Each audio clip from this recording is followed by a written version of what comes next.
Previously on Unsportsmanlike Conduct.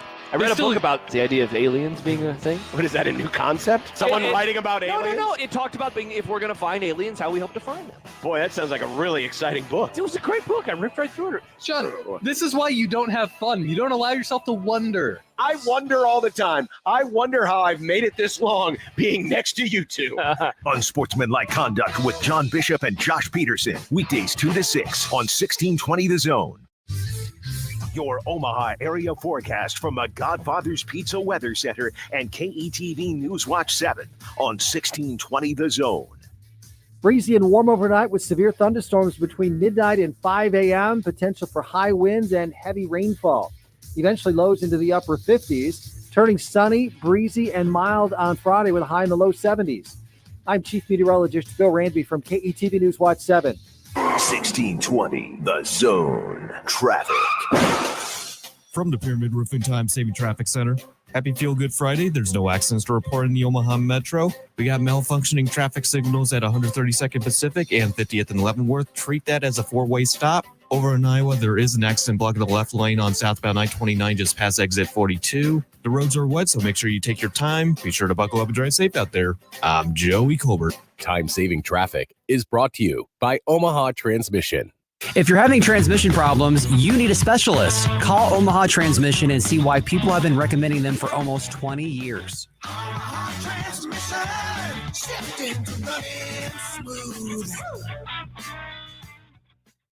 Prices have never been lower, and the savings have never been bigger.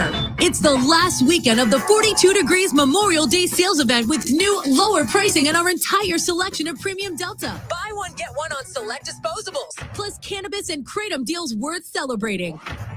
42 Degrees, your dispensary for top-tier cannabis, second-to-none product selection, and exceptional service. 42 Degrees, by your mom's house.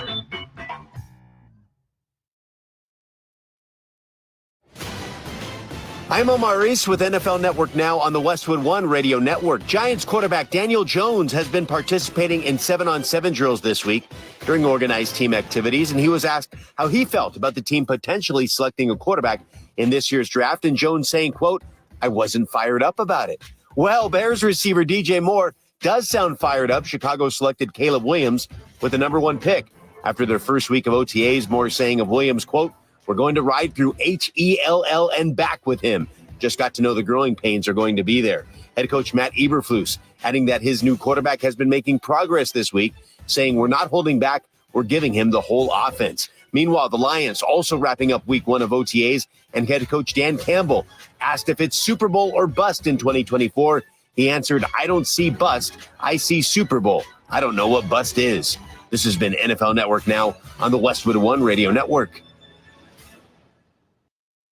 They say health is wealth, and I could not agree more. That's why if you or somebody in your life is living with everyday aches and pains, I want to tell you about Relief Factor. And I'm telling you, I can feel the difference. Relief Factor is a daily supplement that helps fight pain naturally. Naturally. Now that's a big deal. Developed by doctors. Relief Factor's unique formula of ingredients all work together to help support your body's response to inflammation. Instead of masking pain for a couple of hours, Relief Factor actually helps reduce or even eliminate your pain for good. Whether it's neck, back, joint, or muscle pain, if you're looking to feel better, live better, give Relief Factor a try. In 3 weeks, you will know if it's working because you'll feel it. For instance, I was sent Relief Factor to try, and I've been taking it every single day. I'll tell you what, I feel the difference every day. Go to ReliefFactor.com or call 1-800-4RELIEF. That's 1-800-4-RELIEF. Save on your first order. Don't let pain tell you how to live. Fight back naturally with Relief Factor. These products and statements have not been evaluated by the Food and Drug Administration. These products are not intended to diagnose, treat, cure, or prevent any disease. Success in today's electrical market requires your company to be able to adjust to an ever-changing field. A partnership with IBEW Local 22 gives you that flexibility with access to journeymen, apprentices, proven training programs, marketing assistance, entry into markets not available before, ability to expand and contract with changing market conditions, and a benefits package for you and your employees. Contact Bob at IBEW Local 22 for additional details at 402-980-7596. Hi, this is John Bishop. Since the day I got my driver's license, I've had a check next to the organ and tissue donor box. It's a selfless gift because healthy organ donors can save up to 8 lives. And with tissue donation, dozens more can get the gift of sight, and burn victims can get life-changing skin grafts. Anybody can register, and there's no cost to you or your family. Check that organ donor box next time you renew your license, or visit goodguysavelives.com. Learn more about organ and tissue donation today and see how you can save 8 lives at goodguysavelives.com. The Nebraska Lottery presents 5 reasons the dollar bill is so great. First, it's always there when you need it. You can always find one folded up in your pocket just waiting to get you out of a jam. Second, it's humble. It doesn't strut around like a 50 or 100 waiting for people to compliment it. Third, it works hard. Whether you need more money for a tip or extra detergent at the laundromat, a dollar bill sure comes in handy. Fourth, it beats lugging around 100 pennies. And fifth, you can use it to buy a Lotto America ticket from the Nebraska Lottery. Lotto America only costs $1. It has a $2 million starting jackpot with drawings every Monday, Wednesday, and Saturday. And you can add the All-Star bonus for an additional $1 to multiply any prize won. So visit a Nebraska Lottery retailer today and buy a Lotto America ticket. Ooh, sounds like someone tried to pay with 100 pennies. So sad. Lotto America top prize odds, 1 in 26 million. Would you just give your house key to criminals? Having your personal information on the internet is like giving a thief the key to your home. They can take everything that's valuable to you anytime. But JoinDeleteMe.com can help you protect yourself. Online data brokers compile information about you and sell it to people who could ruin your life. But JoinDeleteMe.com scours the web, removes the personal information you don't want seen, and prevents data brokers, scammers, identity thieves, even political enemies from getting personal information that could hurt you, your family, or your reputation. You'll get regular reports detailing what they find and remove. And JoinDeleteMe.com isn't AI. It's real people working to keep your data safe. Keep your private life private with JoinDeleteMe.com. Today, get 20% off your Delete Me plan when you go to joindeleteme.com/deal and use promo code DEAL at checkout. Go to joindeleteme.com/deal and enter code DEAL at checkout. That's joindeleteme.com/deal, code DEAL. Equitable Bank. We take banking personally. EquitableOnline.com. Roofing, siding, and gutters. Make the right call with the rooferees at John Higgins Weather Guard. 1620 The Zone. Off the board, Bouchard in front, deflected home, and Edmonton wins the game. 3-2. It's Connor McDavid in double overtime. It was nice to score an overtime goal. A big goal, great play by Bouch as per usual. Jalen Smith will trigger the final inbound. The clock will roll down to triple zeros. And after a high drama, heart-stopping steal of a win for the H's in Game 1, not nearly the drama tonight in Game 2. The Celtics hold serve, and they are halfway home in the Eastern Conference Finals. They beat the Pacers 126-110. Winning the playoffs is tough. It never goes, I guess, how you expect it to. You know, each game is different in its own right. It did feel good to finally win a game 2, especially at home. So, but we understand that New York was up 2-0 and they ended up losing that series. So, you know, far from relaxed. I mean, we know we can play with these guys. I mean, that's for y'all to say that we don't, you know, there's a lot of people out here saying we don't belong here. We don't really care. We know we belong.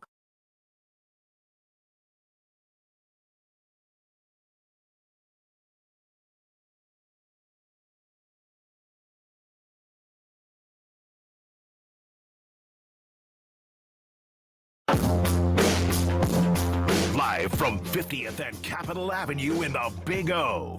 This is Mornings with Sharp and Handley on 1620 The Zone, 1620thezone.com, and 1620 The Zone TV. Now here's Gary, Nick, and Jimmy.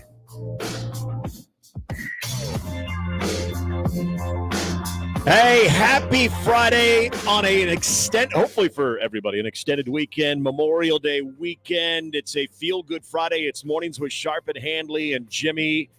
It's 2/3 of the crew here right now. At some point, we will be... Gary's had a rough week. Yeah, we'll be hooking up with our good pal Gary at some point, but between the heavy rains that I believe have finally receded over by Exarban Village. But then last night, our little wake-up call at 2 a.m. Your wake-up call. Apparently, I slept through it. Yeah. Oh, my goodness. We've got some power outages around the Exarban Village area. So poor Gary is essentially helpless right now, where he can't get out of his garage. Can't see. The power is out. So we will be joined by, I shouldn't laugh. That's not fun. We will be joined by Gary at some point this morning. But yes, it is another morning where if I got to hear about velocity couplets, if I got to hear about the leading edge, if I got to hear about toward and away, my God, I'm going to lose my mind. I was telling Jimmy before the show, and I'm sure there's a lot of people out there, especially if you're around our age. Jimmy's just turned 40. I'm 45. We're Midwesterners. Jimmy's a Midwesterner at heart. And there's always something fun during the afternoon in the summer where the sky is getting a little crazy out there. You get a little bit of that adrenaline. Yeah. You're like, all right, cool. All right, let's throw us a good storm. We like a good storm. We like to sit out on our patio and watch a good storm rolling through. Now, of course, we don't want the destruction that can happen with that and the total loss of property and everything that unfortunately we have experienced here in the last month. But most people would say, what are the odds? Even those. Exactly. It's like, well, my gosh, the 2 a.m. ones though. And it's better at 5 in the afternoon. It is. Hell, I'll even take like a 7 o'clock post dinner one. That's fine. Yeah. But then, and of course you get the EAS on your phone. So even if you wanted to sleep, so did your phone not go off? No, it's very weird. Wow. And it's not like they zone here. So yeah, it should have gone off. Yeah, my phone went off and it freaked me out. I'm like, what the hell's going on? Then all of a sudden I can hear my wife's phone going off. What the hell's going on? And Reese's phone went off. He better not. He has not. If he has that, I'm gonna have to ask, where the hell did you get that from daycare? Where'd you score that one? It's like in the prison yard when a kid gets cell phone. See, guy gets cell phone, sometimes cell phone privileges, and all of a sudden he's brought back down to the holding cell. Running a daycare sports book. That's. I always encourage him to use his creativity, but that was freaky to begin with. Yeah. And you're looking around, then you see exactly why it's going off, and then all of a sudden, it's late at night. You don't know if there's, what the situation is, because again, just recently, this was a situation that we had at the end of April where those warnings had a little extra teeth to them, because those were, for a lot of people that listen to our show, actually directly impacted, and for yours truly, was way too close for comfort. So you take those things maybe a little bit more serious than what you typically do. So we're drudging down the basement. I'm surprised I didn't miss a step because I was half asleep. And then we turn on the television. You got Bill Ranby with sleeves up. You got Sean Everson saying, hey, we're now in the morning. This is my territory. Bill Ranby's like, no, I got the late night as well. And those guys are going back and forth on what's happening. You got all these different cells from the north. They get into it on the air? That would have been good to watch. I got to admit, I think there was a bit of a power struggle. And I totally understand it. First of all, you got Bill Ranby, who's got seniority. And he's got to be sleepy, because I don't think he had to have gone home. Oh, yeah. He's probably on, he's fifth, sixth cup of coffee. And then, like Sean Everson's probably told to come in a little bit earlier than normal. And all Bill of a sudden. looks like Jeff Van Gundy when he coached. I got to say, Bill looked great. He looked TV ready. If the miles were wearing on him from a long day, they didn't show. But it was, and in all seriousness, there was a lot of different things going on from north of Omaha to directly maybe impacting Omaha to south of Omaha that they were trying to track and see if if there was a tornado, and then they were talking about like a debris that so on radar now they debris can couplets, actually the debris couplets. Yeah, usually when there's a debris ball, it's a bad sign. Man, that's very bad sign. The things I'm getting inundated with this year in watching countless hours. That's when you know it's of bad. Severe storm coverage. Yeah, the debris ball looks like an eye in a hurricane. That's usually when your pit in your stomach just kind of sinks. Yep. I was like, cool, this is a lot of fun. And then it's so usually I'm the one who throws in the towel first. Like, all right, I need to get some sleep. We're good. It's my just a wife flesh is wound. usually the one who's a little bit more cautious, and let's just make sure we're safe. We've got a nice bedroom downstairs. If we needed to, we could have just slept down there. But I'm half asleep. I got Reese laying on me. He doesn't even know why we're downstairs. He's dead to the world. Best day ever. And then my wife, thank goodness, she goes, let's just go back to bed. Let's go upstairs. I'm like, whoa, okay. Okay. All right, let's I didn't do know that. you're in the mood. Yeah. Cool. no, not that. And I was like, he is yes. asleep. Let me just set him down. I'm like that. I need that. And so we went to bed. It was about 2:45. And at that point, I'm making that decision that I think I probably made the wrong decision. That was, do I stay awake or do I go back to bed? Oh, I see. Yeah, this was a little dicey. I went back to bed. And Man, then I I woke missed up it. and I'm completely, let's just say, I don't think I really kind of came to as far as what I was even doing till about 5. I'm like, okay. Yeah, I see you guys had a warning. Oh, yeah, you're looking at all the... Yeah. We didn't, and I see what Meg was talking about. Yeah. So maybe that's why my phone didn't. I don't know. I slept fine. Nice night. Very, Looks like it very rained. happy for you that you slept fine. Thank So we do know that there are some power outages around town and affecting Gary, obviously. There's some branches down around yeah, here too. And I will say this: we had the hail event where myself and so many people in my neighborhood and really in Bennington and Northwest Omaha, you're all getting new roofs, so that's cool. Unfortunately, got to pay deductibles for that. But I was convinced when we got downstairs and we turned the TV on and I saw this again, the leading edge, and it looked like it was aiming right at Bennington. I'm like, all right, what else does this house need? We already got the deductible established. What else does this freaking house to change need? our mind on the move? No, I'm not doing that again. Moving sucks. But Yes, kids. Yes. But yes, I at that point I was like, yeah, you know what? We eventually probably want to paint the house. Well, why don't you take care of that siding for us too, so we can go ahead and speed up that process. But for everybody, hope there are people that, if you did sustain some damage from the storms I saw in one area, I think it was north of us, or no, actually it was the one that was south of us that was going through, gosh, now see, it's all running together now, but it was south of here that they had at one point 90 mile an hour straight line winds. That's no fun. Yeah, you don't want to throw the ball in that kind of way. You probably just want to stick to a ground game. That's not a good sides. That's not a good day at all. And then I did see, as I was getting ready to leave for work, Greenfield in Iowa again. They said it wasn't a confirmed tornado, but they had at least 70 mile an hour winds. Of course, Greenfield was hit hard with tornadoes, or a tornado earlier this week when we all had the torrential downpours and hail. The town that got annihilated? Yeah. Okay. So they also got hit again hours ago. Yeah, so that sucks. That's not good. Right. And that one had some casualties in it too. So as we complain about waking up in the middle of the night, I know there are a lot more people out there in the storm and these previous storms too that have been far more inconvenienced than myself or anybody else. But so first and foremost, as we say this, as we talk about this, we want to make sure that you're safe and we will keep you up to date on anything. The good news is it looks like this thing, as it's rolling through and it's moving through pretty fast. Sun's coming out. It's going to be a great day. Yeah. I mean, good day to go to a baseball But I did game say this, and we do have baseball, which is exciting. I did say this to you, which as I was watching some of the other stuff, more on the sports side of stuff this morning, doing some show prep, I'm looking at Twitter.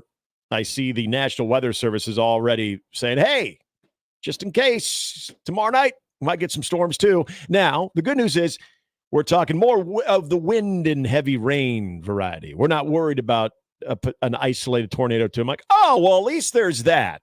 So at some point, like, is anybody, when you used to play PlayStation or you used to play Super Nintendo or Nintendo, we all know how we would start the thing up when it was malfunctioning, right? We would take the cartridge out, we would blow on the cartridge, and then we would put it back in. Can somebody do that to the weather? Yeah. Can somebody please just do that to the weather? Can we just turn the thing off, pull the cartridge out, give it the old left to right, blow on the front, and put it right back in and see if it can lead to better weather? Advice that has served me well through the years. It was always really good. It always worked, especially when I played Contra. I'd get that, and then I'd get the extra guys with the cheat code, and I was a happy man. But this is you're talking about video games. Sorry, no, when you said extra guys, I was like, whoa, fun time. I guess it's been a week. It's been a month of weather here, and again, we will sets us up for a nice quiet summer. It'll be breezy and 71 today, but then Saturday night there's as I'm looking up at Rusty now. giving us the index. So, although we're more in the minimal severe we're threat in the green. tomorrow We're night. good. So that's good. That's a good place. We've been living in the yellow and the orange a lot here as of late. Put a little bit of that bread pudding in it. Good. But as Jimmy mentioned, there is baseball today. Nebraska will get a chance for revenge. Remember that 15-2 shellacking in the hands of the Ohio State Buckeyes? Well, they got thumped a little bit yesterday by the Indiana Hoosiers. So we will have a rematch of Nebraska-Ohio State at 2 o'clock on a day that should have zero threat of rain, at least during that game. And then after that, you're on your own. I have no idea. That's their problem. Also, Iowa was eliminated yesterday, and in somewhat controversial fashion. In fact, I'm going to go ahead and say this for our friends across the river. And if you are just an Iowa athletic fan, maybe you don't really get into baseball, but you tune in, especially if there's a potential that they could play Nebraska at some point. You get interested in their path. You're watching that extra inning affair yesterday with Illinois. And again, very Illinois-Iowa. Not a lot of offense. Sorry, I couldn't help myself. There was a absolutely garbage call in this game that was rather large.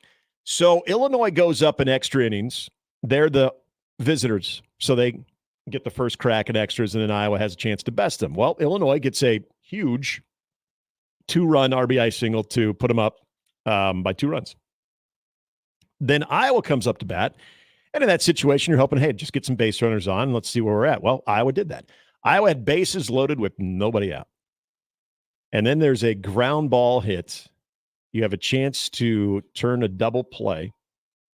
And in the process, the play at second to start the double play was out. Well, the Iowa base runner, which I still don't know, other than his hand as he broke down his slide, was still a bit vertical, which is fine, that apparently interfered with the Illinois infielder on making his throw to first.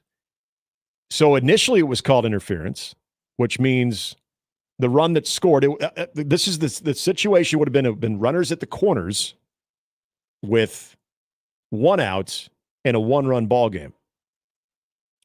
That was what happened with just the calling him, getting the out at second, and then the guy being safe at first.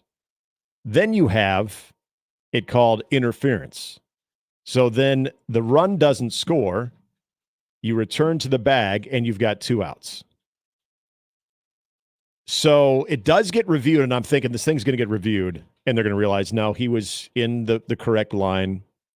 The hand that could be considered to be an obstruction was not really in the path of the infielder or the throw. And so this is going to get overturned. I mean, there's more than enough to say this is overturned. And it was not. It was confirmed.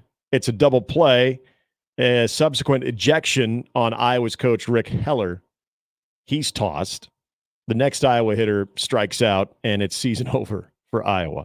For Hawkeye fans, I got to say, you was screwed in that one. That I don't even know how you make that call at any juncture, but especially in that moment of the game, I would think in that moment of the game, it has to be just blatantly obvious where knuckleheads like me that think maybe they know more than they do are saying, oh, yeah, my eyes are telling me easily there was obstruction there. He interfered with the path. He interfered with the line on the throw. This is a no-brainer. I still don't know what they saw and what they were able to confirm with the replay. That to me was a bad way to lose a baseball game. But Iowa does lose, and they are done. So we are now down to just a handful of teams in the Big Ten tournament. But the good news is Nebraska is still around. So we do have baseball today, and the good news about that is, and that's Jimmy. I'll go back. I'll be Mr. Positive. I'll try to dive back into my role, my original role, where I've just been a downer lately. But I'll try to go back to the positivity. This is the good thing about a middle of the night storm is usually they leave the tarp on overnight. There were no games that were interrupted, and games will resume today, and we should be just fine. So that's good, right? Everyone will have fun. Yeah. I think that's fine. Mm-hmm. So, yes. The hot dogs will taste better. The beer will be colder. And you know what? Like I said, I shouldn't say this. I actually got in trouble for this one time when I said, hey, everybody enjoy your extended weekend or get ready for extended weekend. Then you would hear from people like, hey, we don't get Memorial Day off. We got to work. Like, but then I asked the question, like, well, do you get time and a half then? Hopefully you work at a place you get time and a half. And I never heard back. My so answer would be like, are you planning on dying tonight? Whoa. If the answer is no, you're going to be alive and you can still have a great Memorial Day weekend, whether you work or not. My goodness, Jimmy. It's the truth. You can still have a great day. You can have a great day today. So 2 baseball games, if you want to make a day out of it, you can start your day at 2:00 over at the Chuck, Ohio State, Nebraska. That's at 2. And then tonight we've got Michigan, Illinois. That is at 7:00. One team I'm not surprised at, and I said, look out for this team in Nebraska's side of the bracket to make a run to put themselves in the championship game. Indiana, not shocked. I think the way that they slug the ball, and in this tournament, that usually plays better than really dominant pitching. Not surprised to see Indiana. But how about the last team in? 8th seed Penn State making their way to the winner's bracket game tomorrow, where they have to be beaten twice to be denied a spot in the championship game. So Penn State will take on the winner of Michigan, Illinois. Indiana will take on the winner of Ohio State and Nebraska. You'll have the Indiana. So if Nebraska does win, they would play tomorrow at 9 a.m. And if they were to beat Indiana, they would force, and again, this is if Nebraska wins. Obviously, both Ohio State and Nebraska now are an even playing field here with 1 loss apiece. If Nebraska beat Indiana tomorrow at 9 a.m., then they would play again at 5, where Michigan, the winner of Michigan, Illinois, will play Penn State at 1:00. And then if that forced a second game, meaning the winner of Michigan, Illinois, beat Penn State in that game at 1, then they would play following that 5 p.m. game, which would take place right around 8:30. It says 8 p.m., but that's wishful thinking. And then the championship game, 2:00 on Sunday. We're getting to it. So we're down to 4, which is great. I'm sorry, we're down to 6. I can't count. Math is hard. You didn't get much sleep. I didn't. I got to admit, I'm real. It's Friday. There's no reason to be grumpy, and that's probably what's going to carry me through the day. Yeah, I've been told that. I don't always be grumpy. I don't have my always jovial on a Friday Gary Sharp sitting next to me. He'll come in at some point. He'll be the injection of coffee. I've got Jimmy who's taken on the positive role though. That helps. Yeah, that really does. Not becoming of me. I need to get back to normal here. Well, you're off next week, right? Yeah. Well, maybe you'll get back to it then. Well, I would think if I get back to it on vacation, that would be bad. Yeah. No, not on vacation, but when you come back, maybe you'll reinvent yourself. Oh, there'll definitely be because some you're piss gonna and vinegar then. Yeah, you're like, oh gosh. But the good news is when you come back, we'll be only merely a week away from the College World Series. Which sometimes there's that initial adrenaline of excitement. Then after you go through a few days, you're like, okay, so when's this one in?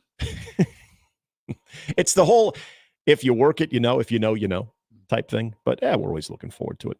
Our lineup, which is powered by the rooferees at John Higgins Weather Guard, will have us talking to Brett Ciancia of Pick Six Previews as he's getting ready to roll out. It's not all just Phil Steele time of the year, folks. It's also Brett Ciancia, who is very, very accurate when it comes to a lot of their forecasts. And this thing continues to, no, I shouldn't say him, but all of those preseason magazines continue to maybe get delayed a little more than typical because of NIL and waiting for the transfer portal. Not NIL. How am I talking about? Transfer portal stuff.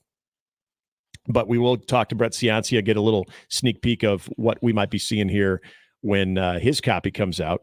Also going to be talking to Matt Verzal at 9:20. I know we have Michael Bruntz on the schedule. I believe Bruntsy is on vacation unless they're back. So we will confirm that. We might be talking to Michael Bruntz. We might not be, because I know Brian Christopherson was going to be covering the baseball beat for the Huskers. But that is our lineup, powered to you by the rooferees, John Higgins Weather Guard. If you want to get in touch with the show today, you can always do so. The 42-degree hotline, the source by your mom's house. It's 402-951-1620. And you can hit us up on the Equitable Bank inbox, where they take banking personally, seriously. They do it all. We heard that they are going to extend their hours on Memorial Day. Not just normal banker hours, but they're going to stay open until 9 p.m. Oh, Doug. Mm-hmm. Yep. That's what's happening with Wow, Doug. how about that? Doug and the gang at Equitable Bank. In all seriousness, And on Saturdays, prime rib. Doug's making Doug's smoking prime rib on Saturday for all their loyal customers. But hit us up on. You can email the show. I am at Handley at 1620thezone.com. He is Jimmy with a Y at 1620thezone.com or Gary at 1620thezone.com. And then the JTech Construction Zone Twitter feed. Also, you can tweet the show. He is at Gary Sharp 1620. I'm at Nick Handley 1620. So that's where we are. Now, basketball last night, I was conflicted because hockey was so good between the Oilers and the Stars. And then I got kind of going back and forth, just keeping tabs on the Celtics game. And then all of a sudden, Tyrese Haliburton had the hamstring issue. And now, not only am I got disinterested in that game as that lead continued to balloon, but with the series that we'll get into a little bit later on. But here's the great thing about this one, Jimmy. We got to see a lot of Dougie McBuckets last night. Like a whole heaping load of Dougie McBuckets last night in the fourth quarter. So that was fun. He should play for the Timberwolves since it's Omaha's team. Well, he was part of the Eastern Conference Finals. It was this might be a conversation a little bit later on in the show, but Rick Carlisle, I'll ask you this question because you follow a lot more NBA than I do, especially during the regular season. This has kind of been the year, at least in the postseason, where double-digit leads have gone to die. Rick Carlisle didn't really treat that fourth quarter as such. No, he knew his guys had. I told you yesterday. I said, watch that they might have nothing left in the legs. That's why game one hurt so much, because that was probably going to be their best shot to steal one while they had the adrenaline coming off the game 7 win.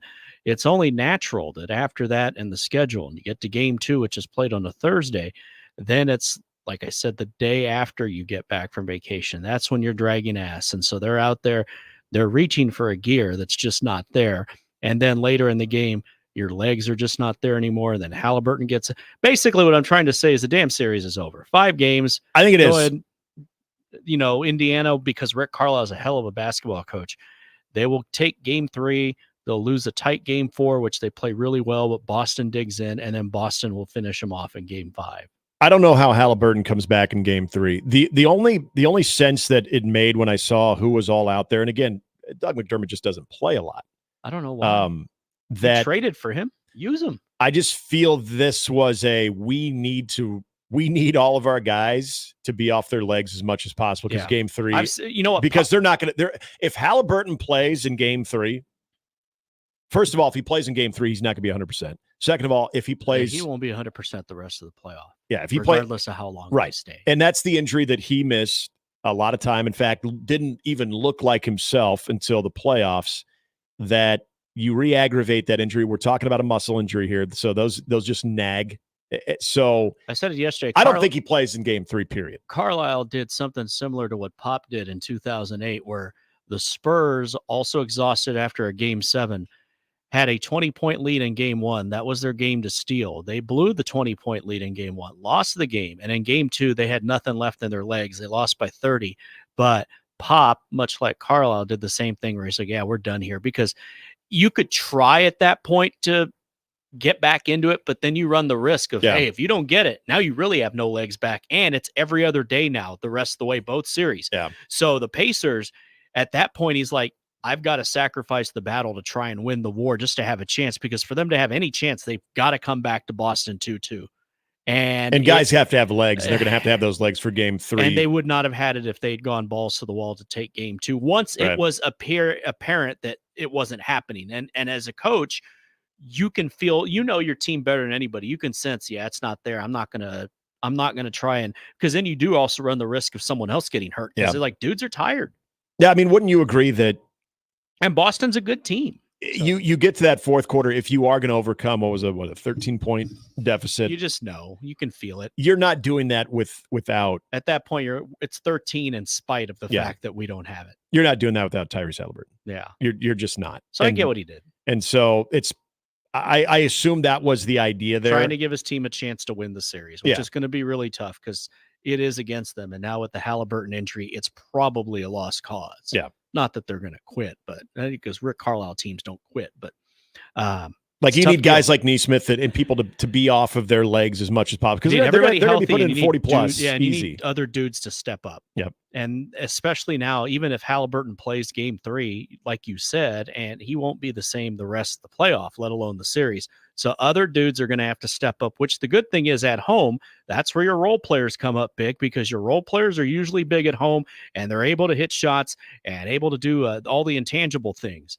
On the road, if you can get the role players to step up, it's an added plus. But at home, you got to have them step up if you're going to have a chance to tie the series. Because if you're down 3-1, you're done. Yeah, 100%. And if they get one, I would be shocked. Maybe you pull one off against Boston, but if you get two, they start to believe, hey, they don't win this series without Tyrese Halliburton. No, and that's the part that sucks is that you don't want and injuries I don't. Hamstrings, they don't just heal. Exactly. Like groins. Once it's done, it's crap. And then even if you feel 100% from your preparation, everything leading into it, all it takes is one acceleration, one moment where you change directions. And so the Halliburton injury, I don't know what you thought when you saw it. I thought, oh, is that a knee? Because he had that, he kind of stepped back a little bit and his foot, really from his knee down, kind of had that almost buckle type look where I'm like, uh-oh, is that the knee?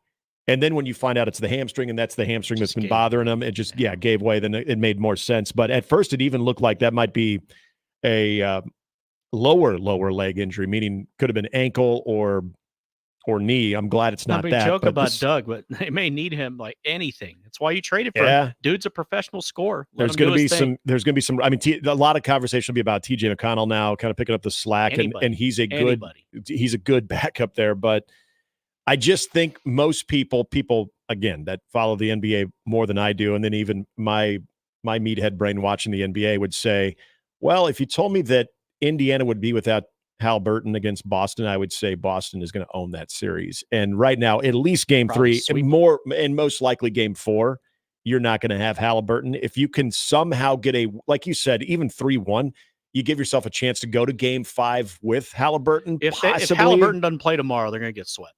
I think so. Because I don't think they're going to win. Because they're going to quit. They're just not going to have enough to combat Boston. Maybe you can get a game. Maybe. Because everybody just goes balls out for one game, but then you've blown your load for game 4 and you just don't have much left. So that's too bad. Yeah, it's an unfortunate situation. I thought Indiana would give them a good series because they're well coached. They're hot. I know they're a 6th seed, but they're hot and they believe they can win. And that was the thing. That's why they needed to get game 1 because it changes the complexion of the series.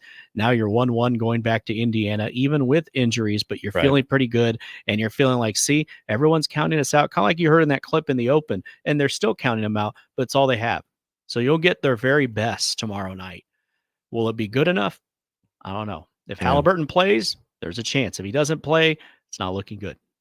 When we return, more from college football, another fun day in the offseason, and more of what we were talking about with Dan Murphy. There's been more push now. We've got everybody essentially all in.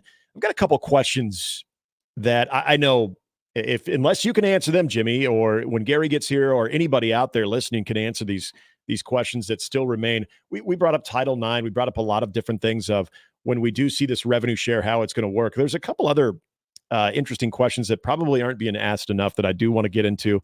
Again, if you want to get in on the show, 402-951-1620. We get things rolling. It is a Friday. We are happy you're with us. Hopefully, whether you have power or you don't have power, or hopefully you were able to avoid any type of major incident last night with the storms. Hopefully you're alive. You woke up alive. Exactly. Yeah. We just hope that everyone is safe, and we will continue to do our best to keep it as a feel-good Friday here on 1620 The Zone. Mornings with Sharp and Handley on 1620 The Zone and 1620thezone.com with Gary Sharp and Nick Handley. Big names, big games. We've got them all. 1620 The Zone. If there's one thing that you can count on every spring, it's that we're going to have to deal with some hail. JTech Construction is the company to call to make it right again. JTech Construction specializes in siding, roofing, windows, and gutters, even solar. They're trained for insurance claims assistance, and they can help with your insurance company. Turn to the team the Huskers turn to, JTech Construction. Use your favorite search engine to find JTech Construction online and schedule a free estimate today. Are you the decision maker in your company? Consider this. For the first time in decades, there's a better option for a corporate card and spend management platform. Meet Ramp, the only corporate card and spend management system designed to help you spend less money so you can make more. Most corporate credit cards offer points as incentives, but those points amount to less than their worth in real cash value. Ramp's business cards offer you cash back, real money in your pocket. Plus, you control who spends what with each vendor. And Ramp's software collects and verifies receipts automatically, which means you'll stop wasteful spending and close your books in hours instead of days. Businesses that use Ramp add up to 5% to their bottom line the first year. If you're a decision maker, adding Ramp could be one of the best decisions you've ever made. And now get $250 when you join Ramp for free. Just go to ramp.com/sports. Ramp.com/sports. RAMP.com/sports. Cards issued by Sutton Bank and Celtic Bank, members of FDIC. Terms and conditions apply. eBay Motors is here for the ride. Go ahead, feel your engine. Admire that perfectly installed exhaust. Your vehicle's moving along this freeway like it was made from fresh installs and a whole lot of love. With eBay Motors, you get over 122 million parts to keep it running. And with eBay Guaranteed Fit, they'll be the perfect fit every time. Plus, at these prices, well, we're burning rubber, not cash. Keep your ride or die alive at ebaymotors.com. Eligible items only. Exclusions apply. Welcome back to Verizon Radio. Our next track will get you amped for our biggest deals of the season. It's called Red Hot Deal Days. Choose your bundle for Red Hot Deal Days. Get a new phone, watching tablet, scream yippee-yi-yay, because you can trade in your old phone for a bundle today. Now that's a hot track for Red Hot Deal Days. Choose a new phone, smartwatch, and tablet along with tons more great deals. It's only until May 29th. Visit your Verizon store today. Eligible phone with select trade and an unlimited ultimate plan required and service plan required for watch or tablet. See Verizon.com for additional details. Nominations for the Step Forward Awards are now open. These awards are the state's most prestigious awards for volunteerism, and we need your help to find outstanding volunteers from your region of the state. If you know a volunteer who deserves to be honored for their service, visit serve.nebraska.gov and click Nominate Now. Made possible by sponsors like Omaha Public Power District. Nominations must be submitted by June 1st. Paid for by Serve Nebraska, aired by the Nebraska Broadcasters Association and this station. Introducing Modern Real Estate, the game changer in Nebraska's property market. With a competitive 2% commission rate, we're making buying, selling, and investing more affordable and transparent than ever. Our experienced agents blend local expertise with cutting-edge technology to provide top-notch personalized service to all clients. Don't settle for less when you can save big without compromising. Visit modernrealestateco.com and experience the future of real estate today. Modern Real Estate, redefining the way you do real estate. And we're back. Mornings with Sharp and Handley. Here's Gary, Nick, and Jimmy on 1620 The Zone.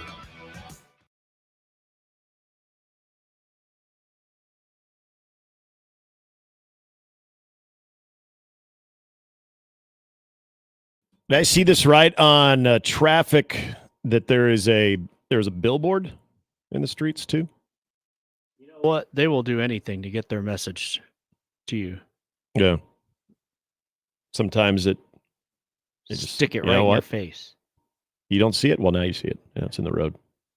But joke's on them because it's going to have to close down traffic. Yeah. Would it be funny if it was an 1890 billboard? They're just so desperate to get you to donate that they just knock billboards down on the road. Fine.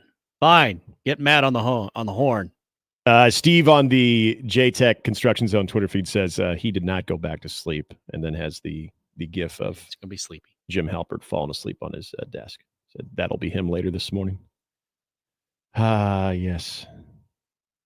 It was I think there's a lot of people, and this is always kind of the worst day because I know at least in this office, they're closing the office down early to let people get a jump start on them. Nothing to do with us. It really does not. That's more of an upstairs thing. But I know a lot of people. Say there was no one up there anyway. I've had some previous They've jobs given themselves the week off that were non-radio. I guess I could say in a banking world that if it was slow, they'd be like, yeah, let's go ahead and get a jump start on the weekend. So if you woke up in the middle of the night, the good news is hopefully you do work in a job where your employer is a little bit more forgiving and says, yeah, you know what? I know everyone's a little tired from last night too. Why don't we cut out early? If you're able to do that, why don't you just take the month while you're at it? Now maybe you're not able to do raise. that. Maybe you did want to do that, but you're a Lincoln business, and you understand now on September 20th you're going to have to close early. Then, so like, well, we were going to do that, but we're going to bank that for Friday, September 20th, when Nebraska and Illinois play each other. And we go from that standpoint. By the way, and this was no big surprise, I think, for any of us. And I saw that Stu Pospisil had put out an article yesterday and talking to a lot of the high school football coaches and administrators that they are obviously not a big fan of the Friday night game and Fox does being not care. hosted. And Gary's 100% right All about the money. The conversation yesterday is, let me ask you if you enjoy cashing that really big check. Well, we need you to play ball for us a little bit. And if that means that you're going to have to host the occasional Friday night game, then that's just the way it's going to go.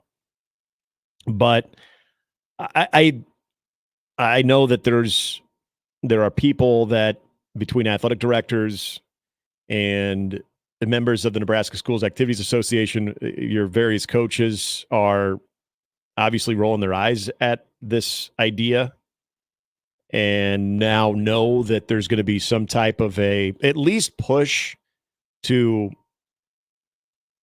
adjust the schedule. And there was one person who had mentioned that you've got, and I know Gary was talking about this too, where you have members of coaching staffs that have kids playing in that Nebraska-Illinois game. We know one of our colleagues and former zone employees who has that. I know that there's, Gunnar Gatula. You talk about having a dad who also does some coaching as well. There are people that are involved in athletics that are looking at that saying, how can I be at two places at once? I want to be at both. And look, it's not ideal for everybody. It's then a lot of people start looking at those marquee matchups. We talked about Bellevue West Side. That's a big deal. And you want to make sure that game doesn't have any type of interruption and people who want to be there can be there. Well, if that game is playing at the same time that Nebraska and Illinois is playing, obviously your gate is going to take a hit. That's just the reality of it. And so I don't think anybody looks at this here in our community and says, oh yeah, this is great. But I do think, and that's kind of what I wanted to reiterate from yesterday, is I get that part of it, and I'm with you. If you were given the choice of either to host or have that Friday night game or not, obviously going to say no, because especially that week where you do have some marquee matchups highlighted by Bellevue West Side, that you would prefer to have that game be able to play at its normal time. You'd have normal preparation for that. You don't throw any type of unique wrench into that schedule and allow people to, stay used to the routine that they're accustomed to on Friday nights. But I do know when you make those announcements, and I think there's another reason you make this announcement. One, because college football is a little bit more slow. Well, you wouldn't know it with everything going on with the revenue share and the settlement. But this is when you start announcing a lot of those TV dates and times, or TV times more than anything. And if you are going to have that unique Friday situation, you get those announcements. But also, I'd like to think that in cases like this, there's also a benefit of announcing it in May, because you do give schools, you give athletic associations from various states the opportunity to work with athletic directors, to work with the high school football coaches, to be able to accommodate or adjust a schedule accordingly if you feel like that is going to benefit you the most. We talk about how we are very flexible in this new day and age of college football, where the way we consume it and when we consume it is completely different than how we're used to consuming it. I know that when it comes to preparation for high school football games and 16 to 18-year-old young men and the coaches, I am very, very confident that they will also be able to adjust accordingly while acknowledging that this is a pain in the ass. That's the one thing, because I felt like maybe there was a tone yesterday. I'm like, oh, get over it. You're going to be fine. No, I'm absolutely not like that. My tone is there is enough time, there's enough notice, and there's enough opportunity to be creative on how you want to pull these games off, whether you want to remain the game on that Friday schedule or you want to look at other options. They're on the table. And I thought Gary brought up some really good logistical challenges when it comes to officiating too, because that is a real deal. And I did see a lot of people talking about Saturdays. I think Saturdays, in my time of covering high school football a long time ago when I was right here at this station, and I was also doing some stuff for Cox Cable, I remember the only Saturday game other than a state semifinal where they would do sort of this weird schedule. You'd have like a Wednesday game, then you would have like a Friday, then a Saturday and whatever, that they had to continue a game on Saturday because lightning impacted the game. They couldn't finish the second half. So we had to show back up. This is a game we were doing on Cox Television. We had to show back up with essentially a skeleton crew and watch a second half of football. And oh yeah, Jimmy, by the way, that game was a blowout. So you show up already knowing who was going to win, but you played the game. That was the only Saturday game that I can remember. And that was that was a Mother Nature forced issue. So I think Gary's right. If anything, you're going to see a push for Thursday games that week. And I wouldn't rule out the idea of trying to have an early kickoff. Absolutely. Whether we're talking about 16, Bellevue West Side, or you're talking about some of those games that are going on in Lincoln. Where's that cow in the car that pooped in the car? He does like special. Oh, yeah. Yeah, get him. Gosh, what was that in Norfolk? Somewhere. It's in Nebraska. I'm trying to remember. Or it might have got pulled over in Norfolk. I can't remember where it actually. Get him for the tailgate. Kids love that. Kids love animals. Yeah. They love poop too. But yes, there's a lot of strong objection to what is taking place on the high school level. That's not surprising. And I think everybody should have their moment of venting their frustration about this, because I think if you're a head coach, if you're an athletic director, if you're with the Nebraska Schools Activities Association, I think it's absolutely appropriate to be able to voice your frustration and to defend your product and what you do, and how these types of big network decisions that, are never going to change, but those types of decisions do impact you. There's nothing wrong with being able to voice that frustration. I just go back to the good news is there is time. They're not dropping this in late July. They're doing this now in May, to where hopefully we'll have a plan in place. And those types of Friday night games, that whether they're played Thursday or earlier on Friday, can still have somewhat of the atmosphere that you typically get on a Friday night in the state of Nebraska. That's my hope, and I'm sticking to that. Yesterday, do we even call this big news when it comes to the settlement and what's going on with the lawsuits and what we will see with payments and all of this going on with college athletics? I think we knew it was trending that the NCAA would settle. Now, yesterday, it was Power 5, all Power 5 conferences, including the Pac-2, have agreed that they will let schools pay players.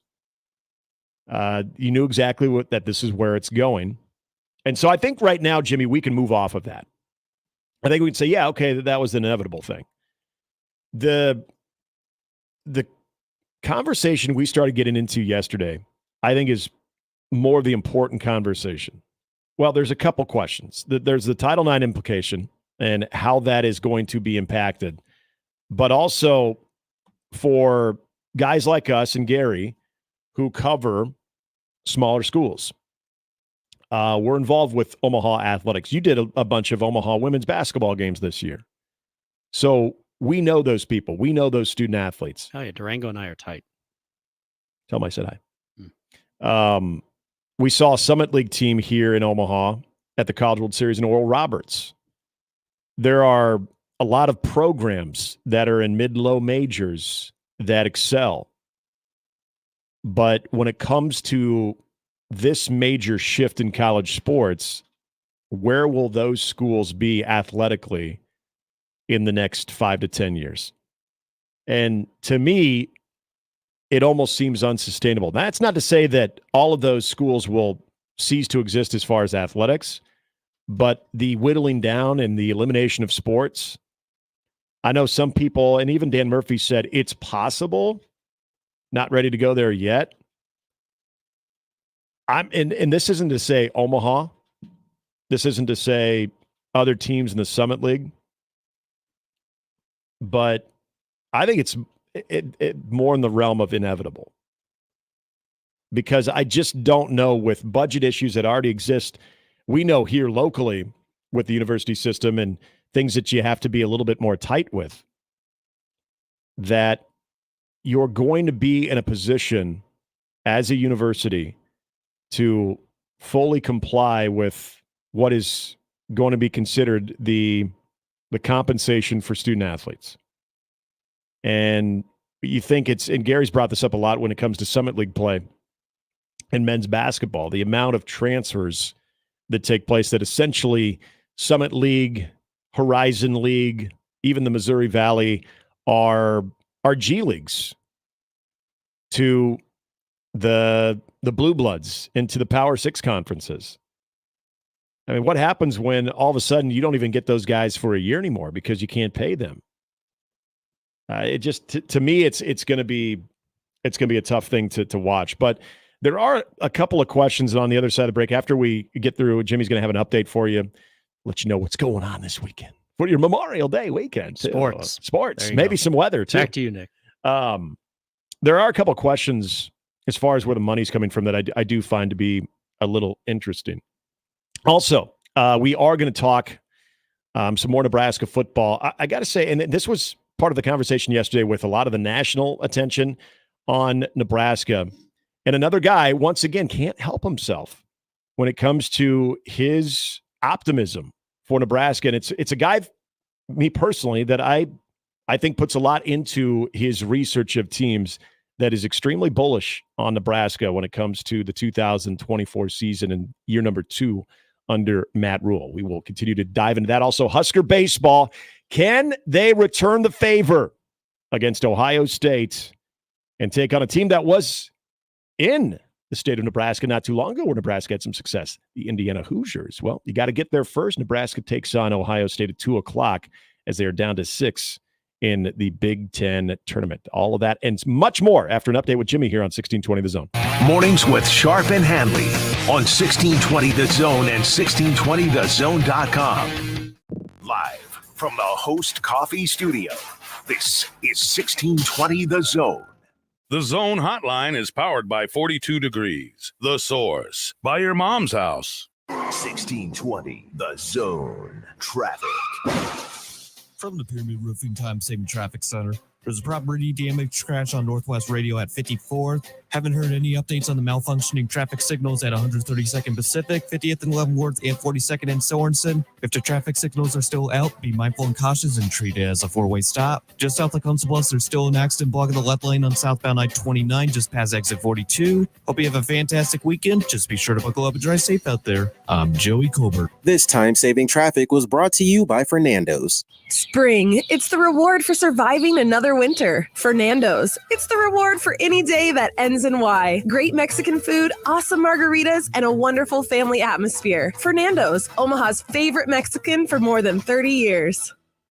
It's golf season, and that means it's time to start betting like a pro with the world's largest sportsbook right at your fingertips. Circa Sports Iowa. It's sports betting the way it should be. The odds makers with the lowest holds and the best odds for every tournament. Plus, high betting limits, exceptional customer service, and more. Fund and bet like a pro anywhere, anytime. It's never been easier. Get ready for all the biggest golf tournaments with Circa Sports Iowa. Visit circasports.com today. If you or someone you know may have a problem with gambling, call 1-800-238-7633.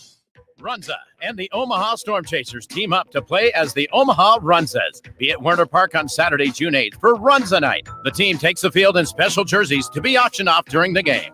Enjoy in-game stadium Runzas for one night only, and the first 1,200 fans will get a special Runza sun hat to help block those summer rays. Get your tickets today at OmahaStormChasers.com. Omaha Storm Chasers family. Everyone get on your feet, stir up the storm with family. Don't miss this week's Zone Deal. This week's deal is to McSitley Restaurant in downtown Omaha at 16th and Harney. Get $50 in gift certificates for only $25. McSitley Restaurant offers authentic Mexican cuisine with the traditional flavors in your favorite Mexican dishes with an innovative touch. McSitley Restaurant in downtown Omaha. This week's half-off deal. Zone deals go fast. 9 a.m. Friday, 1620thezone.com. Success in today's electrical market requires your company to be able to adjust to an ever-changing field. A partnership with IBEW Local 22 gives you that flexibility with access to journeymen, apprentices, proven training programs, marketing assistance, entry into markets not available before, ability to expand and contract with changing market conditions, and a benefits package for you and your employees. Contact Bob at IBEW Local 22 for additional details at 402-980-7596. There's no better thing than to help others in their time of need. John Bishop here to invite you to be an organ and tissue donor at goodguysavelives.com. Anyone can register, regardless of age or medical condition. Donor hearts and lungs save lives. Donor tissue makes recovery from surgery easier. Next time you renew your license, check that organ and tissue donor box or visit goodguysavelives.com. Learn more about organ donation today and see how you can save 8 lives at goodguysavelives.com. To all of the families impacted by recent tornadoes, NFM wants to help. We've put together special disaster recovery pricing store-wide.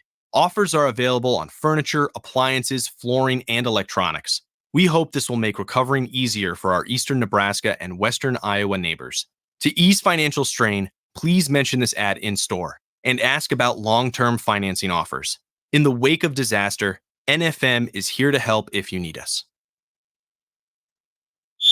Tickets for less. Best seats, best prices, no service fees. Shop ticketsforless.com. KOZN Bellevue, Omaha, Council Bluffs. This is 1620 The Zone. And we're back. Mornings with Sharp and Handley. Here's Gary, Nick, and Jimmy on 1620 The Zone.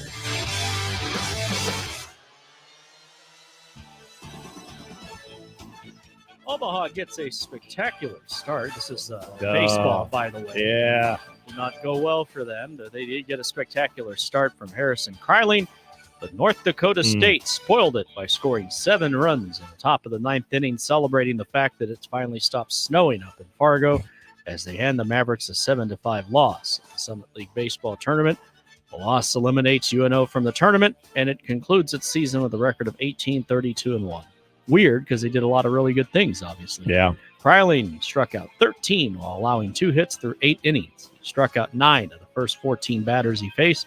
Very similar to Bob Nepper, who got no run support in games 3 and 6 of the 86 NLCS, which the Astros bullpen blew, including game 3 when they lost in a walk-off. And then, of course, game 6 where they blew a 3-0 lead. Were down 7-3 in the 16th. Came back to get within 1 and then struck out. It's Jesse Orozco, who played 61 years in the major leagues. I many Cliff Lee performances like that, too, when he was with Cleveland. Yeah, so I feel it. Join Nick and Gary at 1620 The Section today at the Chuck as Nebraska faces Well, if he can get out. Well, that's true. He might be stuck. We might have to take an axe to his apartment and get him out of there. He might be like Brigma in the cage. He might already have like a full beard and everything, too. Eating bugs to stay alive. Perhaps those birds. That'll show them. Anyway, Nebraska faces Ohio State for the second time today in the tournament. Not today. That would be weird. 2 o'clock. Winner continues. Loser is eliminated and confronted with the feeling of being less than adequate, which can greatly impact one's self-esteem. After needing a minor miracle to escape Game 1 with a win at home, when a last-second three-pointer by Jaylen Brown forced overtime, Brown again ensured that this Eastern Conference Final Series will be different in Game 2 last night, finishing with 40 points to power the Boston Celtics of Boston to a 126-110 victory over the Indiana Pacers, a 2-game-to-none lead in their best-of-7 affair. Pacers star Tyrese Halliburton left in the third quarter because of a sore left hamstring. Pacers coach Rick Carlisle and Halliburton said Halliburton aggravated an injury he suffered earlier in the season, that the team would know more about his status Friday. Game 3 is tomorrow night in Indianapolis. They're going to race cars in Indianapolis this weekend. There's another update of stuff that's going on. They're going to drive in circles, and then someone's going to win, and then they're going to pour disgusting milk on them, which is just about a stage worse than moose piss. Anyway, hockey puck. Connor McDavid Tell me you know overcomes from experience. a 4-minute penalty in the first overtime, and he scores the game-winning goal in double overtime.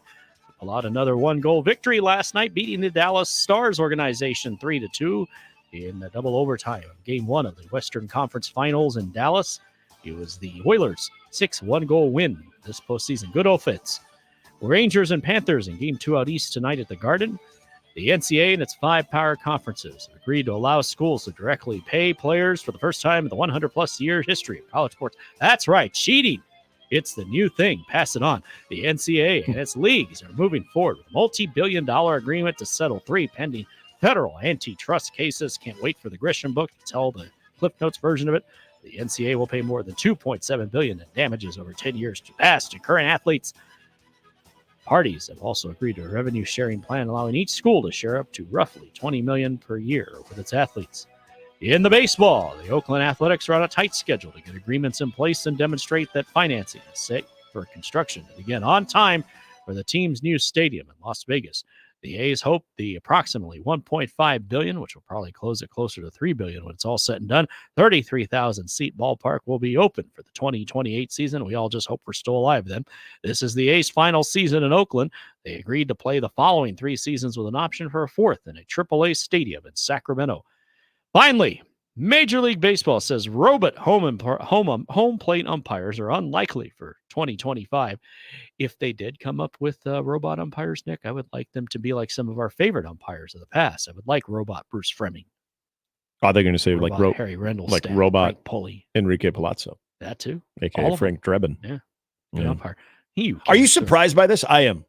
That they're good. That are unlikely. That they're unlikely. Yeah, it's coming though. Yeah. Oh, it's coming. It's coming. But I feel like OCP is working on the new Umpire 5000. Not only will it call you out, it will shoot you if you argue with him. The Ed, was it the Ed 205? Ed 205. The umpire. You're gonna have Ed 205 behind the dish. Don't argue with him. It'll be your last. Pulls out his freaking automatic weapon. He was just coming to make a lineup switch, and he shot him. We'll take time out. We'll be right back. Oh, it looks like Ed 209's got another glitch. There's another unlucky manager. We'll be back after this one. That's okay. He was a terrible manager anyway. I'm surprised. There's been, and you've seen this year. There's been some egregious strike zones. It's almost as if they kept replaying deals at the Storm Chaser game that we went to the other night. Yeah. Well, the Angel Rodriguez, it's almost like he's leaning into the fact that he's a really bad umpire. I like his strike zone has actually gotten worse. I didn't realize he was so bad. Yeah. I mean, I knew he was bad. I remember Steve McMichael, but I'm saying I didn't realize he was so bad until in recent years where I was like, wow, he really is bad. Yeah, he's in. And Jim Joyce gets crap for screwing up one call that cost a guy a no-hitter or whatever. He's a good umpire. You got a guy that was told probably at some point in life anything worth doing is worth doing right. So he is like scratching your nuts in the 6th inning. So he's like, hey, if it's worth doing, worth being a bad umpire, I'm gonna do it the right way. Speaking of scratching one's nuts in the dugout, actually, I have no idea how that ties into this. Anyway, Storm Chasers beat Columbus 10-3. They play again tonight. They're good. They're in first place. You should go to the game. Giddy night tomorrow. They'll probably have fireworks, I'm assuming. Not for the Cats, though. That'd be cruel. Well, yeah, no, that is true. 1, they're not going to stick fireworks in a cat. 2, I don't think they're going to do that because they don't want to scare the cats. But there will be milk, and there will be stations all over Werner Park where they can bathe themselves. That actually sounds like a really good promotion. Bathing yourself? In milk. Oh, having milk bathing stations throughout a ballpark. Gary's the one who worked in minor league. I know. Baseball, so I got all the ideas. I wonder if this ever came across his desk when he was doing that. Just picture Marty, stick with me. Yeah. Don't shoot it down yet till you hear it out. Fans bathing in milk. Where are you going? It's a good idea. Just stick with me. We'll get a sponsor. I got Highland Dairy ready to go. It could be, actually. Thanks for the update there. Yeah. We are going to talk to Brett Cianci at Pick Six previews here in about 20 minutes. Going to the stream, the conversation we were having about the new settlement situation going on in college sports and athletes now being compensated. Doug writes in, not Doug from Equitable Bank, but says, doesn't it? Giving them all these. I know. Now I got him working hard. Running the Equitable Bank bunny ranch. Doug is sending out an interoffice memo that don't listen to those yahoos on 1620. We are closed on Monday. Don't worry about that. That's probably why he doesn't email the show anymore. We don't do prime rib Saturdays here. There's no It's still prime a rib bank. Saturday. Yeah, you still get your original hours off. Doug says, doesn't it establish a baseline? Then NIL will be on top of that, so the rich stay richer. Yeah, Doug, I would agree with that. That's how everything works. He also goes on to say, we will now start to see who has the deepest pitching staffs. Oh, you're okay. No, we're talking about. Oh no, he's right on everything. We're talking about the Big Ten tournament. Deepest pitching staffs. Everyone is down to Sunday starters beginning today. Moving forward, will get interesting. Maybe slugfest. Yeah, and we might be, by the way, talking to, because Bruncy is on vacation. I know he was covering. Do we know where he went? I knew he was in a 6-hour layover in Newark. Okay, which is amazing. Maybe he just went to Newark. Yeah. So maybe Shout out something went Teterboro. back. I'm not sure. The thing about why I like Nebraska today is You live there. Well, that is true. Born and bred. That they do have a pretty reliable Mason McConaughey going. Ohio State threw out the perfect storm at both Jackson Brockett and a guy that I still think is very, very important and actually could factor in this weekend. Starting today would be Caleb Clark, but Mason McConaughey he's a different animal as far as what Ohio State's up against. So to Doug's point, if you're Nebraska, you're in a good spot today with who you have going. Now, after that, it will become very interesting. You would think Will Walsh would be in consideration. If you do hold Caleb Clark out today, do you look at a potential Caleb Clark start tomorrow? Because again, he only threw, I don't have the number in front of me, but it was right around 35 pitches, and that was on Tuesday. So you'd be able to bounce back from that. The only guy that we won't see, and I don't even care how far Nebraska goes, even if they're playing on Sunday, I don't want to see Brett Sears at all. Brett Sears did his thing. He got his work in. He kept Nebraska alive in the Big Ten tournament. His most important game is coming up next week in the NCAA tournament. Don't need to see any of that. So, yeah. Also, going into the JTech Construction Zone Twitter feed, Iowa JD, man, what's up, Iowa JD? Says with NIL going in, he brings up a really good point here. With NIL going in-house, this will be public institutions paying these athletes. They will have to go public with how much everyone is making now, correct? That's a great question. That is, and somebody had asked a similar question to that, assuming, because we don't know for sure or when name, image, likeness will be in-house. It just appears that it is definitely trending that way. But that's a great question, because isn't that the one thing that we've always wanted to know? And more than anything, Jimmy, I've wanted to know NIL figures because I've wanted to debunk so many of these outrageous numbers that people just assume, oh, he's getting $1 million or he's getting $3 million. That is extremely rare. Yes, that is happening. But what would you say? 2%, if even, of student athletes that are even getting that type of figure. But what is more of the rank and file of a football team, if they have an NIL endorsement, what they might be getting? Because I don't think it's going to be as outrageous as a lot of people think. Because the ones that are getting the headlines are, remember when Ewers was first signed at Ohio State, and there was some type of drink that he was connected to that was going to pull in over $1 million. And milk. It wasn't milk, I don't believe. But yeah, there's the rarest of athletes that are pulling in the type of $1 million plus endorsements, but it's also what are you seeing more of your average student athlete getting? I think I've always been very, very curious about that. Steve says there's a reason Ohio State, Michigan, and Penn State don't play home Friday night games. It's called winning. When Nebraska starts doing that, we covered that yesterday. Won't be hosting Friday night home games. Yeah, and you're right. Yeah, I mean, Steve, you're preaching to the choir.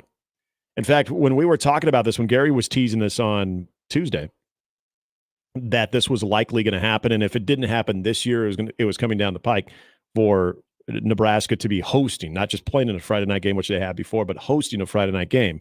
And you're still getting zero whispers at all about Ohio State, Michigan, and Penn State. Yeah, I mean, a lot of that comes to when this was first becoming a thing in 2017 of the Friday night games of the Big Ten slate, that there was going to be a lot of pushback from certain schools based on their venue and saying, we pack our place. It's a big venue, meaning it's a lot more work to have that entire scene situated for a football game day environment. We will play on a Friday. We sure as hell ain't hosting. And I think initially when this was rolled out, you're the Big Ten and you're looking at that and you're saying, yeah, that makes sense. We have venues in the Big Ten, and maybe not necessarily even based on status, but venues in the Big Ten that it's probably a little bit more easy or less chaotic logistically to pull off a Friday type game day environment. Now, on top of what Fox wants to make this was just to get a game on Friday night before. This was just to, hey, we're going to showcase some games on Friday night. It'll be a little extra inventory that we can promote the Big Ten product. Fox isn't looking at it like that. Fox is looking at, and trust me, and to Steve and anybody else, the winning and losing part of this, at some point, I do feel that won't even be enough to where if the money is right and we continue to see those dollars flow into Big Ten schools, that they're going to say, Ohio State, Michigan, Penn State, I don't care. You guys got to host one of these things because this is no longer extra inventory. This is, we are trying to promote the crap out of it, of having an absolute banger. And if that means a Friday night in Columbus or a Friday night in Happy Valley, what that scene might look like in front of a national audience where it's a standalone game, boy, you better believe we're considering that, and we don't care how many games you've won. Now, to Steve's point right now, yeah, I think that is definitely a big part of it. I think that's why Nebraska, what they were talking about back in 2017, no longer holds value because you are still going to prioritize while you're getting that initial schedule out of these Friday night games. It's a way to say, hey, welcome to the Big Ten, USC, Oregon, UCLA, and Washington, who all have Friday night games that they're hosting. But at some point when everybody has hosted, you're going to come back around and you're going to look at Ohio State, Michigan, and Penn State. In my opinion, that this thing is a lot bigger than just your typical BTN Friday night game, that they are really going to push for every team to experience this. Because, again, everything it's different when it comes to the way that it's fun. And it is. Go to football with your friends. Well, okay, so Jimmy, when we've talked about this, I wasn't 100% where you stand on this too, but if you see, say, a Michigan, we already know Nebraska's doing it, but say a Michigan game, and you're a Michigan fan. I know you're not, but just for a moment, you're a Michigan fan. When I was a kid. I mean, you know, you didn't like the Fab Five. Hail to the victor. Yeah. It was always catchy. Who didn't like that Scott Dreisbach? Are you embracing it? Are you indifferent? Or are you just so absolutely hell-bent against it? Friday games? Yeah. And you're hosting. Part of it's because being here and listening to you guys over the past year, a couple years, whatever it is, this is inevitable. All of this was inevitable. And then tried to tell you the other day, home game in Lincoln on a Friday, inevitable.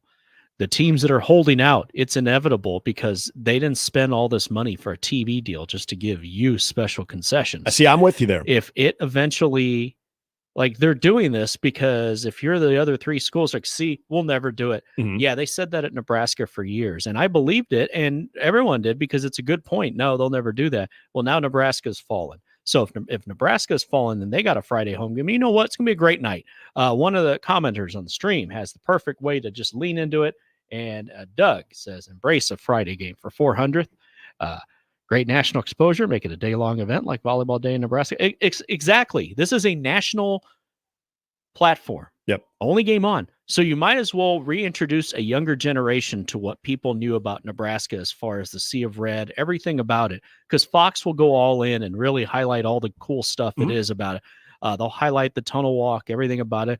Look, we talk Dylan Raiola. He's going to be highlighted, especially if he has a big game against Colorado. Like, there's a lot to lean into here for that.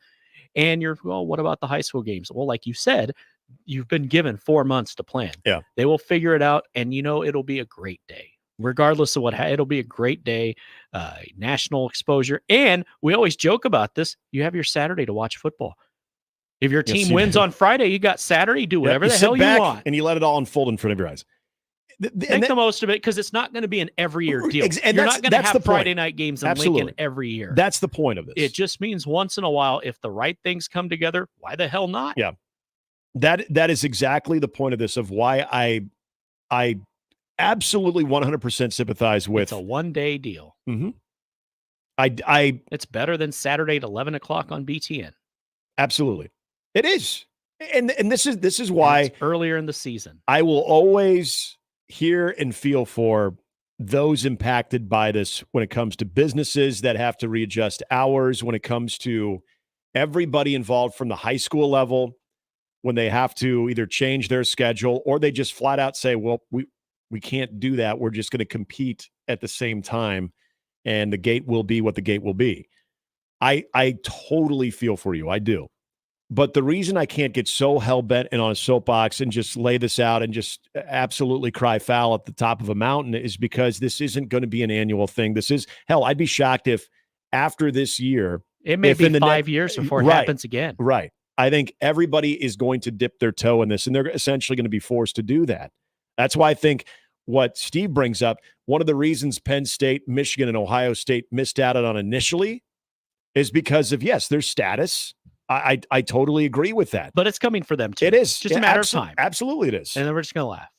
And here's the thing. And we'll all be involved in this. But what I like about what you brought up and what Doug says there is once you get through the logistics of it, and we have a lot of planning to do, and there's a lot of time to do that, it can be you kind can of celebrate Nebraska. Yes, it can be kind of a cool situation. It could be a cool thing out in Eugene, Oregon. It could be a cool thing out in Seattle, Washington. You can make it a unique event from the standpoint of, hey, you know what? This actually could work, and we've got the spotlight. What if the this Huskers is how we are want to 3-0 promote going into that game? Yeah.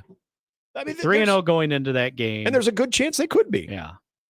You telling me that place isn't going to be just foaming at the mouth? Different than the Colorado, but still lots of fun because, you should just go all in. You know what? We got a Friday night game. We're national. Mm-hmm. We need to highlight Nebraska for a younger generation that a lot of us take for granted what it is because we know, because we grew up at a certain time. But the younger generation, this kind of goes back to the conversation that we had a couple weeks ago about Husker stuff in Omaha, which that'll grow as they start winning and whatnot. But that'll be an opportunity to truly show a new generation what it can be. Yep. And Fox will do it upright. They're not going to half-ass it. That's the thing. They will highlight. There won't be a canned pregame show and halftime show. It's a 400 It'll be a big deal.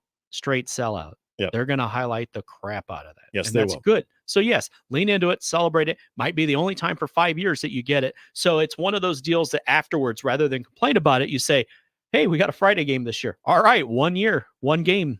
We'll make the most of it because it's not an every year deal. Right. Odds are the every year deal part of it will be they'll play a road game most years. Yeah. And that's okay. And I think that's where they are going to look at a lot of those venues with the three teams that are excluded from this year with Ohio State, Penn State, and Michigan, who, by the way, Ron says prediction that the big three, Michigan, Penn State, Ohio State, will never host a Friday night game. I think it's coming for them too. I truly do because of what Fox wants to do with this. But I do think when it comes to your rotation Ohio of when State you will do be the this, next game. Yeah, because I it's think a big so too. city and you can execute that. Michigan might be a little different because you could still do it, and they've been more willing to do night games.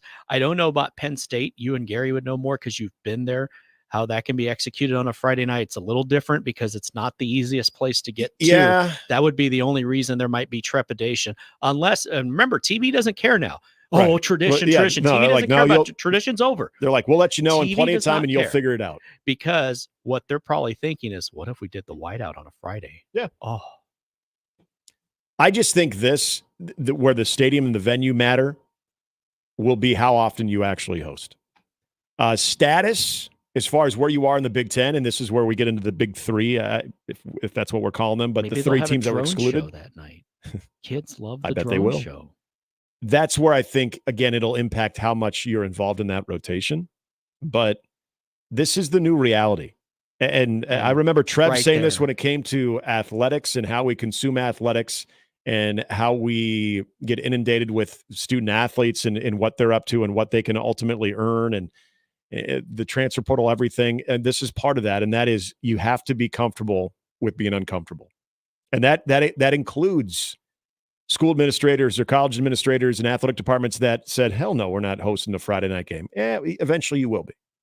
You just, you got to roll with it. If you like cashing that check, then you've got to play ball. They didn't pay all this money for the TV contract to show Rutgers against Northwestern. No, Fox ain't doing that. That's perfect on a Friday night BTN game. Now, they ain't going to put Michigan on Penn State on Friday night, but they're going to put Michigan against somebody intriguing that you want to see. A good Big Ten game. Well, and Michigan, Illinois type. We talked about the what would be the most likely Nebraska Friday night game on the road, and we looked at Indiana because Nebraska at Indiana, that reeks Friday night BTN game. So play the game the opposite. If we had known about the announcement yet, what game would be most likely? And you'd probably look at Illinois because it's not going to be homecoming. So Rutgers is out the window. Mm-hmm. And then when you look at the rest of the schedule, you would say after that, your only other games, UCLA, they're going to try to avoid a November game. And I know they're playing one in East Lansing, but that's different. They suck. But it still calls it what it is. But yeah, Illinois, perfect 400 sellout, 7:00 on a Friday. It'll be a gorgeous night. I hope it doesn't rain now, but I picture it's gonna be sunny. It'd be great. That would be great. Fun day. And I think it will be. People are gonna have fun with how again socializing. unique I think it will be in Lincoln. I think you grin and bear it. You make the most of it. Fox will put on a good show for it, and you'll have a chance to have that audience watching how not only your team looks, hopefully they win that game, but also how you do things at Memorial Stadium, how you do things leading up to the game, during the game, after the game, all the great things around a 400 sellout.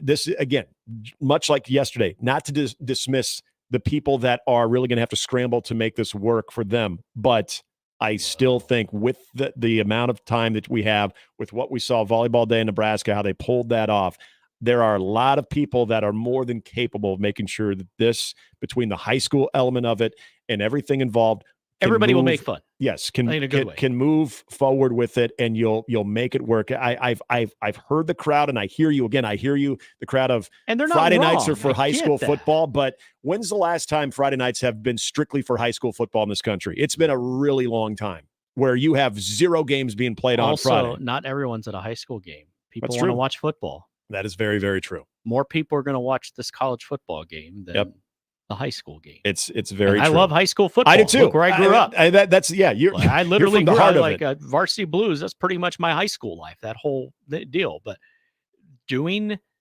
this, it's a one-time deal on the stream. This is a good point because I agree with this. Doug, once again, yeah, I agree. Penn State will do it after they complete their red. It'll be because they'll plan accordingly. They'll set it up early to do a Friday or something like that. So I sound like I'm saying, I love Friday night. Yeah, game. I'm not saying I that, like but it's this not, as a one-off deal to have some fun with it. Yes, and Jacob Enjoy asked the the question that we've been answering earlier today, and that is, hey guys, People will start drinking Thursday. Will you get 2 years off of 2 years off if you host one Friday night game? Depending on who you are. I think for Nebraska hosting, I think this is going to be They may not do it again for 5 years. Right. It wouldn't shock me if they didn't, because then that's why I think you do look at the venues and how challenging it can be for them to do that. You're not going to make them do that annually or even every 2 years. Or do you have Nebraska 1 year open, say, on a Friday? Again, early in the year so that you can plan accordingly. Yeah. It's what they do. And look, they may not do it for several years. And of course, props to Belmont Bill, who said, you should have sacrificed Little Red. I told you this could have been avoided.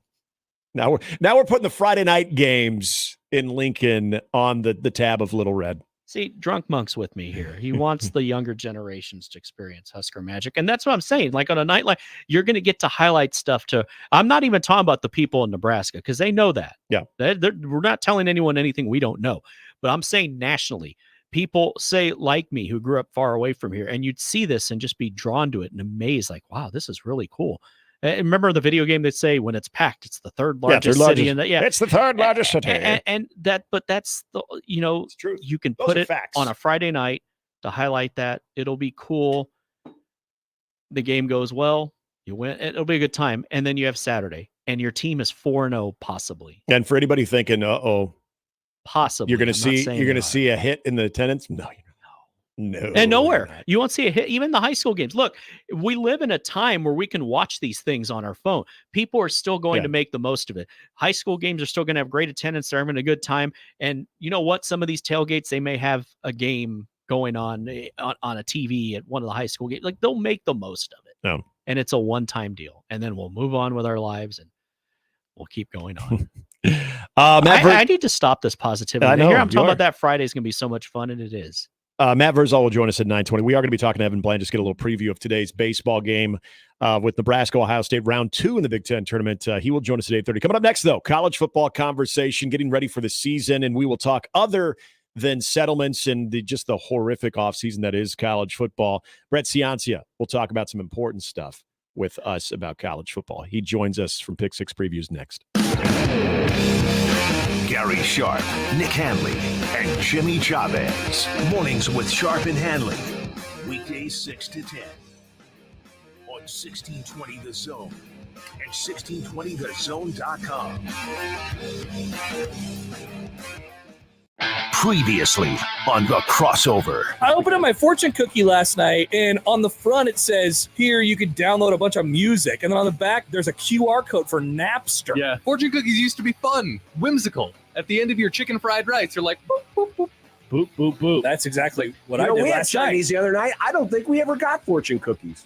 Even worse. Mornings with Sharp and Handley. The Connor Happer Show. Unsportsmanlike conduct. 6A to 6P. 1620. The Zone.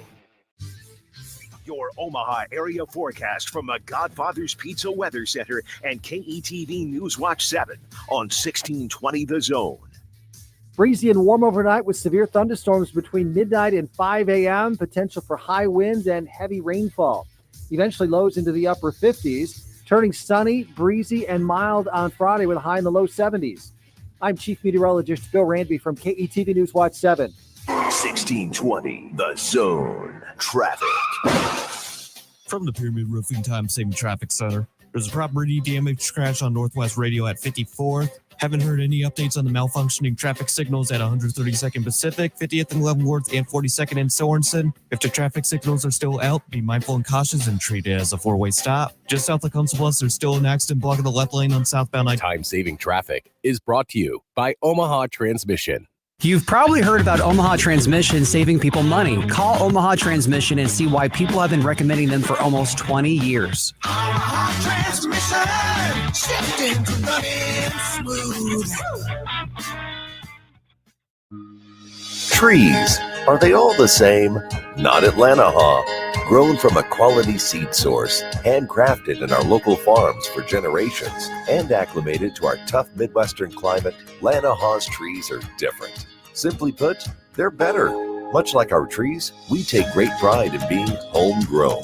Visit our garden center to find your next tree today. Rooted in quality, unmatched value. Lanahaw Nurseries, 192nd and Center.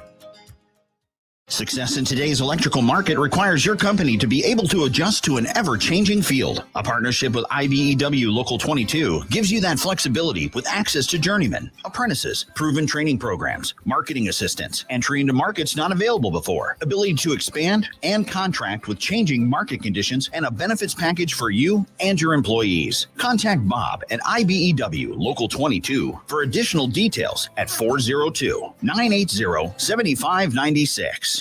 Let's go on a fishing trip you will be talking about for years. The best walleye fishing trip ever. Join me, Crash Davis. We're going to travel to the walleye capital of the world, September 15th through the 19th aboard a deluxe motor coach. Travel with me to Ballard's Resort on Lake of the Woods. Pricing includes round-trip motor coach transportation, 4 nights lodging, 3 days of fully guided walleye fishing, and all of our meals. Go fishing with me, Crash. Your best trip ever. Sign up at ballardsresort.com. ballardsresort.com.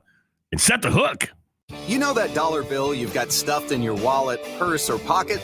Give it a little respect because it could win you millions. Lotto America from the Nebraska Lottery is here, and it only costs $1 to play. It has a $2 million starting jackpot with drawings every Monday, Wednesday, and Saturday. What's more, you can add the All-Star bonus for an additional $1 to multiply any prize won. So unwrinkle that dollar bill in your glove box and play today.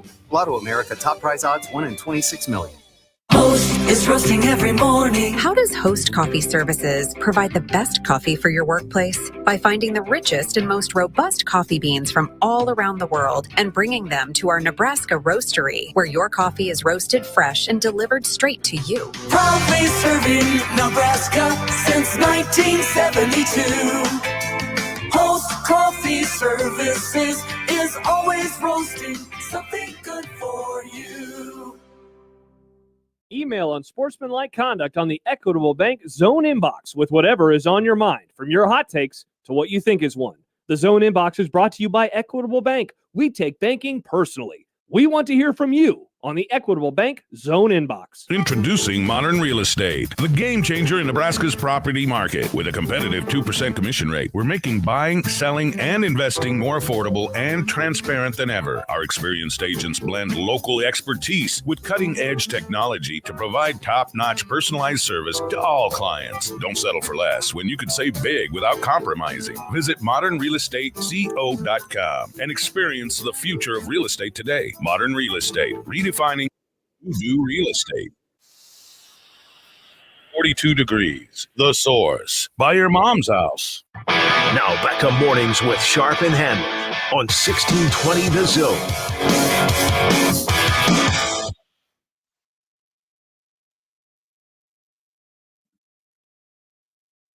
There we go. College football. We are inside 100 days. I did too.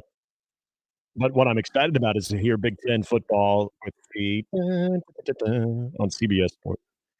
Yes, 99 days, 3 hours, 21 minutes, 49 seconds away from Nebraska UTEP. But who's counting? I just did. That's what happened. And this college football offseason, we need it. We need a jolt of some positivity, some previews. The Pick Six preview is one of the very best that is out there. It will be available here in the near future as we get into the summer and we start talking about everything college football on the field and predictions. Brett Ciancia of Pick Six Previews, he joins us throughout the season once we get this thing cracking in the fall every Friday. He's kind enough to join us today to start talking what really matters with college football. Brett, good morning. How are you, my man? Hey, good morning, guys. Thanks for having me on. It's a rare May appearance for me, so I'm excited to be on. And, you know, I hear that 100-day count. It's a little bit nerve-wracking for me because I need to get this publication out. I'm running out of time, and it's a lot. It's a beast of a project. So still looking for an early July release like usual with the hard copy and the digital options available. But, yeah, it's digging in. This is a year of all-time change, and I might say that a lot of years, but really with the conference changing, all the conferences changing, all the coaching carousel, we're post-Saban society here. It's a lot happening. Well, and Brett, I know you start digging into this thing, heck, probably even after the conclusion of the regular season. But we've talked about this before. For what you do when it comes to the publication, it does it seem every year it delays just a little bit more because of the constant changing with coaches, as you mentioned, but also transfer portal. We got the transfer portal windows, and then every now and then we get that rare surprise of a late addition, even though someone was in the transfer portal. We haven't heard where they're going to go, and then all of a sudden they land somewhere. Is this a continuing trend for you when it comes to trying to get your arms wrapped around certain teams and what their 2024 might look like? Yeah, absolutely. I launched this Pictures Previews back in 2012, and I'd say nowadays it's tenfold the amount of research. I mean, it really is. It's not an exaggeration. It's really breaking down every single position group, every single player, where they are, where they came from. You know, you got 10 to 15 transfers in every year, 10 to 15 out every year. You have even more at some schools like Colorado. So what used to be, you would just look at a formula basically of recruiting rankings, a coach impact, and who left early for the pros. You got to do all that, but now it's like a huge carousel of player movement. So, yeah, it's an all-year project. It's way more detailed than ever. But I think also that brings more value to my product because, you know, a lot of them are published now, and they're sitting there on newsstands. They're coming out April, May, and they're outdated. I mean, it is what it is. And so they get out there first, but I try and get everybody the most refreshed and up-to-date glance at college football early July. And, yeah, it's a beast of a project, but calling head coaches, coordinators, watching spring games, really just trying to go position by position because that's the only way to really break this thing down. But, yeah, it's a heck of a project, but I'm really excited about this year coming up. Well, and Brett, we're excited from the standpoint. We've been talking about this. In fact, the last 48 hours, it was announced that Nebraska, amongst many other new and old Big Ten teams, will be hosting Friday night games on Fox. There's a lot of different ways that people will be consuming that, but the Big Ten in general and how it looks now with the addition of USC, UCLA, then Washington and Oregon, as you've started to dig into the Big Ten and what this looks like, the importance of a huge season for Ryan Day, what they've done on the coaching staff and additions to the roster, Michigan coming off the national championship, what now under Sharon Moore looks like, all of the different storylines. Is the Big Ten as a whole, from a conference standpoint, the top story right now when it comes to conference storylines? Well, there's just so much movement that I think that each conference has their special slice of it. I think with the Big Ten, yeah, you're bringing in some huge brands there with Oregon and USC and Washington right off the national championship run. A couple of those I don't think are real playoff contenders. I think Washington is set for a big step back, a transition year. Just 2 starters back out of the 22 that were in the national title game. All-time transition season for them. USC still needs a defense. I think with Oregon, you have a legit national title contender to challenge and pace with Ohio State at the top. And, yeah, you're right about Ohio State. It has the feel of them really going all in for a season. They're putting all their chips in the middle here. This is a make-or-break year for Ryan Day, the way they supported him with his staff, his recruiting, his transfers. It's, you know, they're going all in. And Penn State's been close. And I think a Penn State team and a program that really would benefit from a 12-team structure. They're never top 4, but they're always top 12, in my opinion. So they're right there. So, yeah, with the Big Ten storyline, you have 3 legit playoff candidates, and it's going to be a battle. No division, so that's going to make for fun schedules and random new matchups. So, yeah, I think that's a great storyline. The SEC has 2 big brands coming in, too, in Texas and Oklahoma. The Big 12 really has my eye. I'm really excited to see this conference. It's a lot of these programs that might have been forgotten by the major networks, but they have passionate, rabid fans that pack their stadiums, the Midwest and the mountain schools and the border schools. So I'm really excited to see that 16-team conference. But, yeah, it's all over the place. Brett, you mentioned Oregon, and it's not just programs that come into the conference, but it's also personalities. We spent a good season last year praising the confidence, the swagger, but more importantly, the attention that his team pays to him and Dan Lanning. When you think of Dan Lanning now with some of the coaches that we've been inundated with for a while in the Big Ten, is Dan Lanning, is he in a good way, is he going to be a guy that you think is going to push some buttons amongst some of the fellow Big Ten teams? I think so, and I think it's going to be good for the conference. He's going to have an impact on the recruiting trail that's going to make everyone else step their game up. Reminds me a little bit of Urban Meyer, only in the sense of the recruiting, where the Big Ten was always a strong recruiting conference, but when Urban Meyer came in, he brought SEC tactics and SEC-level recruiting. It made everybody else elevate their game on the trail. I think you're going to find that with Dan Lanning. With looking at recruiting historically, you never thought that Oregon could be a top 5 recruiter, just based on geography. First off, they don't have any championship history. and they're secluded all the way up there in the Pacific Northwest. But he really flipped the board for them. They're the only team in America to do all four of these right here. Top 10 in 2023 and 2024 high school classes, and top 10 both years transfer portal. So he's really taking control on the high school and the transfer level, elevating their game. I mean, they're solid at every position now, stacked with 5 stars. So yeah, and he has some quotes too. I remember when they were about to play Colorado and Dion, he was saying how his team plays for wins, not for clicks. Yeah.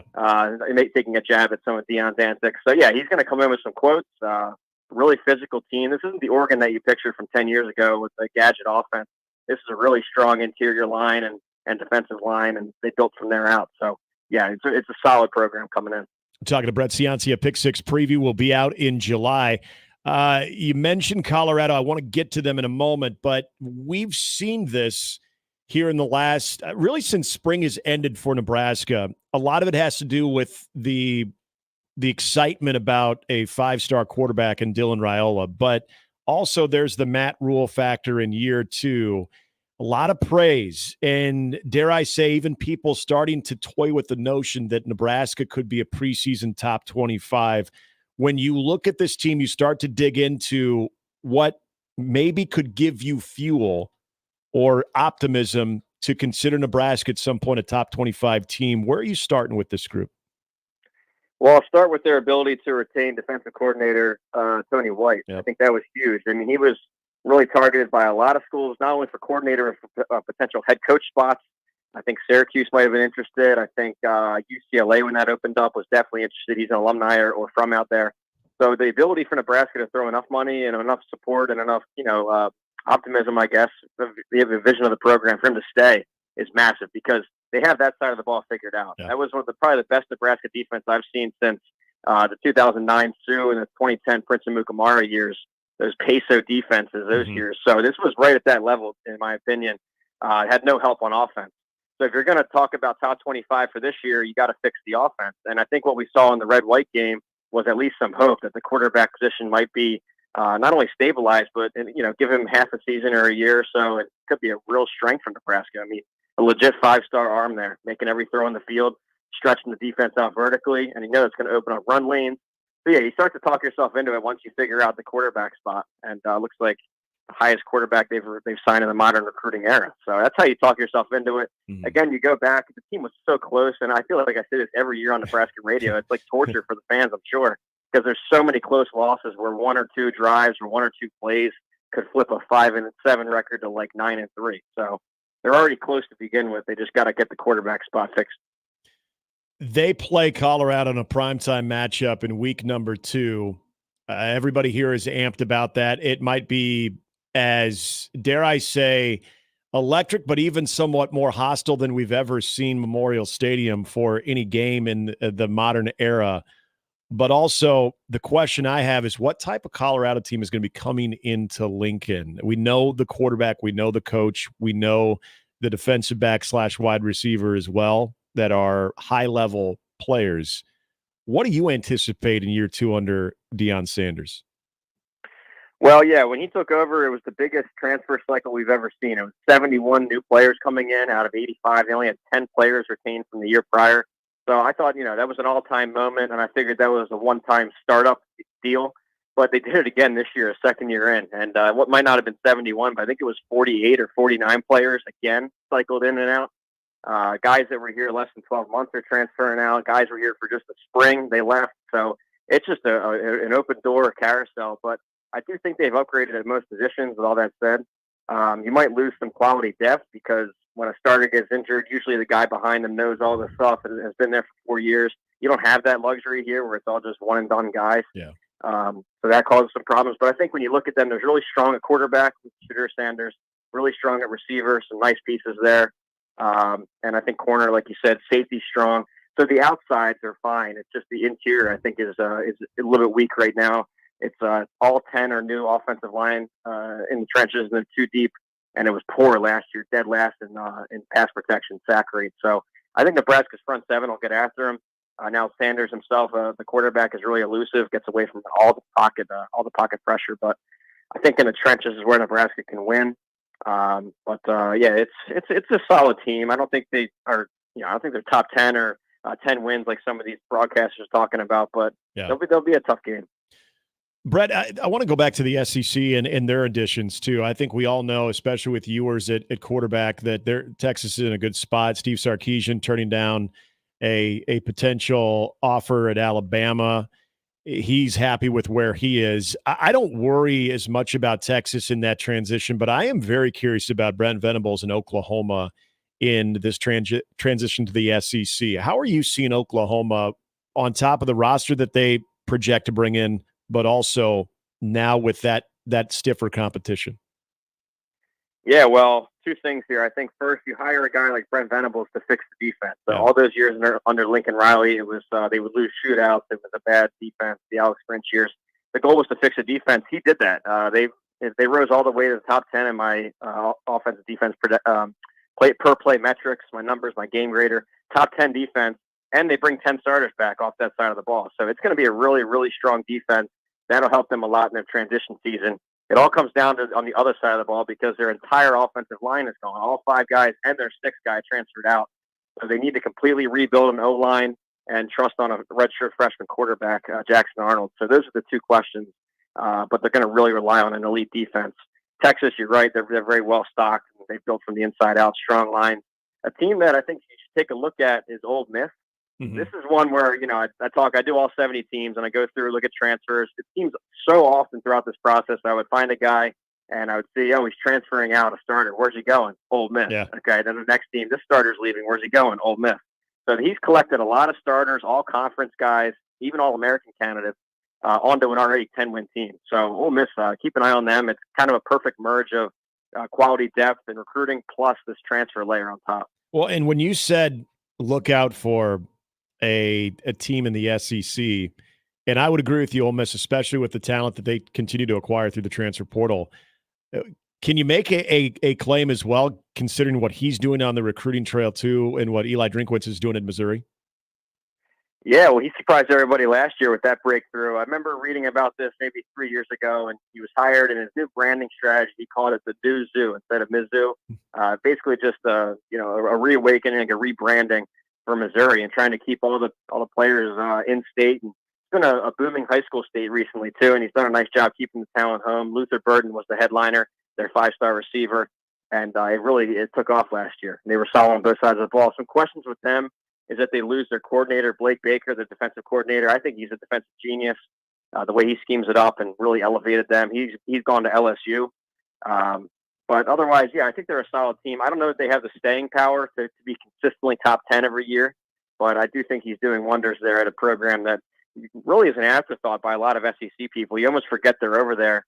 And quietly, they won, 10, 11 games and beat Ohio State in the Cotton Bowl. So very impressive job there. I got to ask you this before I let you go, too. We have listeners that are either hearing us in Iowa or here in the state that are big Iowa fans. They got what they wanted, and that's no Brian Ferentz as offensive coordinator in this new look Big Ten with Kirk Ferentz still there, and obviously a highly respected coach. You know his system. You know they win with defense and special teams, and they will have a new OC. Your optimism about what Iowa could be in 2024, given what they return on defense. Yeah, well, I was just going to go there. I think it starts with defense always with Iowa, and Phil Parker, one of the best coordinators in the game. I'm glad to see he finally got his Broyles Award for the top coordinator. Yeah. You can make a case for him every single year the way he constructs that defense. And this time around, I guess it was either NIL or just the program vision, but name by name, all these starters are coming back on defense for Iowa. I mean, Cooper DeJean is a big loss, but from there, everyone's back defensively. So that's going to carry them, keep them in every game like it has the last couple of years. The question is offensively, how quickly can Tim Lester come in and just get any kind of production? I mean, I'm not talking top 25 offense. Give me a top 100 offense, and they're going to be competitive. So, they're still going to be a winning record team. They're going to be in a lot of battles, a lot of close games, and hopefully they can win at the margins, red zone, third down, and keep some drives alive longer than they used to, because last year was awful on offense. Brett, before I let you go, again, we know the publication will be coming out around July. For folks who want to make sure that they have this, and as we've mentioned, it's gold. It's something that is going to guide you into the season. What do they need to know today? Yeah, I'd say follow Pick Six Previews on Twitter. It's all spelled out, Pick Six Previews, and pick6previews.com. We'll have the pre-order link up next week, and that's how you get the orders in. Until then on Twitter. But yeah, we have the hard copy edition and the digital download option. Both will be ready early July, but get your orders in starting next week. Brett, awesome stuff. We can't wait to talk to you more throughout the season. We'll probably hit you up here once that comes out as well, and have you do some explaining to us as well. But always appreciate the conversation, my man. Enjoy the summer. Oh, thanks, guys. Yeah, same to you. Enjoy the holiday weekend. You too. Brett Ciancia. He's absolutely one of the best. All warm and fuzzy now for football. I know. See, these are the off-season conversations we need to have more of. Actual predictions from guys that are diving into it. And Brett does a lot of the analytics, too.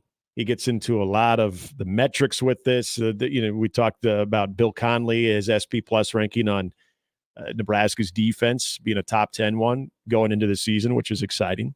But yes, there's a good blend of some of the analytics with Brett Ciancia, but also a lot of what we also see with Phil Steele, where he's talking to a lot of the coaches and having that time carved out with those guys. This is the year more than anything, Jimmy, and you being a college football savant as well.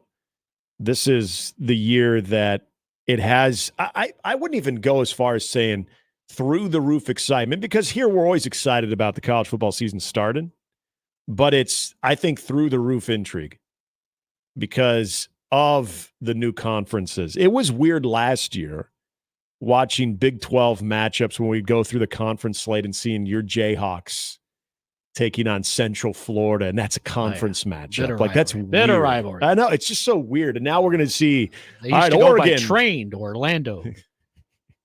Yeah, the only time Kansas would visit Central Florida because they were actually going to Tangerine Bowl. Yeah, that or they were going to Disneyland. Is it Disneyland or Disney World? World is in Florida. Land is in California. Shohei can go to Disneyland. There you go.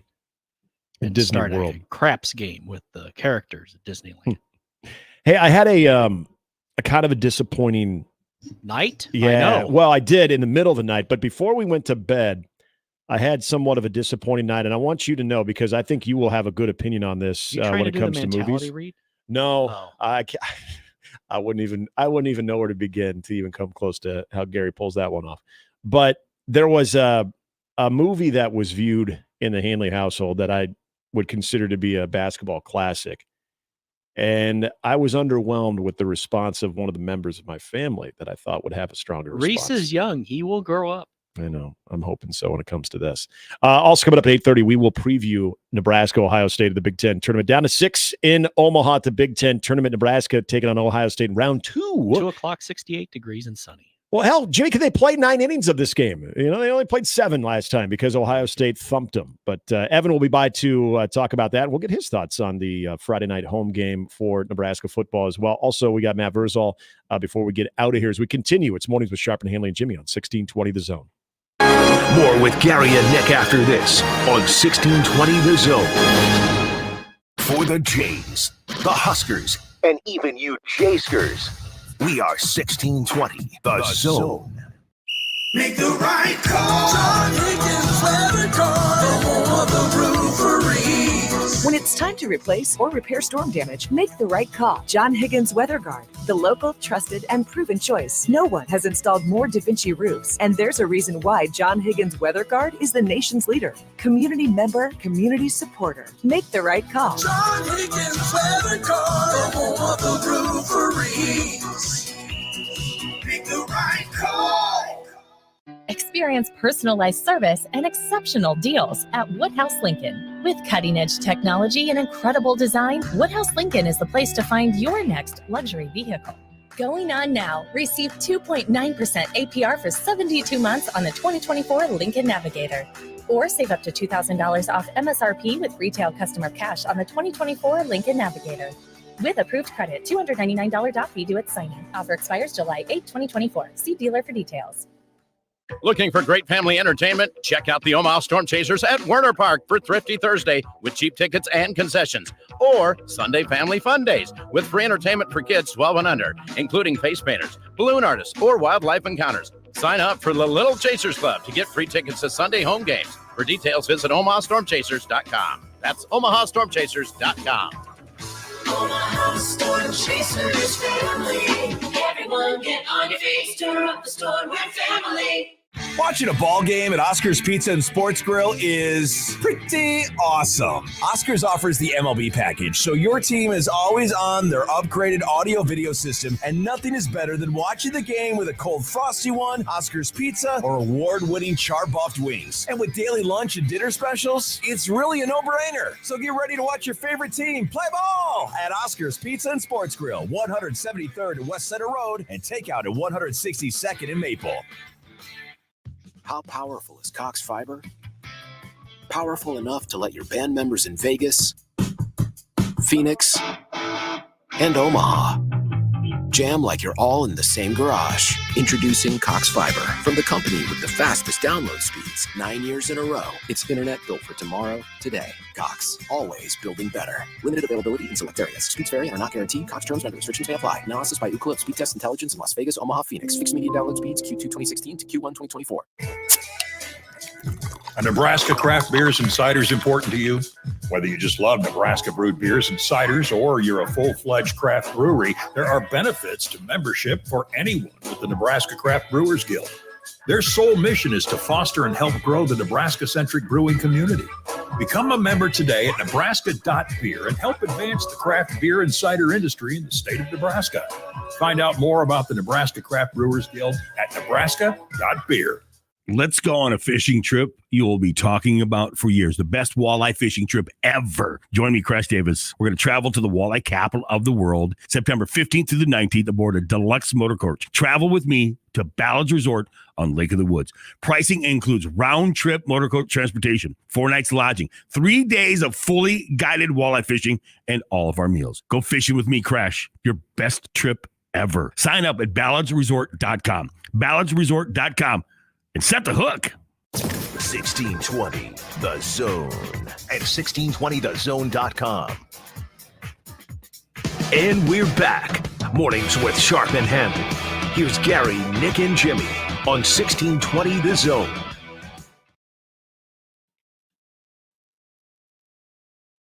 So I was really proud of my wife last night. We were eating.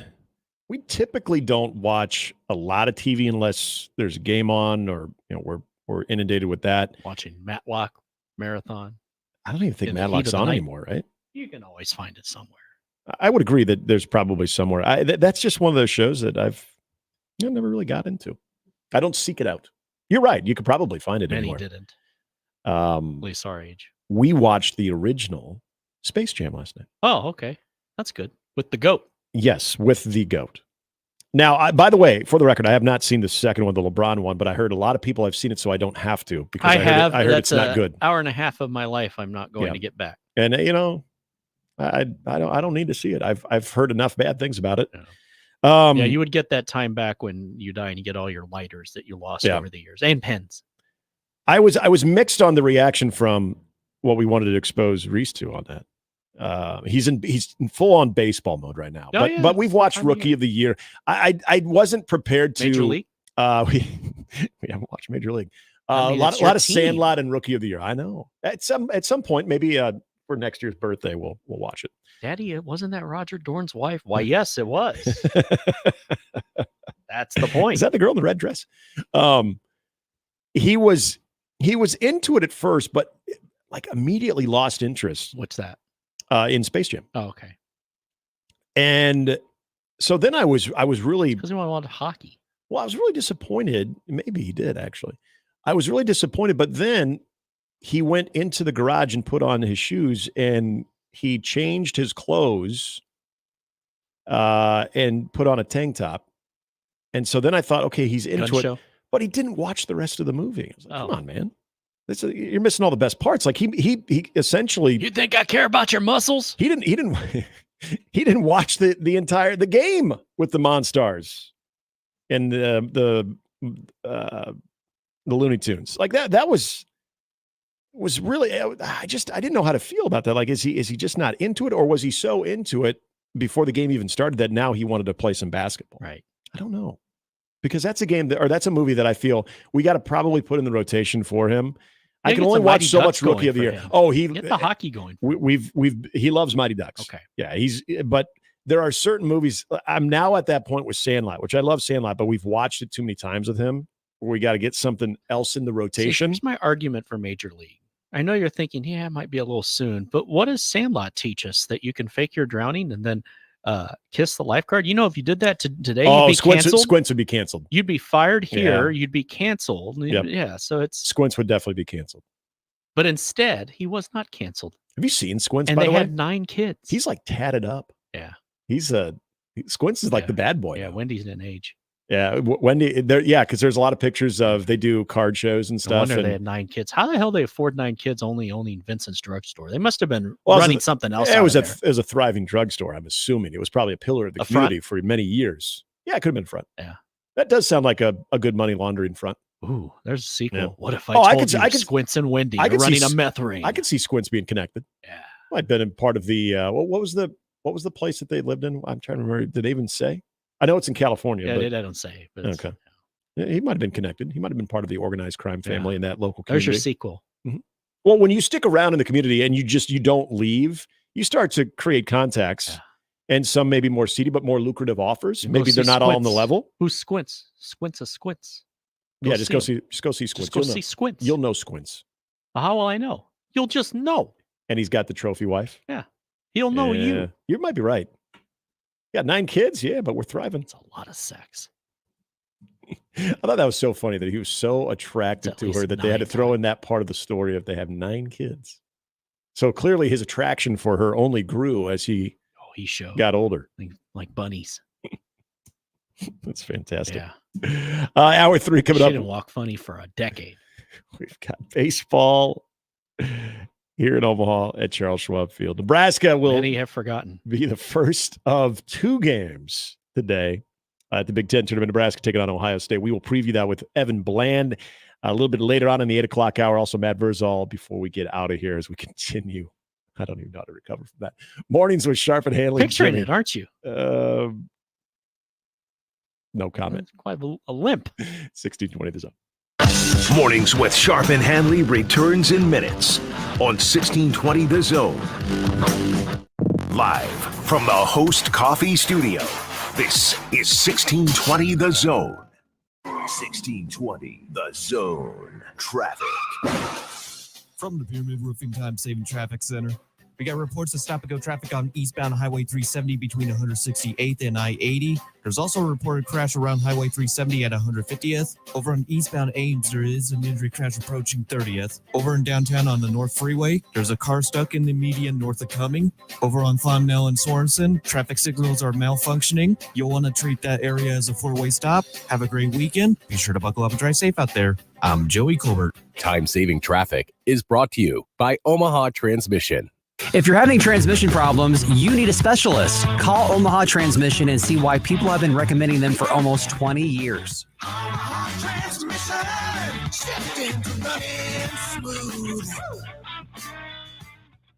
Are you the decision maker in your company? Consider this. For the first time in decades, there's a better option for a corporate card and spend management platform. Meet Ramp, the only corporate card and spend management system designed to help you spend less money so you can make more. Most corporate credit cards offer points as incentives, but those points amount to less than their worth in real cash value. Ramp's business cards offer you cash back, real money in your pocket. Plus, you control who spends what with each vendor.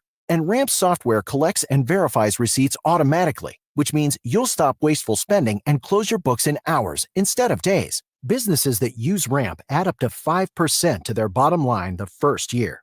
If you're a decision maker, adding Ramp could be one of the best decisions you've ever made.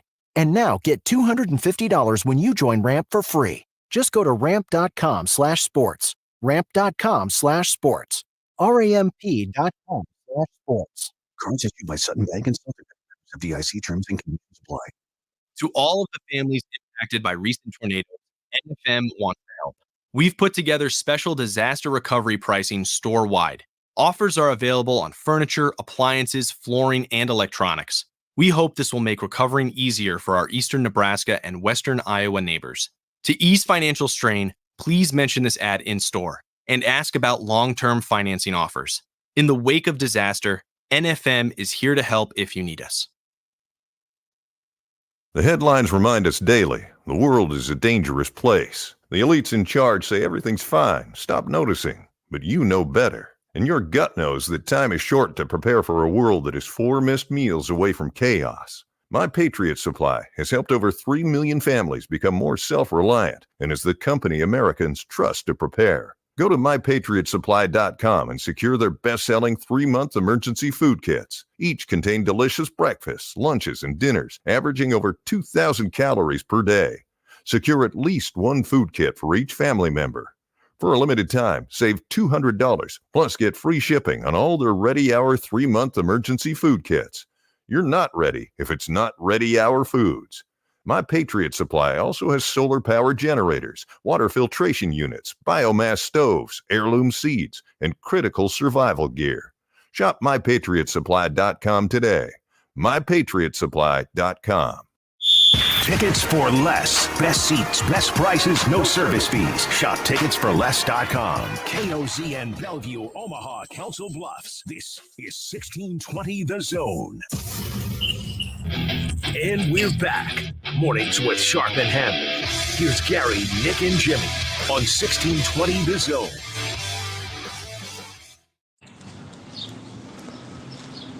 Going to be talking to Evan Bland of the Omaha World Herald. Our preview, boots on the ground over at Charles Schwab Field. 1 of 2 games today at the Big Ten Tournament, Nebraska, and a rematch with Ohio State. We'll talk about that and also get his thoughts on the Friday night affair between Nebraska and Illinois.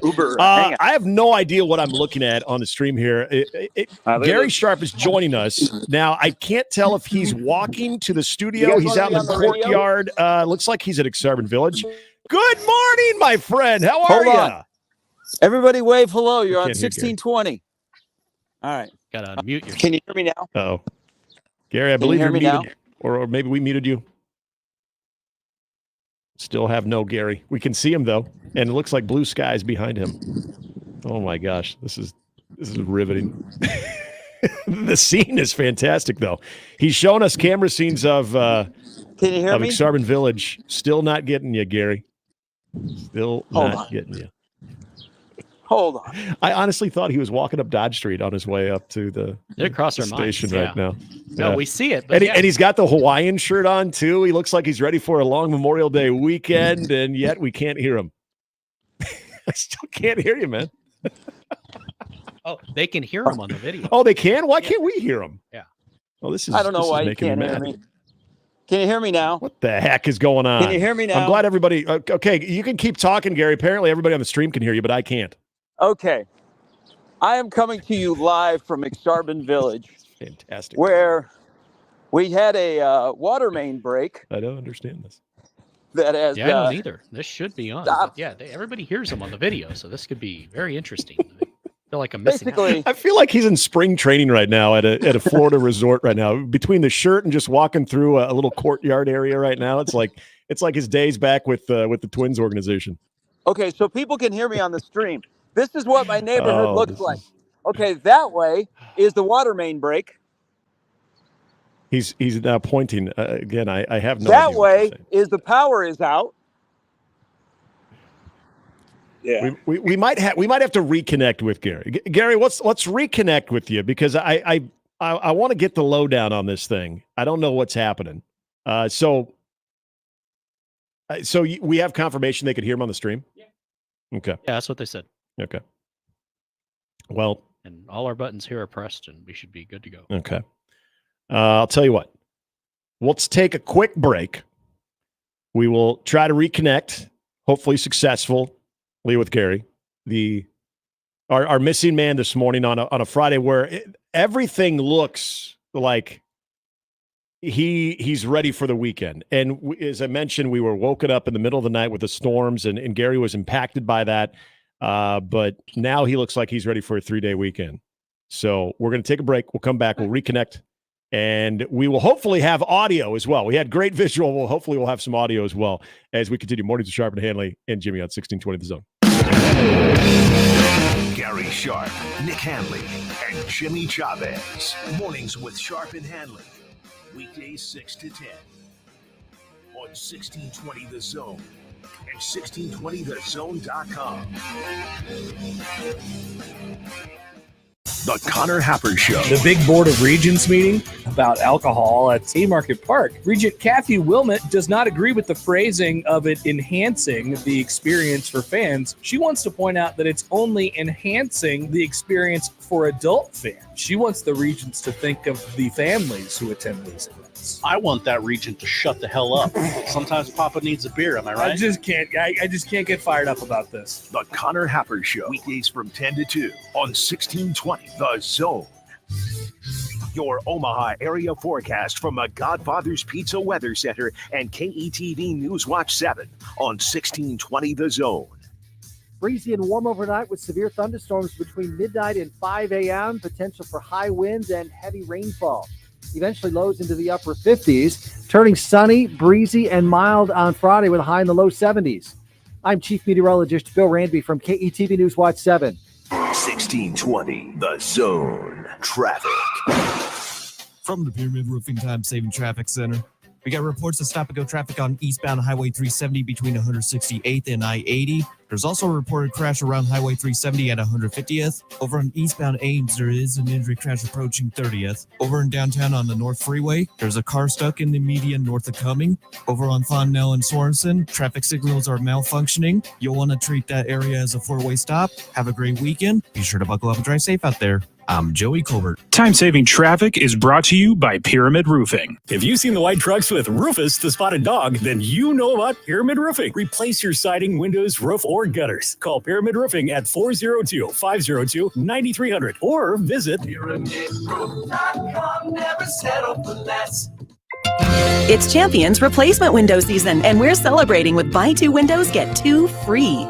If your windows are drafty, difficult to operate, or costing you money on your energy bill, it's time to replace them. Champion Windows is here to help. Champion builds our own windows right here in the USA. We make the process easy. We help you choose the best design options for your home. We then build your project in our very own factory. Our install team manages your project every step of the way, and it's all backed by our lifetime guarantee. Turn your house into your dream home with more livable space in a new Champion sunroom, or enhance your curb appeal with new siding, now 30% off. Don't wait, this sale won't last long. Buy two windows, get two free, and 30% off sunrooms and siding. Call 877-GO-CHAMPION or visit championsavenow.com to schedule a free in-home estimate today. All discounts apply to our regular prices. Select styles apply. Minimum purchase required. Cannot be combined with other advertised offers. See store or website for details. Enjoy huge store-wide savings during NFM's Memorial Day weekend sale. Take an extra 10% off the current price on furniture, flooring, and more. Plus, save on appliances, electronics, and mattresses via mail-in rebate. Get $100 off when you buy 2, $500 when you buy 5, and save $1,000 when you buy 8.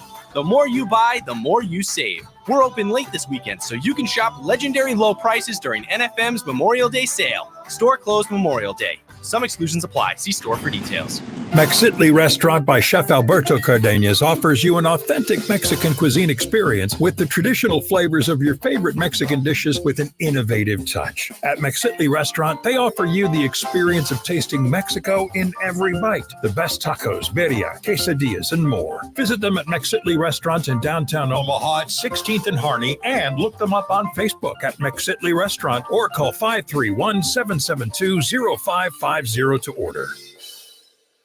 Watching a ball game at Oscar's Pizza and Sports Grill is pretty awesome. Oscar's offers the MLB package, so your team is always on their upgraded audio-video system, and nothing is better than watching the game with a cold frosty one, Oscar's Pizza, or award-winning char-buffed wings. And with daily lunch and dinner specials, it's really a no-brainer. So get ready to watch your favorite team play ball at Oscar's Pizza and Sports Grill, 173rd and West Center Road, and takeout at 162nd and Maple. You know that dollar bill you've got stuffed in your wallet, purse, or pocket? Give it a little respect, because it could win you millions. Lotto America from the Nebraska Lottery is here, and it only costs $1 to play. It has a $2 million starting jackpot with drawings every Monday, Wednesday, and Saturday. What's more, you can add the All-Star bonus for an additional $1 to multiply any prize won. So unwrinkle that dollar bill in your glove box and play today. Lotto America top prize odds 1 in 26 million. Now back to Mornings with Sharp and Handley on 1620 The Zone. Still to come this hour, going to talk to Evan Bland, also be talking to Matt Verzal before we get out of here. We're trying to effort our roving reporter out in Exarban Village, Gary Sharp. He's out there, and he's taking things in. Let's see if we can hear him. We know everybody in the stream could hear him. We could not. We had this issue a while back at one point, so let's see. Do we have Gary Sharp audio here? What's up, Gary? Damn it. Now he's frozen. Now he's frozen. We don't know. We don't know. But it looks like a very pretty morning. We tried to tell you all morning. It does, and he's dressed appropriately for it, too. Okay, so we've got a frozen Gary. All right, so what we're going to do, our backup plan is we are going to join Gary on the phone at 9 because, now we have a frozen image. You got to love this. But, this is what happened. So we were told, let's see. Okay, wait, did I see something there? I think he was unfrozen for a second. All right, let's see. Gary, can you hear us? I see stuff. There we go. I can hear you. Oh, we don't have. Yeah, this is frustrating.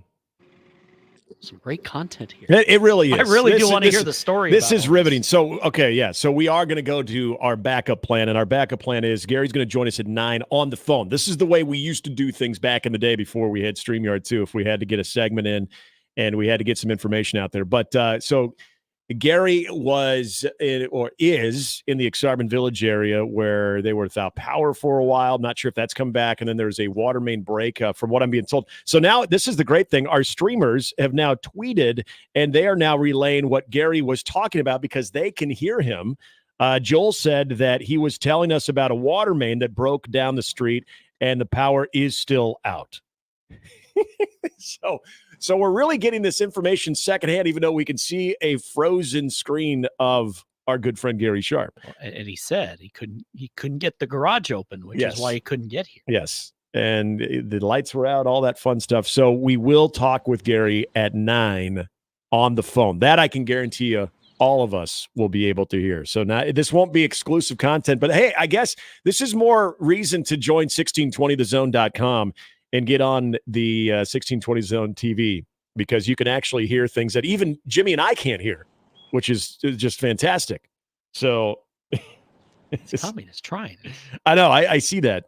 He is, but it's just we keep getting a frozen screen and it's not working and all kinds of fun stuff there. So that's what's happening. It's not lack of effort. I can tell you that. Yeah, I can tell you that. Okay. Ross Dellinger is tweeting out.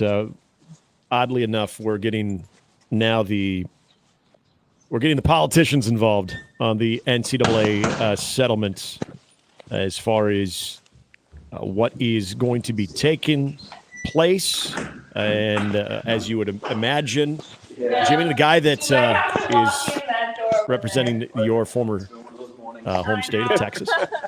Ted Cruz is weighing in as well. Don't associate me with him. I'm not associating. I'm just saying I don't claim him. I'm just saying that's where he's at. I haven't lived there in 20-something years. A little different now. He released a statement saying that today's settlement presents a significant change for college athletic system still facing tremendous legal uncertainty absent congressional action. I carefully worked with athletic associations, conferences, universities, and student athletes across the country to put forth draft legislation that would allow for this agreement, including the revenue sharing provisions, without degrading the educational benefits many student athletes receive. Overall, I believe this agreement demonstrates the urgent need for Congress to act and give the more than 500,000 student athletes across the country to continue using athletics as a path to get an education and develop life skills for their future. Also, we've got Lori Trahan weighing in as well, suggesting that college leaders not look to Congress, but now bargain collectively with athletes. Oh, don't you love the college football? I mean, I understand that this conversation continues to go and just college athletics in general, but the college football preseason, why, gosh dang it was nice to have Brett Ciancia on because we could actually start talking about some of the teams. It was great. What's going on with our man Gary? I'm just looking at. Oh no, okay. John in the Equitable Bank inbox sent me that he has an Uber account. He could send an Uber to go get Gary. Yes. Yeah. Thank you, John. And John also says, so the water main broke StreamYard too. Well, it might have. It's possible. It looked like everybody was out and about there. That's all you could really do when you don't have power. I don't know. I thought we did something about our StreamYard and phone difficulties. Apparently we did not. Well, it's not a way. Everything, right? What did they say? It's like 99.9% accurate, but there's always that slight percent chance. Mm-hmm. We've all been told those statistics in different facets of our lives. Yes. So, all right. I'm just happy he was out. That was more than anything. Might as well get a walk in. It's a nice morning. Yeah. I was happy that he was out and he had the appropriate shirt on. What's he supposed to do? Go back to sleep? Then he's going to sleep through the baseball game. So he gets a walk in and head on downtown. Yeah. By the way, I was texting with Iowa JD because, as you know, Iowa JD is also a very highly regarded softball umpire. And so I asked him the question about what his interpretation of the runner's interference call that was made yesterday in the extra inning affair between Iowa and Illinois. He said, as an NCAA official, I know softball rules, not baseball rules. After I was educated on the rule, it was called by the letter of the law and was correct. Now you get into the letter versus spirit. It never affected the play, so why call it? I said, here's what I liken it to. A runner that swings at a pitch and comes out of the box into the plate area. Catcher throws, and it's bang, bang. The batter's actions never affected the play. It's illegal, but it needs to affect the play. 110% with Iowa JD on that particular play. For anybody, and I had 2 texts immediately after this happened yesterday on when it happened, and I was just assuming, because this is before they even went to the replay, I was just assuming that they would slow it down, and what Iowa JD is referring to of the letter of the law and any type of obstruction, which again, you do see a hand come up on the slide, but it looks more natural as the player, the Iowa base runner, is breaking down his slide. When you see this called, typically it's extremely noticeable. You'll see a guy come out of the base path so he can impede the line between basically the path of the throw and where the player is. Now, if you go right into the shortstop or second baseman, whoever's making the turn on that double play, and there's contact and it was avoidable, that's also another obvious interference situation. This one was so hard to find. When he breaks down his slide, the hand naturally always comes up. Now, this hand goes a little bit more vertical, but it just did not appear that it impacted the play at all and the throw at all. And if you want to call this by the letter of the law, and especially in real time to know that that's actually the letter of the law right there, it's pretty impressive. But in a game where you're in extra innings, you know how important that particular moment is. I would think that it would have to be to the point that he's essentially tackling the middle infielder. And that wasn't the case. So that was, again, I brought this up back in the 6 o'clock hour. If you're just tuning in and wondering what the hell I'm talking about, it was the Iowa-Illinois game of the Big Ten tournament. On Iowa being basically doubled off on a runner's interference call that I just didn't see where it should have been called. It was extremely confusing, and I felt with the benefit of replay that it would be overturned, and it was not. But Iowa JD brings up a good point. If you're going by the letter of the law, then it was called correctly. But then there's the, do you make the call in that situation? So there is that part of this. Still to come, we're going to catch up with Gary at 9, and I just want to hear about his day, his morning. Because if you were like us, now Jimmy was the fortunate one. Jimmy got to. I was. No one's ever said that before. Jimmy got to sleep through well, you said I didn't you never, I just do. You never got the alert, right? Yeah, but even if I did, I probably would have slept through the damn thing. I couldn't hear I a don't know, dump truck driving through a nitro You glycerin couldn't hear plant. a dump truck driving through a nitro. Jesus, did the wind clear out or the room clear out? Did I break wind? Is it going to rain again? I know. Here, I was like, "Oh, it's a nice day. It's pretty." I know. Now it it's looks like nice. getting And Gary looked like he's coming to us live from Florida. And I now know. outside it It's looks getting cloudy again.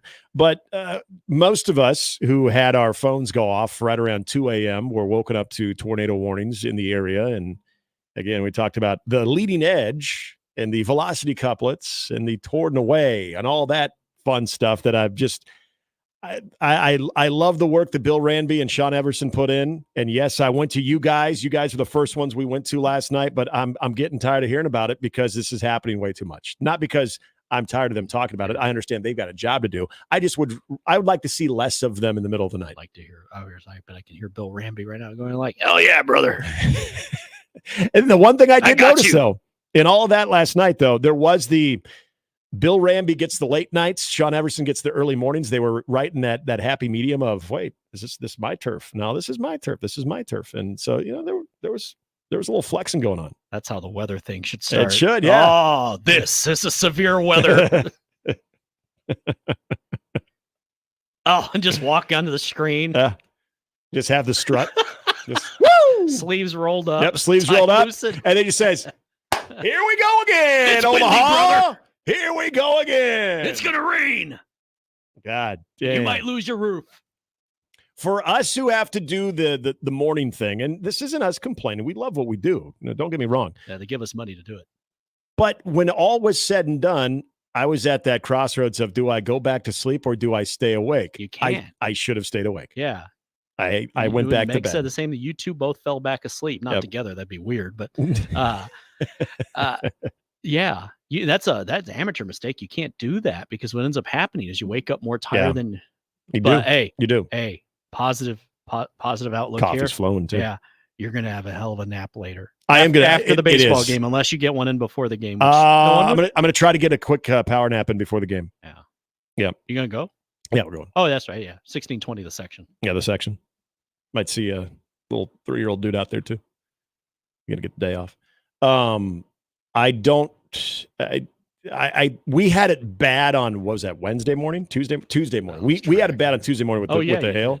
So now Gary, so the second part of our duo is that's true. getting it bad this morning with the power being out. Damn, now so they good had the thing I'm water main thing going on that Tuesday as well. Good thing I'm But- leaving town, man. I'm Yeah, worried. it's this. You're getting out of here. That's probably a good time to. And they always say this happens in threes. Yeah, I'll probably go home and get shot. Whoa, man! Well, I probably jinxed it. Come on now. Jeez. I'm like, oh, life is good. That's Life is harsh. great. Poor Nick, poor Gary, hey, me. And then Yeesh. suddenly I come back and you're just like, hey, why is Joey here permanently? Wow. I didn't want to go there. Now you're going back to form. Now this is negative Jimmy here. We're back. Yeah. It's Home sweet home.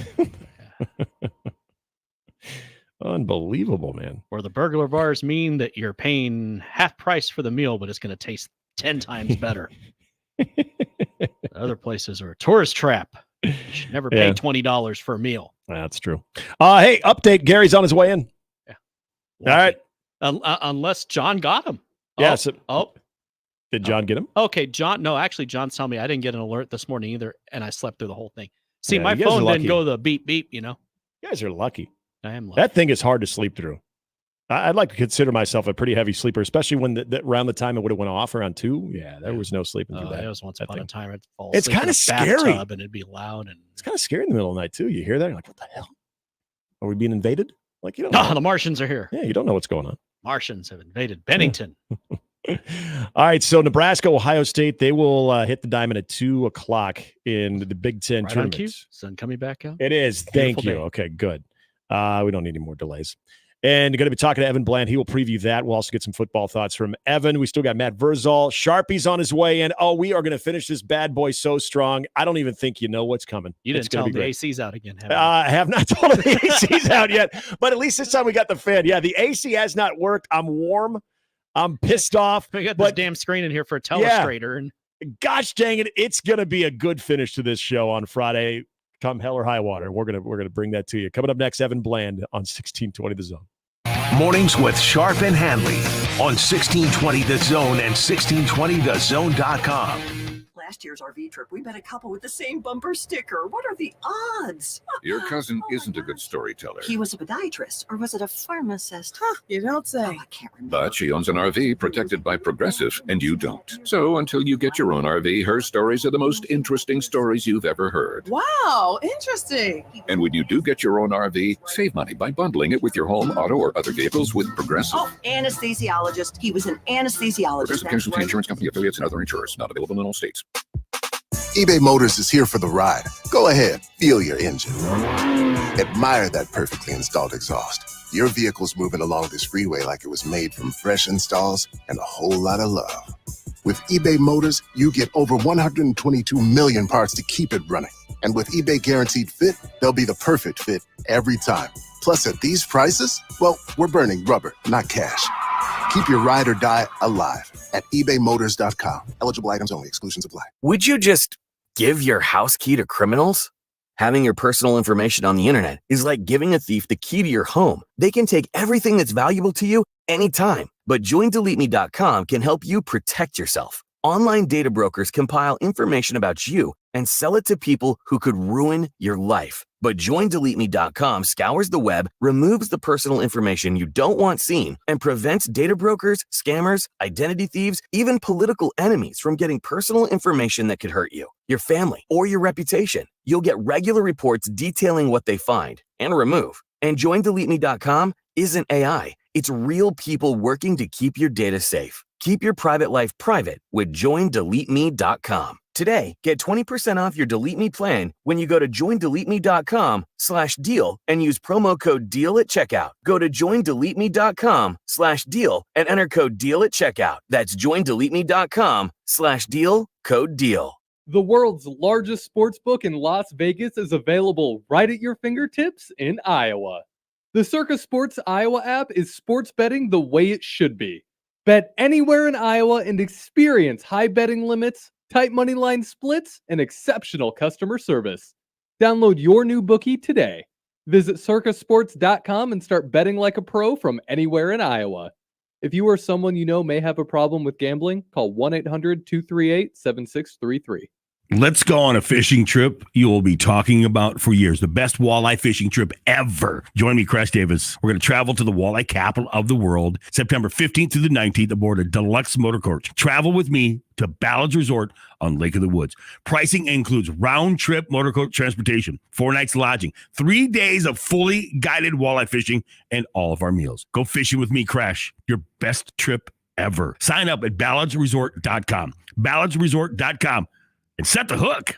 Hey, baseball fans, join the Blur Tailgate at Hilton Omaha this June for our 12th annual hospitality event during the College Baseball Championship Series. Book an experience for your clients or employees with an inclusive bar, buffet, TVs, music, and tailgate games. Secure your spot today and let Blur Events take care of all the work so you can enjoy the day. Plus, we're just steps away from Charles Schwab Field. Visit blurevents.com to book your group, buy tickets, or learn about sponsorships. That's blurevents.com, your college baseball and football tailgate destination.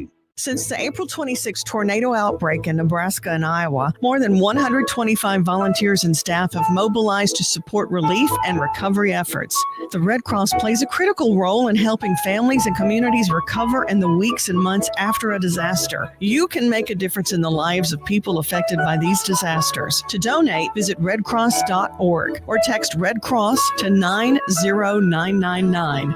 Thank you for helping the Red Cross support those affected by the tornadoes. 1620 The Zone at 1620thezone.com.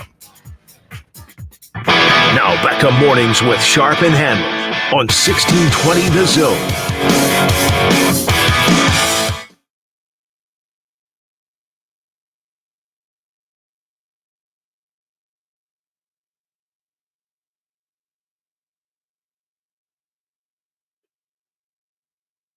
It's been a morning, but as he is suiting up right now, Gary Sharp has made his way in, and we'll be talking to him very shortly. He's really here. He is here in the flesh, in 3-dimensional, which is great. We'll have to get inundated with his walk and talk that apparently our streamers, that was exclusive content there for our streamers, and not even Jimmy and I. That's why I signed up for the email. Yeah, that's you get that. You get that on 1620. The email. Go to 1620thezone.com. Evan Bland kind enough to join us twice in 1 week because we said, hey, you know what? We're not going to be here on Monday, so let's talk to Evan twice. And we got a baseball game to talk about, round 2 between Nebraska and Ohio State. Evan, good morning. Hopefully your morning hasn't been nearly as hectic as what we're experiencing here. No, not too crazy. Picked up some sticks from the storm last night. That's about the extent of it. And talking with you guys, so I have no idea what day it is. But other than that, we're all good. So this is the time of a conference tournament that you're usually thinking, all right, how deep is that rotation? How are you looking with maybe having that stretch starter, that midweek guy that maybe is giving you some innings? But if you think about this compared to where Nebraska even started this tournament, this isn't a bad situation for Nebraska to be in when you're trying to continue your stay at the Big Ten tournament, going with your true number 2 in Mason McConaughey.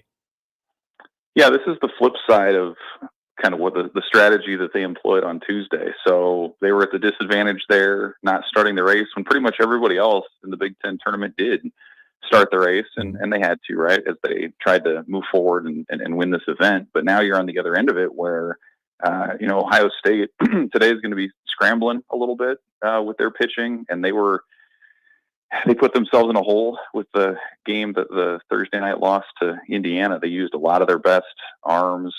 They haven't announced who their guy is today, but yeah, kind of a pretty good sense of who it's going to be. But it's Nebraska's in a better spot for sure at this point with McConaughey.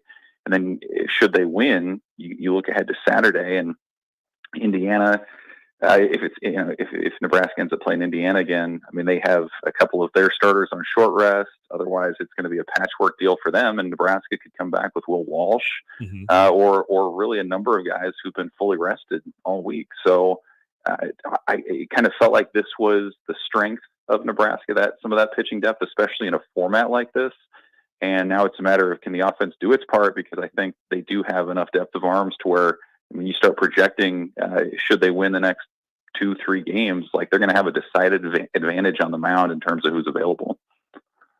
If there's part of we assuming, and I don't want to assume, but we'll play the scenario out. If Nebraska were to win today, that you do start looking into some of those interesting options that you have.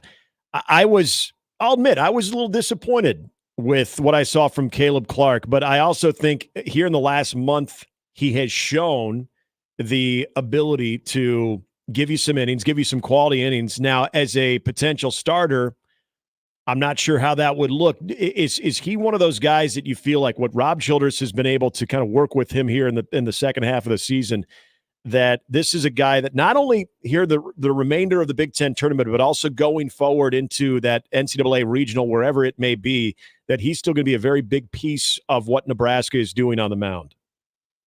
Yeah, he's got to be. And some of Nebraska's best wins down the stretch were because he was able to come in high leverage spots and finish it off. That was a big reason why they won the Indiana series. And, he's extra valuable.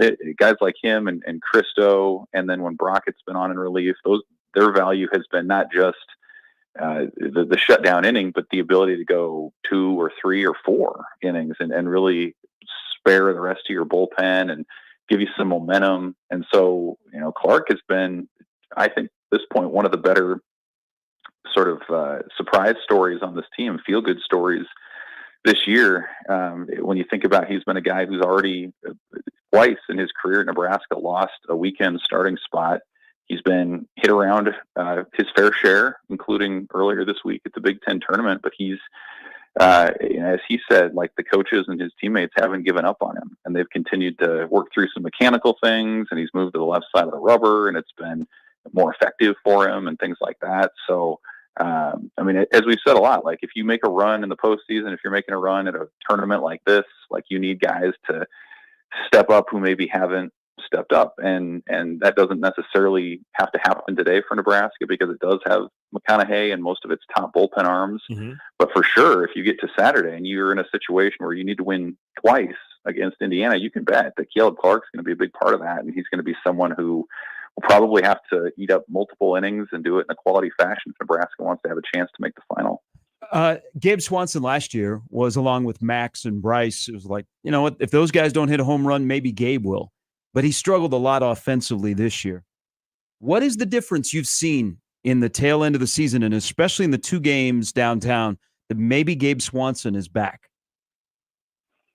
I think he's just kind of forgotten about the numbers, you know, and I talked to him early this season for a feature that never ended up seeing the light of day because he got demoted and kind of rode the bench. But he even said at the time, like, man, you know, he was a walk-on who hits 18 home runs last year, was a second team all Big Ten performer. And like all the projections about this team started with, well, you know, they've got Gabe Swanson back and like, that's a great place to start.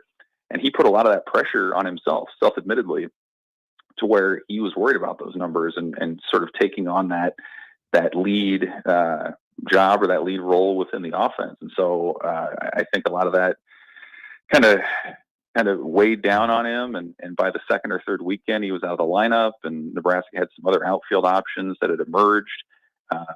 But, you know, I think the other thing, and you can say this about a number of players on Nebraska's team who have struggled, they've still kept a good demeanor. They're good people. They work hard. They've been good teammates. And so I think that's one of the reasons why when he comes in and has a 12-pitch at-bat that ends in, a plate appearance that ends in a walk and sparks a 4-run inning, like that's why guys were excited. It wasn't just because of what he was doing, but it was because they were happy for him. And so, like, sometimes, again, we talked about it on the pitching side, but I think it's just as true on the hitting side, where you have a guy or two step up who hasn't done so all year. I mean, Swanson was a key piece in the win over Purdue the other night, and maybe there's some momentum there that continues into today or into the weekend and gives the Nebraska offense a little bit of a boost that it hasn't had.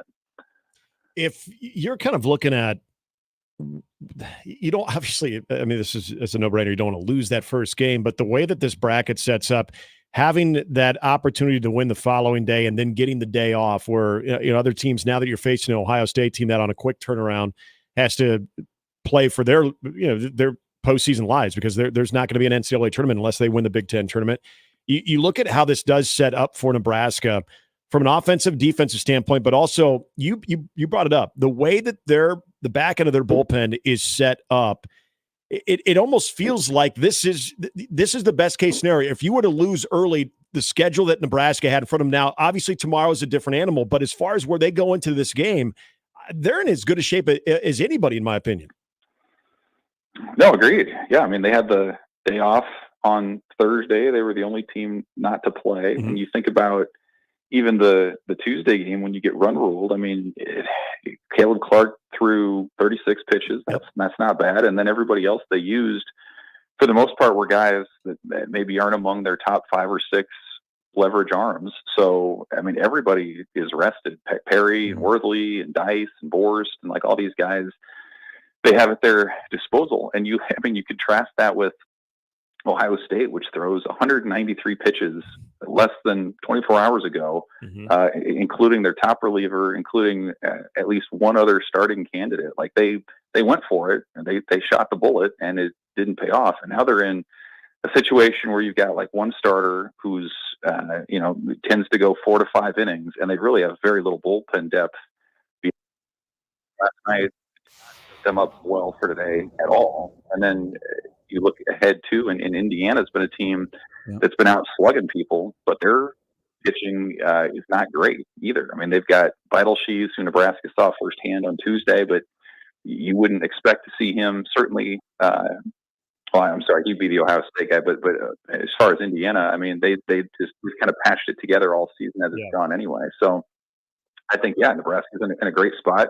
To me, the onus then comes down on the offense. Like, can you get those clutch hits? Can you get a surprise contribution from a guy like Gabe Swanson, or maybe Tyler Stone can go deep, or whatever it might be. But it does feel like Nebraska's in a decent spot. The day off is kind of a sneaky advantage there that they had on Thursday. And now it's just a matter of seeing if they can go out and finish it with the advantage they have. Hey, Evan, Tony Petitti is in town, the Big Ten commissioner, and Mike Gambino, who I think was a really good hire by Penn State from Boston College. He talked about his relationship with him and how he's here. It makes a big deal. They're going to try and grow baseball, which all of us have always questioned. But That might be the story of the tournament so far through 3 days. You talked about Indiana, which has helped their at-large, but they're still ways down. Illinois, Nebraska look like they're okay. But are we in the midst of possibly a Cinderella run by Penn State? Yeah, I think it's possible. They're a fun team to watch too. And you see how they beat Illinois. Like, that was not a fluke. They had the pressure on in every inning. They had the better pitching, the starting pitching, certainly. And what an interesting story when you talk about Gambino coming over from Boston College like that. You don't see that in college baseball where coaches go from the ACC to the Big Ten. It's the other way around. Yep. It's Chef going to Virginia Tech, or it's Eric Bakich going to Clemson. And Penn State, to their credit, made a financial commitment to the program. And that was something that attracted Gambino, who, by the way, was from Boston College. That's his alma mater. And so you see in their lineup, I mean, they hit the portal hard. They were able to be competitive and to land a number of impact bats in particular. And, this is a program that's probably a year or two ahead of schedule. Like, you think about how they had to go on the road and sweep Maryland just to secure their spot in the field. And now here they are in a great situation to maybe be a bid stealer here in a week, or in a few days. But yeah, what a cool story. I think it's a sign of maybe the impact of Big Ten money. Like, I feel like I've been kind of waiting for that for a number of years, where, okay, this is one of the major leagues that's receiving all of this television money. At some point, some of that spills down into the other sports. Mm-hmm. Maybe this is one of those examples of that. I think it's maybe taken longer than a lot of people, including myself, thought.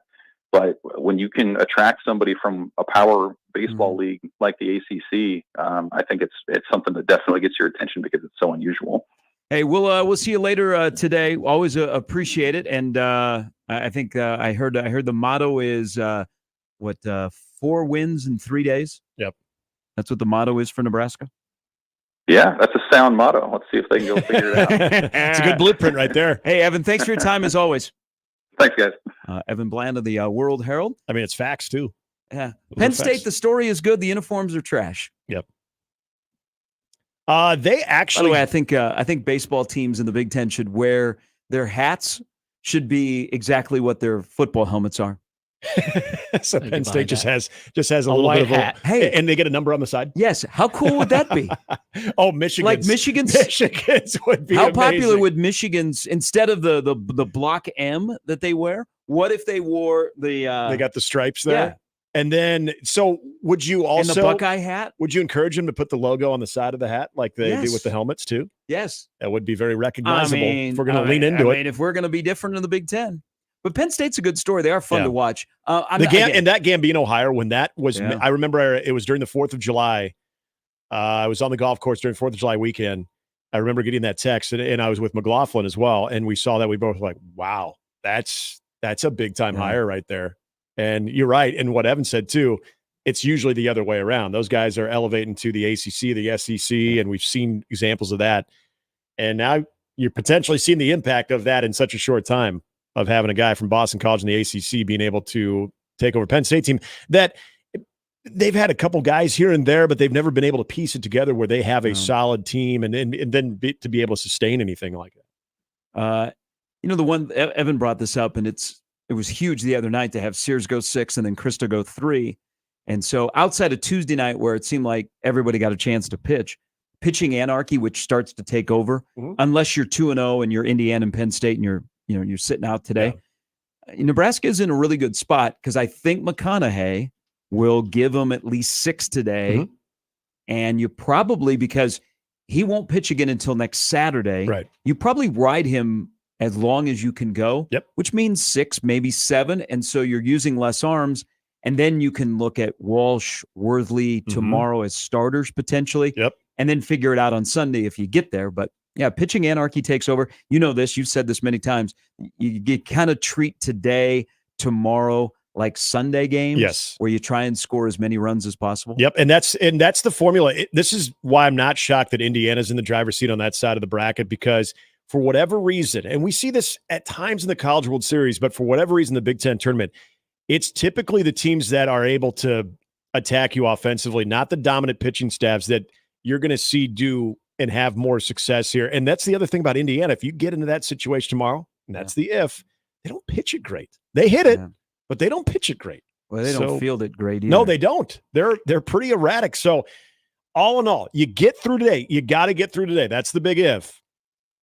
You can make it interesting. And then who the hell knows what you're going to throw out there on Sunday, but you don't care. I mean, really, you don't. You're playing some competitive baseball. You're continuing to distance yourself from what was that just horrific look on Tuesday night. Those are all positive things. Sunday be gorgeous weather. Good day for a Well, baseball you also game. play when you get to Sunday. If you haven't gone straight through the winner's bracket, you're playing on adrenaline. Yeah. And so you're looking absolutely. for that out of the box hero performance where a middle reliever gives you 6 innings. Ohio State did that against Nebraska. Yes, 19. they did. Do you think today on the BTN broadcast, how long before they mention Mason McConaughey's brother? Which is his younger brother is Matthew. It is not the Matthew. Not the Matthew, but yeah. But his name is Matthew. I will say this about Connor Onion. I'm becoming more and more of a fan of Connor Onion because he is such a dry-humored smartass in such a good way. I feel like he knows these tidbits, so I don't think it's going to take very long. I just hope that really it doesn't don't. turn into 3-4 innings. Yeah. Like when McConaughey strikes out somebody from Ohio State, they go, all right. Ooh, you're damn right. Yes, you get one joke, and then after that, you got Yeah, that's true. You got to know that we get it, just like the act. The happy medium there. You got to know how to handle that. You can't go overkill on that. I want you to know for my casa, which lost power. Yeah, so when they, I know StreamYard got to hear about this stuff, but everyone else didn't. We got to take a break, but yeah, I think it's we're good. I This is our last break in the 8 o'clock Oh, it hour. is? Okay. Yeah. I think it's cooler. I think it's cooler in my house that has not had power for about 6.5 hours compared to the studio. What happened? I wanted to. I felt like you were dealing with enough. I wasn't going to let you know that. Oh, by the way, when you get here, it's warm again. I'll slack the rest of the guys though. I'll send out the Slack, just letting them know like we did last time. But yeah, so at least this time we have the fan. Which no, you should. I don't keep know how it you secret. It'll be a Maybe I nice will. surprise. How are you doing over there, Jimmy? Because you're getting a little bit more of the fan. Is it helping? Oh yes, Because I'm not I've feeling. never been happier. I'm not It's the feeling greatest any day it. of my life. I mean, I know it's only the 24th of May, but Mother Nature, we need to dial it back down. Yep. I mean, it's going to be one of the top 5 wettest Mays, but Dry regardless of the CWS. rain, we've been through enough, whether it be here in this community. I mean, that's how the Greenfield Greenfield again, tornado was an EF4, but the sirens go off at 2, and my neighborhood took a hit last night, and then we lost the power. So I woke up, the power wasn't on. I thought, okay, it's like 4 o'clock. It'll be back on. Yeah. But I mean, it was pitch black. So we got to 5 and the power wasn't on. And I'm like, okay. And I didn't charge my phone. So I'm like, okay, now I got to conserve. So in my head, I'm being like an adult. And I'm on the OPPD website. And it's like, we got 12,000 customers without power in Douglas. You're one of the lucky ones. And instead of letting them know where I was or tweeting at them, I was like, okay, I'll just follow along. Mm-hmm. And then I sent you guys the text at 5:15. I'm like, we might be in trouble here because where I live, you can't get out. There's layers of security that are fob centric. Mm-hmm. And so I couldn't even get into the garage to get my car. Yeah.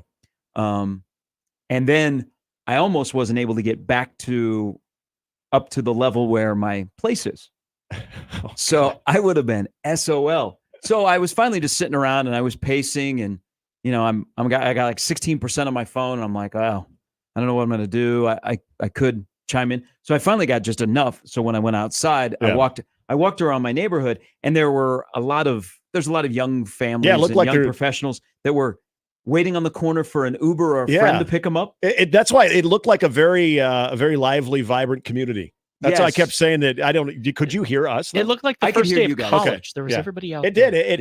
It reminded me of someone that was maybe it was a post game spring break little community there that you're in one of those apartment areas and everyone was out just enjoying the weather. I said off the air we couldn't hear you. I was like, wait, I thought we fixed that issue on this show now. We're back. The neighborhood app for my area. Oh yeah, the Nextdoor just one. Going nuts today. Nextdoor app. Yeah. God, I am so off. I said MapQuest on the air yesterday. You did. And deservedly, I got crushed. You should have. I was like, I just thought you were trying to bring it back. Ago. But what about graduations tonight? They have graduations still at Baxter. Do they have to get so postponed? I think Well, so I just heard now the power is back on in my neighborhood. But we had the major flooding where part of center is closed, and it's a mess. I mean, people trying to drive through the village, you just pack your patience, man. We're doing this again. And then, so to the right was the water main breaks that, they're saying 6 weeks. Mm-hmm. And then to the left, there's like 6 OPPD trucks that are trying to fix whatever caused the power outage. Oh. Because the last time that we had a major storm was actually Mike Schaefer's wedding day. Yep. And he got married at the building at the Scott Center. At the Scott Center there in the Exarban Village campus. And the power was out for 2.5 days in our entire neighborhood. Oh, geez. And they had to bring in a generator and all that kind of stuff. So thank you to the people that got it done. But yeah, I realize that it's great to live in a place that is secure. Yeah. But when you don't have power, a little bit tough. They make it tough for you to do things. I assumed there was a fob because a lot of those newer buildings have those, that if there was a fob system that would impact you from getting the garage. Because once you get the garage, you're good. Oh yeah. Well, then I wouldn't be able to get the garage door opener. Oh, it doesn't have the pulley system? No, I'm on everything is like fob centric. Oh, wow. Yeah. Well, that's a pain in the ass. But what happened to the Omadome? Oh, it got destroyed. I think it got destroyed in the first one. It has failed us. Did the Omadome take time off after they had a strong winter? Yeah, I think it might be on an all-inclusive resort somewhere.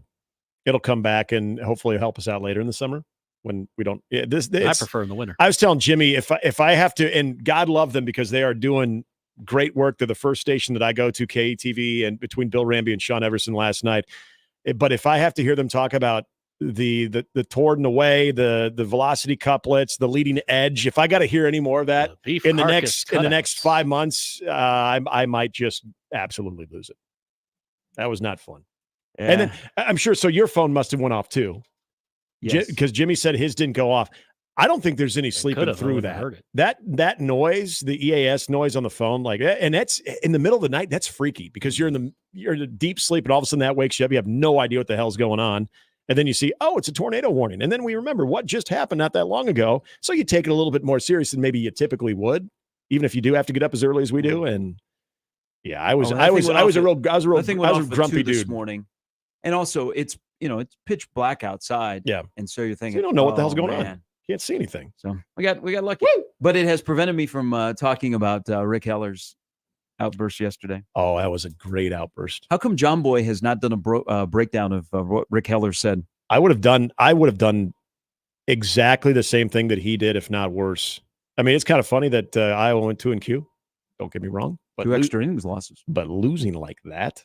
And I don't know if you heard, I was going back and forth with Iowa JD since he is an umpire. I know not in baseball, but he hit the nail on the head. By the letter of the law, correct call. But how did it impact the actual play? So, I have no clue. I still don't know. Last night out at Winter Park, there is a former crew chief who is now retired, but is he's a supervisor.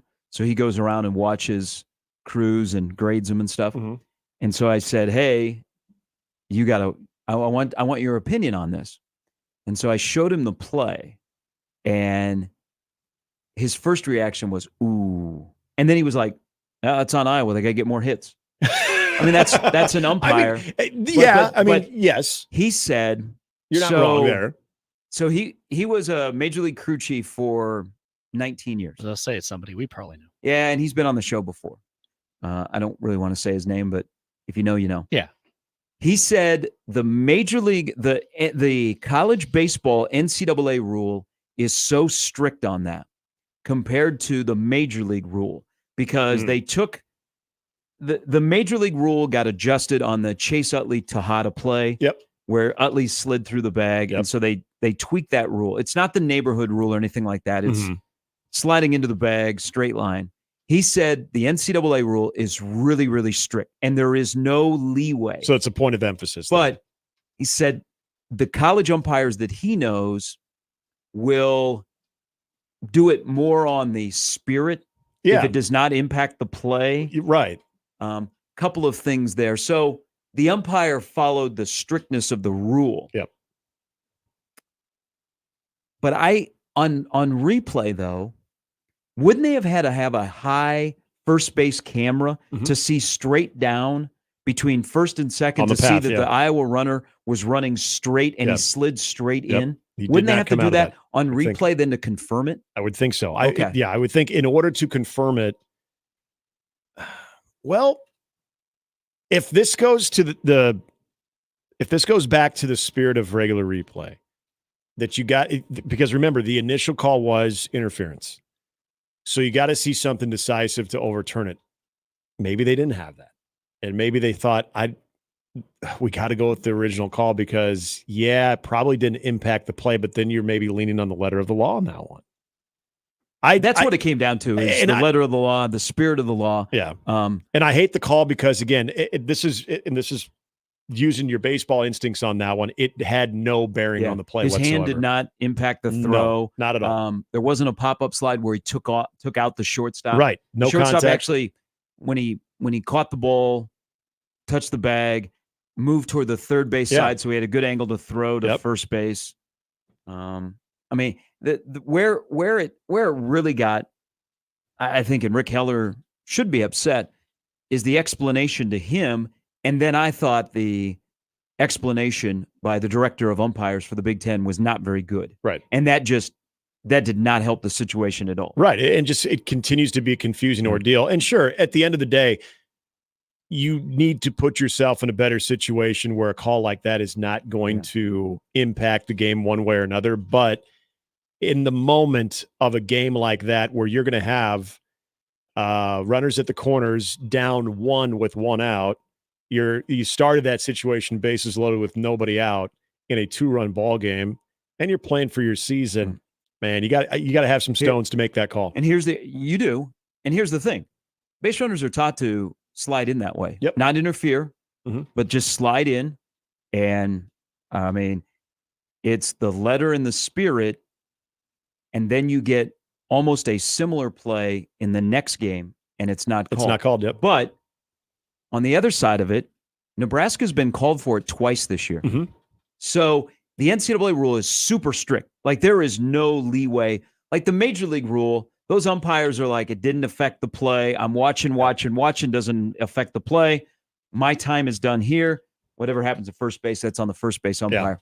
In this case, the umpire went right to the rule, which I don't know if it'll be adjusted in the offseason because, again, players are taught to slide that way. Don't slide in with your hand up trying to impact the throw. Don't take out the guy. Just slide into the bag. And, there's nobody behind the bag. So if you're popping up, it should be okay. I don't know. I think the way it was applied, the way it was explained was not good. But at the end of the day, in college baseball, that rule is super strict. And they called it to the letter of the law. And Iowa's done. Illinois moves on. And but the question is, what was the worst call in baseball last night? That call, or on an infield fly rule in the Baltimore White Sox game, Andrew Vaughn is called for interference. I didn't see that one. Okay, we'll take a break, and I want you to watch that video because they said, hold my beer. We've got something that is egregious in Major League Baseball last night, and it was not Angel Hernandez. It was not Laz Diaz. It was nobody like that. But it was a play the usual suspects that ended the White Sox-Baltimore game. Look at it, and we'll talk about it when we come back. Matt Verzal coming up here in the last hour on the kickoff to summer. I even wore my summer shirt. I was so fired up. I was like the first day of school. Oh, I was excited. I was telling Jimmy I was going to be a good day because my City Connect hat came in yesterday, so I was going to wear it proudly, and then I woke up pissed off because of what happened in the middle of the night. The hat looks good, though. We'll finish strong. Yes, that's what I said. We're just going to. But if you haven't seen the White Sox-Baltimore play that ended the game last night, look at that one. Reaction as the Orioles won 8-6. I think that might be worse than what happened at the Chuck or the TD or whatever it's called today. The day trader downtown. Again, Nebraska, Ohio State. They play at 2. Weather looks great. A little chilly outside. It's like 65. Going to warm up. Should be a fairly good crowd for an elimination game between the Huskers and the Buckeyes. The winner also wins on October 26th. That's what the Big Ten put out today. Ooh. So there's a lot at stake for Nebraska. Mornings with Sharp and Handley and Jimmy at 1620 The Zone.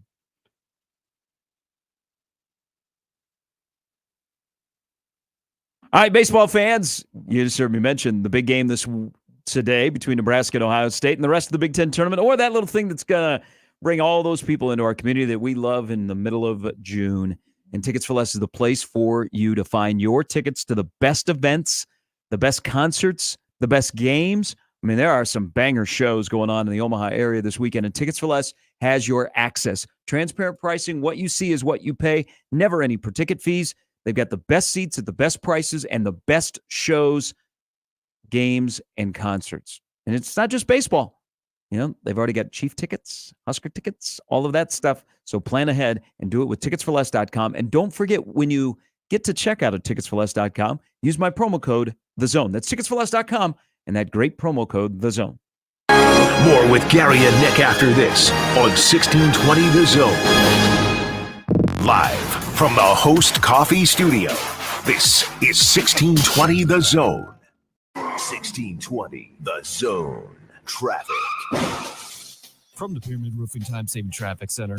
The crash on eastbound Highway 370 at I-80 is cleared. The traffic lights are also back to normal. Westbound Ida is blocked at 156 due to a crash. There's also accidents on 39th and Farnham and 29th and Harney. Everything else is smooth sailing at the moment. Hope you have a fantastic weekend and happy Memorial Day. Be sure to buckle up, drive safe out there. I'm Joey Colbert. This time-saving traffic is brought to you by Lanahaw Nurseries. No better time than now to focus on your garden or landscape. Come shop Lanahaw's Garden Center, filled with the area's best quality plants, flowers, and trees. Rooted in quality, unmatched value. Lanahaw Nurseries, 192nd and Center. Hi, this is Doug Nodgard with Equitable Bank. Great service never goes out of style. When the digital age dawned, many said computers would be able to handle many of the interactions that used to take a person. Boy, were they wrong. How many times have you called your bank and gotten a recording to press 1 or 2? Not at Equitable. Not only does Equitable answer your call on the first ring, it's answered by a human being. That's because Equitable Bank values its customers. Equitable Bank, we take banking personally. Member FDIC. Shop Sid Dillon Chevrolet, Nebraska's #1 volume Chevy dealer group. Visit us in Blair, Crete, Fremont, or Wahoo, or shop at SidDillonChevy.com. Together, let's drive. You are what drives us, Sid Dillon. Hey, you hear that? That's the sound of loose change in your pocket reminding you to buy a 99-cent medium fountain drink from Casey's. So the next time you hear this, you already know where to go. 99-cent medium fountain drinks. It's not crazy. It's Casey's. To all of the families impacted by recent tornadoes, NFM wants to help. We've put together recovery pricing store-wide. Offers are available on furniture, appliances, flooring, and electronics. We hope this will make recovering easier for our eastern Nebraska and western Iowa neighbors. To ease financial strain, please mention this ad in store and ask about long-term financing offers. In the wake of disaster, NFM is here to help if you need us. Since the April 26 tornado outbreak in Nebraska and Iowa, more than 125 volunteers and staff have mobilized to support relief and recovery efforts. The Red Cross plays a critical role in helping families and communities recover in the weeks and months after a disaster. You can make a difference in the lives of people affected by these disasters. To donate, visit redcross.org or text Red Cross to 90999. Thank you for helping the Red Cross support those affected by the tornadoes. Tickets for Less. Best seats, best prices, no service fees. Shop ticketsforless.com. KOZN Bellevue, Omaha, Council Bluffs. This is 1620 The Zone. And we're back. Mornings with Sharp and Handley. Here's Gary, Nick, and Jimmy on 1620 The Zone.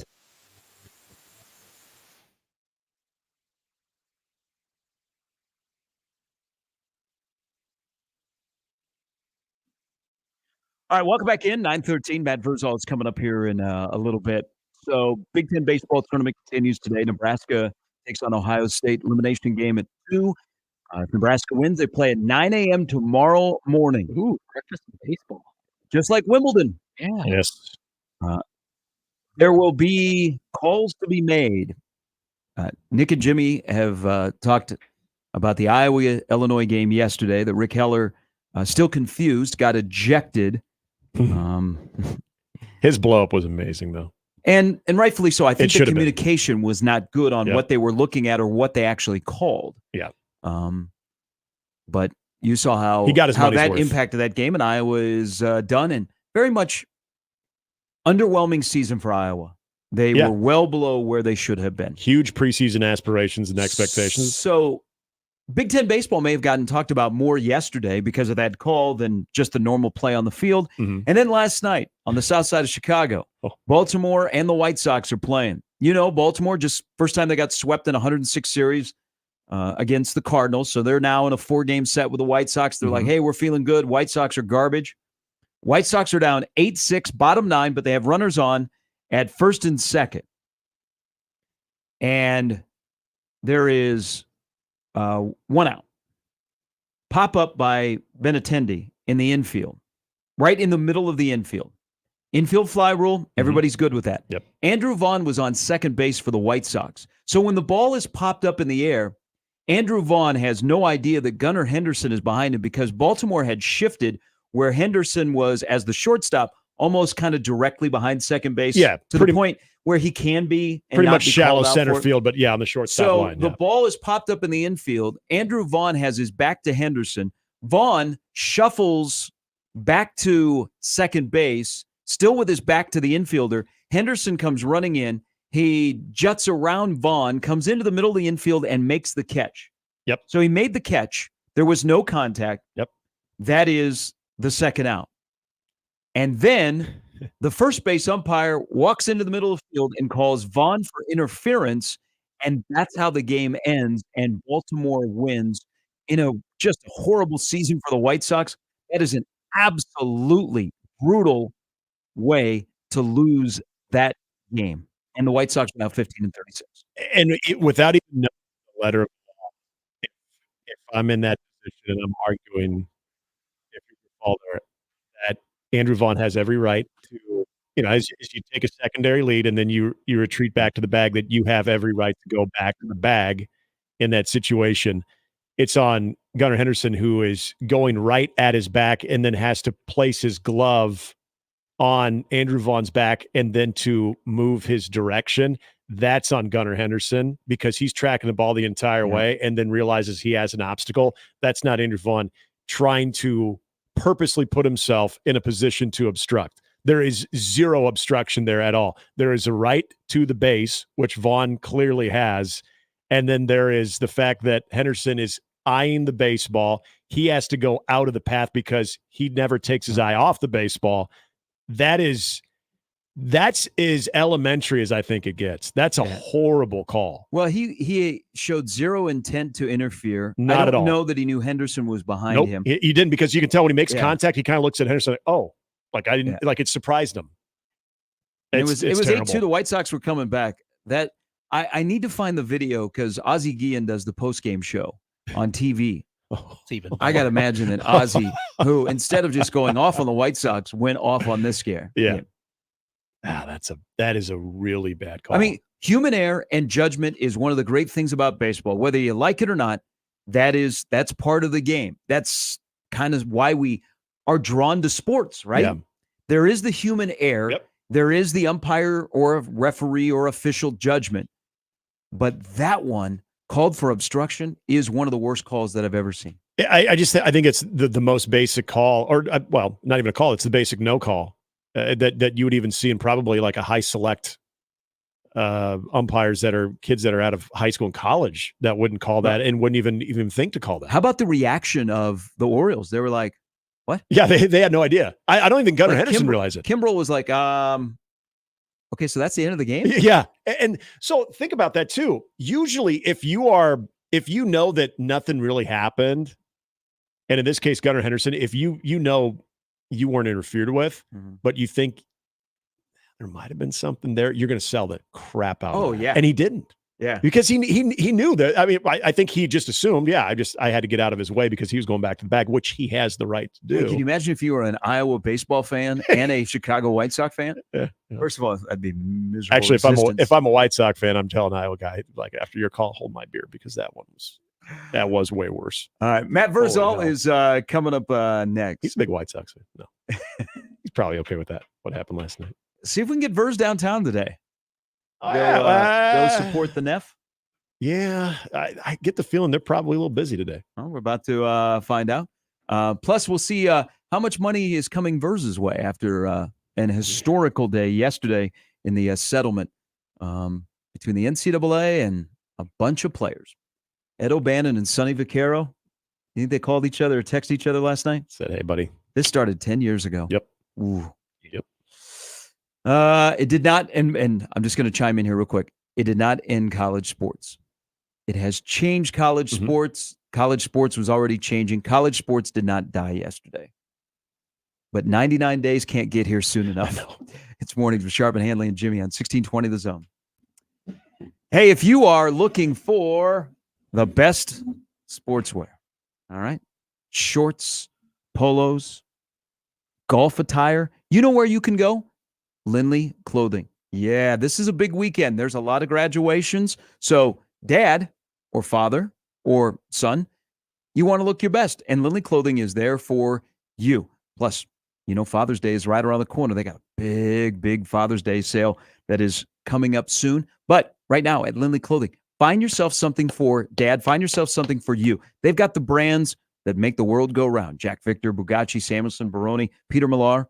Those are the brands that will dress to impress. And they got top-notch customer service. So if you walk in and you go, I don't know, what am I going to look good? They will help you find the right look for you so you can have a summer with a nice poppin' wardrobe, courtesy of Lindley Clothing and well-suited. Stop by their location today, 132nd and West Dodge in the Linden Market. Gary Sharp, Nick Handley, and Jimmy Chavez. Mornings with Sharp and Handley. Weekdays 6 to 10 on 1620 The Zone and 1620thezone.com.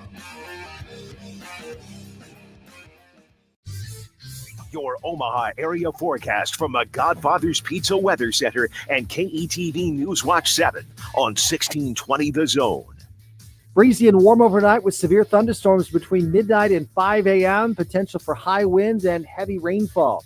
Eventually lows into the upper 50s. Turning sunny, breezy, and mild on Friday with a high in the low 70s. I'm Chief Meteorologist Bill Ranby from KETV News Watch 7. I'm Dave Osted. And I'm Ryan Osted. Every golfer will get value from being custom fit. The truth is, the higher handicappers will get more value from being custom fit than the low handicappers. It's changed so much since my dad started the business in 1963. We now have hundreds of thousands of dollars in technology, and we know exactly what the spin rate is, what your launch angle is. We encourage you to bring your current clubs in now, and we can compare it. And guys walk out of the store knowing that the purchase they just made is going to give them 21 more yards off the tee box. Play better, have fun, and shop Osted's. Hey, baseball fans, join the Blur Tailgate at Hilton Omaha this June for our 12th annual hospitality event during the College Baseball Championship Series. Book an experience for your clients or employees with an inclusive bar, buffet, TVs, music, and tailgate games. Secure your spot today and let Blur Events take care of all the work so you can enjoy the day. Plus, we're just steps away from Charles Schwab Field. Visit blurevents.com to book your group, buy tickets, or learn about sponsorships. That's blurevents.com, your college baseball and football tailgate destination. Mexitli Restaurant by Chef Alberto Cardenas offers you an authentic Mexican cuisine experience with the traditional flavors of your favorite Mexican dishes with an innovative touch. At Mexitli Restaurant, they offer you the experience of tasting Mexico in every bite. The best tacos, birria, quesadillas, and more. Visit them at Mexitli Restaurant in downtown Omaha at 16th and Harney, and look them up on Facebook at Mexitli Restaurant or call 531-772-0550 to order. Hi, this is Doug Nodgard with Equitable Bank. Great service never goes out of style. When the digital age dawned, many said computers would be able to handle many of the interactions that used to take a person. Boy, were they wrong. How many times have you called your bank and gotten a recording to press 1 or 2?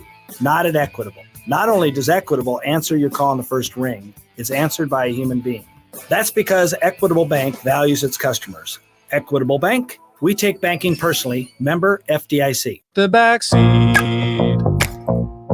Check the back seat. All right, come here. Check the back seat. Gets in your head, right? good. Because every year, dozens of children are forgotten in the backseat of a car by a parent or caregiver. All never thought it could happen to them. But with changes in routines, distractions, or a sleeping child, it can happen to anyone. Parked cars get hot, fast, and can be deadly. So get it in your head. Check the backseat. A message from NHTSA and the Ad Council.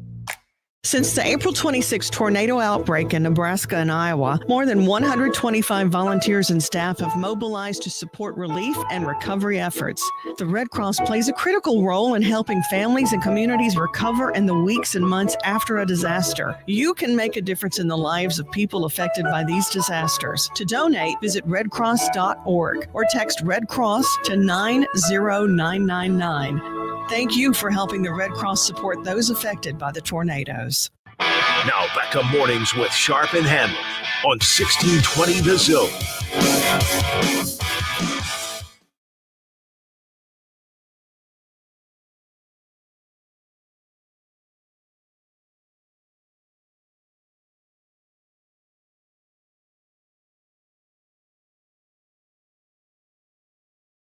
All right, welcome back in. Kickoff to summer.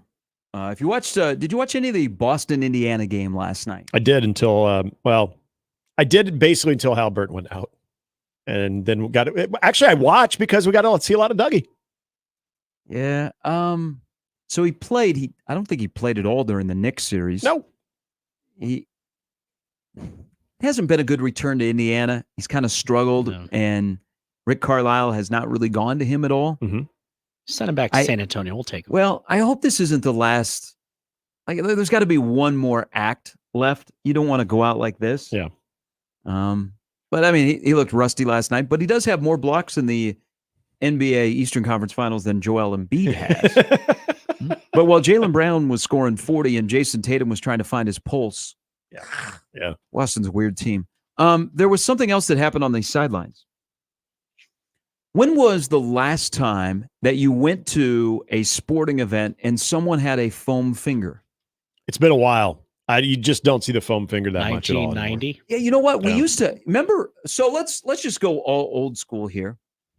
Remember when pennants were a big thing? Oh, first thing like there's not just in your house, like you would put on your wall. Like all of us as kids had like mini pennants. Yep.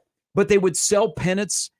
And then they would give you the stick. The stick. Yeah, you'd have the stick. But pennants were like a big deal, like in the 60s and 70s, and I think 80s. even in the 80s. Oh, in the 80s we they were kids. Yeah, we got them. I don't even think they sell pennants anymore, right? Nope. Maybe the stick is too dangerous. You could probably find it on Amazon. If you do, it's like a collector's item. Yeah, absolutely. Like it's the old pennants that you used to put up on your wall as a kid.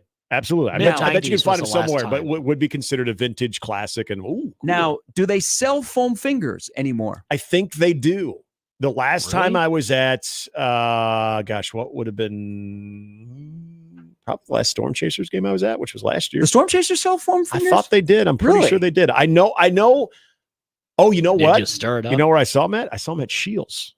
Because I remember being with Reese, and this was not that long ago, and he wanted to know what the heck it was, and he wanted to bring it home. And I said, we don't need one. Who goes to Shields to buy a foam finger? You don't, but they had them there. It was a Nebraska one. Shields has everything. They do have everything. On a different note, Dick's Sporting Goods has done a NIL deal with a couple of Nebraska volleyball players. Oh, well. Oh, wait, I'm thinking of Shields. Never mind. No. Yeah, Shields, but their competitor. Yeah. Not related to what happened with Harper Murray. This was already done before. I mean, but it crossed my mind. That's what I was thinking at first. There's about to be a marketing campaign with Dick's Sporting Goods and a couple of the Nebraska volleyball players. So okay, then just letting you know.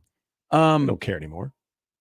I don't know that I would drive to Shields to get like a foam finger, and I don't. I think the cornhead is more popular than the foam finger. But last night the foam finger took on a whole nother identity at the Boston, Indiana game, because sitting courtside was Ed Sheeran. Yeah. One of my more random Ed Sheeran stories. Ed Sheeran played last year at the Iowa Speedway. That is a random Ed Sheeran sighting there, or performance. After the IndyCar race last July, Ed Sheeran played over in Newton. And he rocked out Thinking Out Loud. Like, you're like a big deal, and you're playing in the infield at a racetrack in Newton, Iowa. But he's a man of the people. He is sitting courtside I don't know. Is he married? I don't know enough about him. I think I like he his music, is. but I don't know much. A lot Like of his people that social look like life. him there. I think he is. He's good friends with Taylor Swift, but I don't think they ever dated. Yeah, he's not been a part of the any of her catalog. But he is carrying the ginger flag for the ginger pop cultures. Yeah. Take that, Brian But Scalabrine. he might have that either was a friend or a girlfriend last night.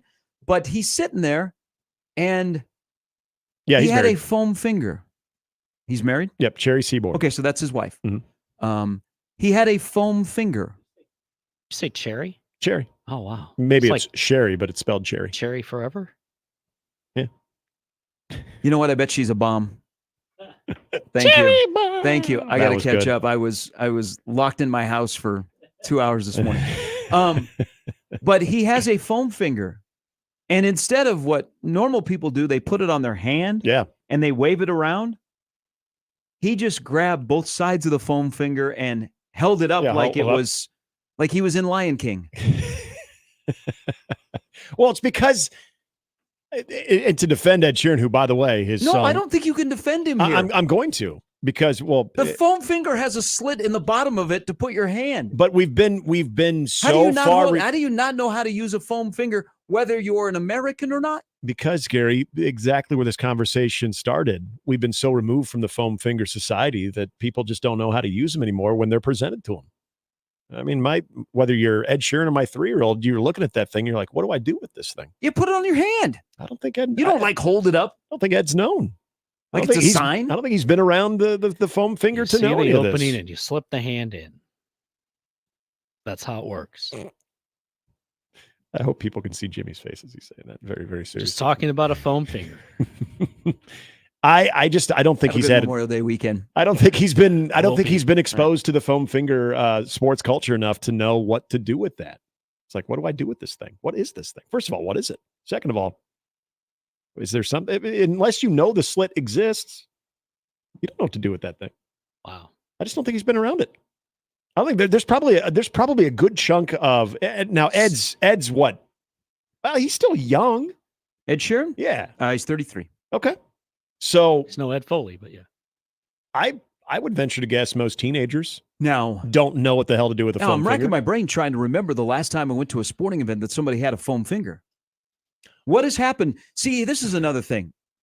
I hope We're most getting places rid of have the stopped ordering vendors. them. We're getting rid of the vendors that walk up and down the stand Yeah. selling, hawking goods, Yeah. beer, and hot dogs, And that's snow cones. And then we used to have the vendor that had the souvenirs, and he would have the pennant. He would have the foam finger. He would probably have the foam finger on one hand while he was trying to hawk all the goods. Yeah, that's true. When did the foam finger get taken out of our sporting arenas and stadiums? Is it because we got too? Except for Ed Sheeran, who apparently had a foam finger and doesn't know how to use it, and has set back the foam finger industry for years. Maybe Ed was actually trying to do the people behind him a solid, though, too, because when you hold up the foam finger, you can sometimes obstruct vision, and we've gotten very, very anal about that.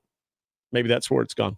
I mean, we have all these people that are catching foul balls while they're holding their baby. Yeah, that's. I would think it would almost be as neat a task to catch a foul ball while you have a foam finger on one hand. That would be amazing. Holding the baby. Yeah, because in the foam finger. While holding the baby, the foam finger sticking out of the armpit, and you catch I don't know it. if that's really secure. Yeah, it's not. For all those new dads out there. Yeah, I wouldn't recommend it, but if you find the mom yourself in would that be situation, and you might Did get I a knock see on your door. Did the I next see you on TV that in one hand you had a beer and you had our daughter in the other hand while you had a foam finger on that hand? It's hard to get a true grasp She kept the of finger. the individual. Yes, that would be. I wouldn't recommend it, but hey, if that's all you have to work with the time and you're trying to protect them by catching it. That was the only Celtic fan or Celtic player that wasn't scoring last night was Ed Sheeran's failed use of the foam finger. You know what I think about now? Who has them as well? Pretty sure Lawler's Custom Sportswear has them too for Nebraska and Foam Creighton fingers? in Omaha. I think they have foam fingers. I would like to meet I somebody. want to call Pat and say, how many of those do you sell? I want to meet somebody that their whole goal is to drive somewhere and buy a foam finger. Foam finger. We should give Like him we out got this football we season. got a game this weekend, man. I want that 1620 foam his own foam finger. 1620 the finger. Ooh, that could take on so many different. This is gold. Reusable. We feel like we've got we're working on something fun for the upcoming college football season. I feel like this would be a nice little add-on to it. 1620 the finger. Yeah. Hey, why wait till football season? Slack. We got College World Series coming up. Bring the foam finger back to the CWS. You're watching your favorite team on TV and you don't like it? Just put on the finger. 1620 the zone finger. Yeah, because it's not going to be the type of finger you're thinking of. Oh yeah, right. It's a foam. We're going to dig into this one. Literally. Hey, by the way, while you're watching the game, and you have the 1620 the zone finger on your hand, just another part of how we actually all can relate to Patrick Mahomes. Like a lot of dad bods out there. True. There are. I mean, come on. Yeah, everybody has to have a little extra cushion. Now, if you do and you're wondering, I have never had extra cushion, then I'm going to tell you in a bit how mentality can help you. But, Mahomes shows up at their OTAs and he's got the dad bod rocking. And so NFL Twitter just destroys him. Yep. Well, I like them to have a little extra cushion. Lamar Jackson lost a ton of weight. Patrick Mahomes gained weight, and he might gain another Super Bowl ring. But Mahomes said something yesterday that I'm glad that finally people are saying it out loud, because really all of us do this. He said that he watches sports while he's standing next to his TV. And I'm like, we are. Oh I do that. Yeah. Other than you go to work at Arrowhead and I go to work at 50th and Capitol, we are the same person. It's true. But he said watching, because he's a big Dallas Mavericks fan, he stands next to his TV and watches the game. I used to think that I was crazy because I would go somewhere and that's what I wanted to do. And it wasn't my eyesight. I got great eyesight courtesy of Kugler Vision. But I wanted to be like, I felt like I was in the game. You feel like you're part of the atmosphere then. You're closer to the action. You might buy the nicest Barca lounger, Nick and Jimmy, but when it gets tight, you stand up and you stand next to your TV. Yep. And so Mahomes is telling the story that when he watches a Mavericks game, he can't sit. He stands, he paces, and he watches the game while he's standing next to his TV. I remember those days. You're not allowed to? Well, no, I still am. My team hasn't been very good, so I don't have a lot of nerve-wracking. I mean, it's great to hear like when athletes stand with Pat. When athletes are sports fans, because I'm sure he talks to the TV. I talk to the TV while I'm watching my favorite team. I did too. I assume they can hear me. I was talking in gibberish yesterday when Kyle Hendricks came out of the bullpen and was brutal against the Braves. And I'm like, it was nice. Well, at least you got a ring. But who doesn't talk to their TV while they're watching a game? I do it all the time.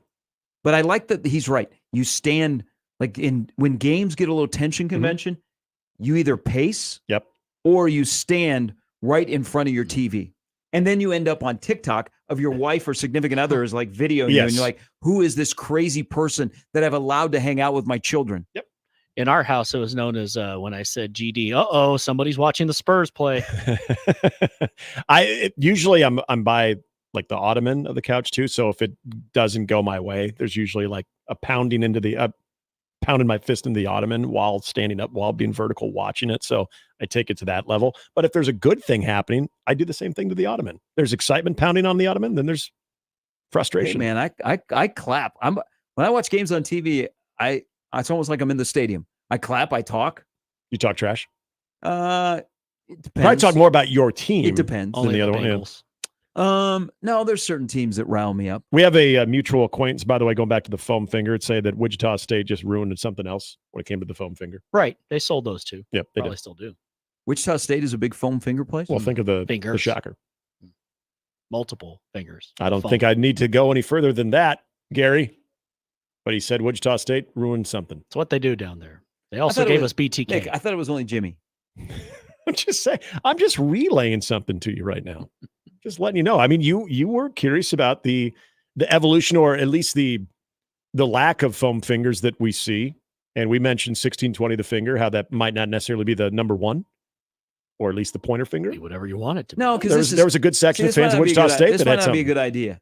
Because, I'm sure Texas had the hook 'em horns foam fingers. We live in a town that, driving is a little bit of an adventure around here. Especially when there's water. I'm noticing there's a lot of road rage.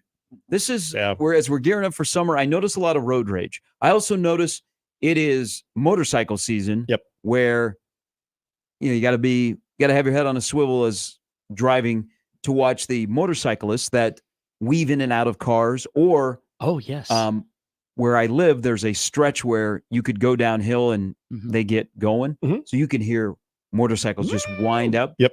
But we are also into the season of pulling it up and doing wheelies. Oh, yeah. So I saw a guy on center. Makes me nervous every go time. from 72nd to about 80th doing a wheelie. Yeah. I've seen it on the expressway multiple times. There's an episode of Chips. And even going over the actual expressway viaduct area, doing it on the incline, which I'm thinking, all it takes is just a little bit tilt back and you're donezo, but end up on the news. No fear, man. Yeah, man. The crotch rockets I noticed yesterday are out. But you know it's nice out though. In a town where, we're a little edgy about driving. I don't know that the 1620 the zone finger is the way to go. Oh, because people might take it the wrong way, and then all of a sudden we are sure. indicted. Well, I can't help that you're a white person, and that's your go-to as an anger is the middle finger. Why do you got to think this entire thing out? Why can't we just live in the moment with 1620 the finger? I thought it was just a phone. Because there will be lawyers. Nicholas says 1620 the zone made foam fingers. I would wear it at every upcoming CWS game. Hashtag 1620 the finger. Fine. If See, we have a we're problem, already getting fans on then this we get one. 1620 the lawsuit. You and bring we up partner you with bring a up lawyer. why no foam fingers and why Ed Sheeran displaying it like a poster. Well, we need more education on how to use the foam finger. So that means we need to bring the foam finger back. And we're just the station to do it. This is guaranteed. I'm going to see a foam finger at the game today. I bet you will. Yeah, there'll be someone's going to stop by Lawler's today or Shields. Just wait till the coil foam fingers come in. Now, will they be blue or red? Lots it is of an red, election year. Lots of red, a couple of blue. Well, I was going for Creighton or Nebraska. So was I. I mean, it's a home of the gym. Yeah, it's a 1290 coil J-skirt. A J-skirt finger. A J-skirt finger. Now, here's the thing. I don't want to be totally out on foam fingers because I think little kids, boys and girls, should experience the foam finger. But if you're an adult that is wearing a jersey and a foam finger and you have a glove on the other hand, no, leave. I'd like to know more about your fandom. Not that I would judging. actually like to know more about them as a person. I did get a note on Wednesday. There were 3 guys that were sitting, and they were smart because they were sitting down the right field line at the Nebraska Purdue game that brought their gloves because they were in prime foul ball territory. But it was like 3 looked to be old. I was told they were older than college age, that they were there strictly 25. to get foul balls, but they brought their gloves. Were they keeping score too while doing that? Whoa.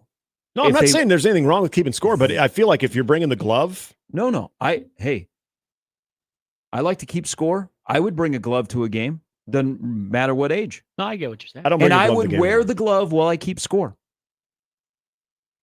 Well, yeah, that's the whole bit right there. You've got It's not a bit. It's isn't it? I think you're talking a big game here. I can see you keeping score, which I'm fine with. Keeping score is fine, but keeping score and having the glove, Glove on the right hand, pen and pencil in the right hand. I feel or like the left hand, the glove on the left hand, and the pencil in the right hand. Do you have a jersey on while doing this too? No, I'm not a jersey guy. I frame jerseys. I don't wear them. Okay. So the getup you have on right now, if you had This is not a getup. This is a great it's a good shirt. No, it's a good summer shirt. I'm just saying. I'm just trying to imagine you with the scorebook, keeping score at a game with a glove and that shirt. Yeah, I'm sure people go, that guy's single. I didn't say that, but yeah, pretty much. You were implying I could feel the vibe. Yes, from afar, I just would have assumed that and just carried on with my life. All right, final segment of the week before we kick off the summer. 99 days. Do you know what tomorrow is? 14 Saturdays. Oh, that's nice. Gosh. And Brett Ciancia gave us actual good preseason talk, not bad preseason by the way, talk. He texted me. He goes, Garage Gate? LOL. I'm like, that's it. Jimmy let him know that Jimmy said we had some storms come through the area and Gary cannot get out of his garage. We just want to make sure we didn't want him to worry. Like I was promised Gary would be on this. So tomorrow is 14 Saturdays. We can't get there soon enough, but it's going to be awful rocky between now and then before we get to talk ball and play ball. But we are 99 days. Just hold on, people. And if you are on like Facebook or Instagram or TikTok, and especially with the video game coming out in July, get some things up. And there are some media members that went and played the game yesterday. Yeah. There are a lot of like trailers that are being dropped. Mm-hmm. God, that is a great sport. There's things to hold us over, man. Great sport. 99 days away. Just think, Big Ten Media Days will be here before we know it. Nothing but option football in the video. We're back after this on 1620 The Zone. All right, guys. As you go into the summertime and you're like, man, I do not have my fastball. It's more like I'm throwing a slider and it doesn't slide and it's getting hit out of the park. And you're wondering, what has happened with my game? Well, your game may be impacted with your right arm by maybe you're a little bit older and it's got a lot of innings on it. Your body may be impacted by low testosterone. Have you ever thought about this? You've thought, man, decreased mental acuity, attention span, stress, focus issues, can't even look at the simplest tasks and take care of them. And you're wondering, what's going on? Is it just getting old? Well, yeah. But you know what? You don't have to use that as an excuse. You may have low testosterone, and that's where my good friends at Mentality come into play. With their FDA-approved testosterone treatment, with the board-certified physicians that work with most insurance companies, they will help you find out if you have low T. You have some of the symptoms that I mentioned. You know what? And even if you tried testosterone before, not everyone understands the blood chemistry in men's bodies like Mentality and their program. So if you think that you've lost your fastball and you want to regain it, because you can, Mentality is there to help you, but you have to make the first step. Go to the website right now, lowtusa.com. They've got a lot of information and questions that you have, and you should have questions. They answer them. But set up a physical and see if you have low testosterone that is holding you back from throwing your fastball at Paul Skeen's MPHs. That is Low T USA. It is Mentality. Mornings with Sharp and Handley on 1620 The Zone and 1620thezone.com with Gary Sharp and Nick Handley. Omaha's most listened to all sports radio station.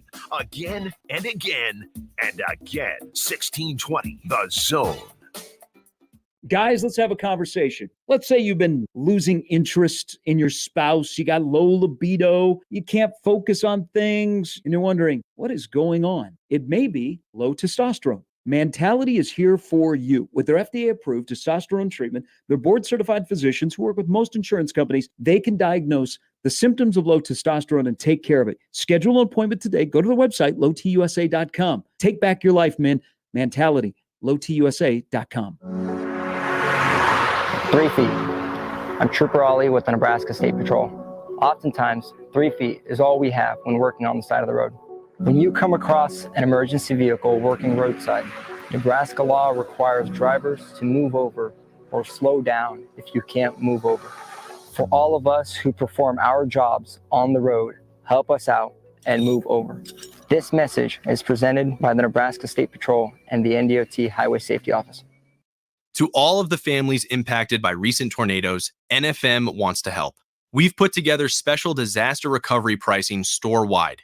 Offers are available on furniture, appliances, flooring, and electronics. We hope this will make recovering easier for our eastern Nebraska and western Iowa neighbors. To ease financial strain, please mention this ad in store and ask about long-term financing offers. In the wake of disaster, NFM is here to help if you need us. My taco pie is really something special, and it can't be imitated. It starts with my zesty taco sauce, seasoned beef, onions, lettuce, tomatoes, mounds of cheddar, and mozzarella cheese. This pie is the real deal. For a limited time, build your own feast with the specialty pizza, like my taco pie, a one-topping pizza, and cinnamon monkey bread. Do yourself a favor and order. Today, Godfather's Pizza. Do it. Let's go on a fishing trip you will be talking about for years. The best walleye fishing trip ever. Join me, Crash Davis. We're going to travel to the walleye capital of the world, September 15th through the 19th aboard a deluxe motor coach. Travel with me to Ballard's Resort on Lake of the Woods. Pricing includes round-trip motor coach transportation, 4 nights lodging, 3 days of fully guided walleye fishing, and all of our meals. Go fishing with me, Crash. Your best trip ever. Sign up at ballardsresort.com. ballardsresort.com. And set the hook. My doctor told me my cholesterol is borderline, so I took control with Garlic Healthy Cholesterol Formula. Garlic helps maintain healthy cholesterol safely and naturally. It's odor and taste-free, and Garlic is a world leader in garlic potency. I'm taking charge of my cholesterol with Garlic Healthy Cholesterol Formula, cholesterol's natural enemy. These statements have not been evaluated by the FDA. This product is not intended to diagnose, treat, cure, or prevent any disease. The term natural references only the garlic in the product. Use as directed. This is the sound of a racing heart. It's beating a little faster because it belongs to a young child. But this child isn't in the middle of a close soccer game or playing with her puppy in the yard. Her heart is racing because she's just been told she has to move foster homes again. Change a child's story. There's a child waiting for a volunteer like you. Contact NebraskaCasa.org. Paid for by Nebraska Casa. And we're back. Mornings with Sharp and Handley. Here's Gary, Nick, and Jimmy on 1620 The Zone. Great tune. Good week. John once recommended we start. Get into the weekend this way. Get into the summer this way. Yeah. It is a extended weekend to remember the men and women that we have lost and to thank the men and women, which we should do daily, that add service and freedom for all of us. But be safe out there. There's a lot of stuff going on this weekend. And Keith is our final caller of the week on the 42 Degrees Source Hotline. Good morning, Keith. Keith? Oh. We lost Keith. Keith was going to give us some Steelers crime. Yeah, he said the Steelers. I think the Steelers ended the foam finger. Because of the towels? Something like that. Was it because of the towels? I don't know. They overtook the foam finger. If he calls back, he can tell us. If he doesn't, then I hope there's a lot of I hope people listening that are making their way to the Chuck are going to see the line of cars out purchase a foam finger. Do they let you bring in a foam finger? Yeah, absolutely. Okay. Do they let you bring in? You know what? Here, so the pennant is gone because there's safety about the stick. Yeah, that's just like Bat Day. You don't have Bat Day giveaways that was anymore. a big thing at Dodger Park. Well, at Yankee Stadium they used to give them away. Yeah. But at Yankee Stadium they made the mistake of they gave them to you. They gave you like regulation bats when you came into the ballpark. Does Dodger Stadium still do Bat Day? Because they were like the last ones that did it. They might have. Big deal. I think the regular size bat days are done. Okay. They might do some mini bats. Oh no, they don't do it anymore. But Yankee Stadium used to give away like full regulation size bats. Yeah. But when you came into the ballpark, so what are you going to do? Yeah. Things aren't going so well. You're going to start beating the crap out of each other with a baseball bat. Yep. And then somebody went, "Yeah, you know what? I still want to do the giveaway, but let's give it away when they're leaving the ballpark." Now we give away chicken. So then you can beat on cars as you're going by. So the pennant safety, because you got the stick and you're either going to stab somebody with it or you're going to put your eye out or somebody's going to eat it. Yep. So it's a safety thing. Someone's going to eat it. You eat your pennant? You have a 3-year-old. This should be nothing new to you. you. Start gnawing on the stick. I don't think he's even at 3 years old. I don't think he's going to eat the stick. No, I'll take a turkey. You know leg another instead, thing Pops. that is. This is more of a South thing for football is the pom-pom. Yes, yeah. The big on the stick. Yep. Like in Bama. That's Clemson not a Midwest thing at all, is it? Nope. No. Is it Mississippi State that still does the cowbell? Still. Yes. Forever. Okay. Would it be, like when Creighton does their pink out and you see those shirts? I mean, it's cool. There's somebody that works out where I work out, and she's got a shirt that I think it's probably from like 6 years ago, but those shirts are everything. Yep. And it's a great visual. Yeah. What if instead of the shirt, they gave away pink pom-poms? Every seat had a pink pom-pom. I think wouldn't that be cool? Yeah. I think the orchestrated Bring back the pom-pom. one color pom-pom and everybody's doing it. That's why I always thought it was really cool. It's not as big anymore, but the first World Series I ever went to, and it was the Rocktober with the Colorado Rockies, and we all got the toweling in there. People are getting like their first towel, first giveaway that is at a ball game that's a towel. So naturally, you're just going to wave it around. So every big moment, seeing all of those in unison, everybody with that free towel waving around, that is a cool visual. Like Homer Hanky. It is, yeah, the Homer Hankies. That was my first ever notice how cool that scene is. But if you did a pink pom-pom and everybody's actively doing that, yeah, that's a cool orchestrated type of thing to pull off. Why just stop with the shirt? Have the pink pom-poms on top of the shirt. Okay. And a pink foam finger. Why quit there? All right, everybody. Call your shot here because the next time we're on the air, the three of us will be after going to the Super Regional. But the next time that this show is back on Tuesday morning, with me, Nebraska will be in the NCAA tournament. What will be their seed? Where will they be going? I got them as I'm going to still stick with their low 2, but they will be in Norman. I'll say 2, and we'll say Say, okay, Norman. Is Stillwater in play? No. Okay. Not anymore. So, yeah. Either way, they're going to end up somewhere somewhat nearby. So Norman wouldn't be a bad place because Oklahoma is probably closer to the hosting bubble. Mm-hmm. So they're not a strong one. Mm-hmm. In the year of reunions, I will say Nebraska's the number 2 seed, and they're going back to Fayetteville. Oh, no. Okay. Come on now. Don't do them like that. I have no power. But the most important thing is they're number 2. Yeah. They're in the NCAA tournament. They will be a number 2 They'll seed. be playing on Sunday. And you're wearing white in that game as opposed to wearing gray or red in the game. It's a 3 seed. If you think you trust Brett Sears, Mason McConaughey has pitched pretty well. Kind of been a little bit overshadowed by Sears, but he's one of the top 3 pitchers in the league. Mm-hmm.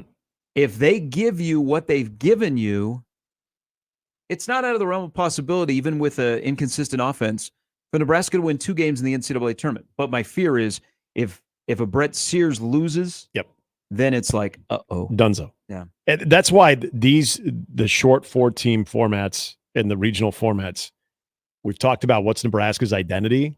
The short formats work well to their identity because of what they have with their 1 and 2. Now, there are teams, and I'm not going off just the Big Ten tournament, but there are teams that just mash their way with sketchy pitching that if you're able to best them, then that's a huge deal because then once they got to dip into their bullpen, it's game on. So this is not it's interesting to say that they might have a better success opportunity in a regional than they would in their own Big Ten tournament.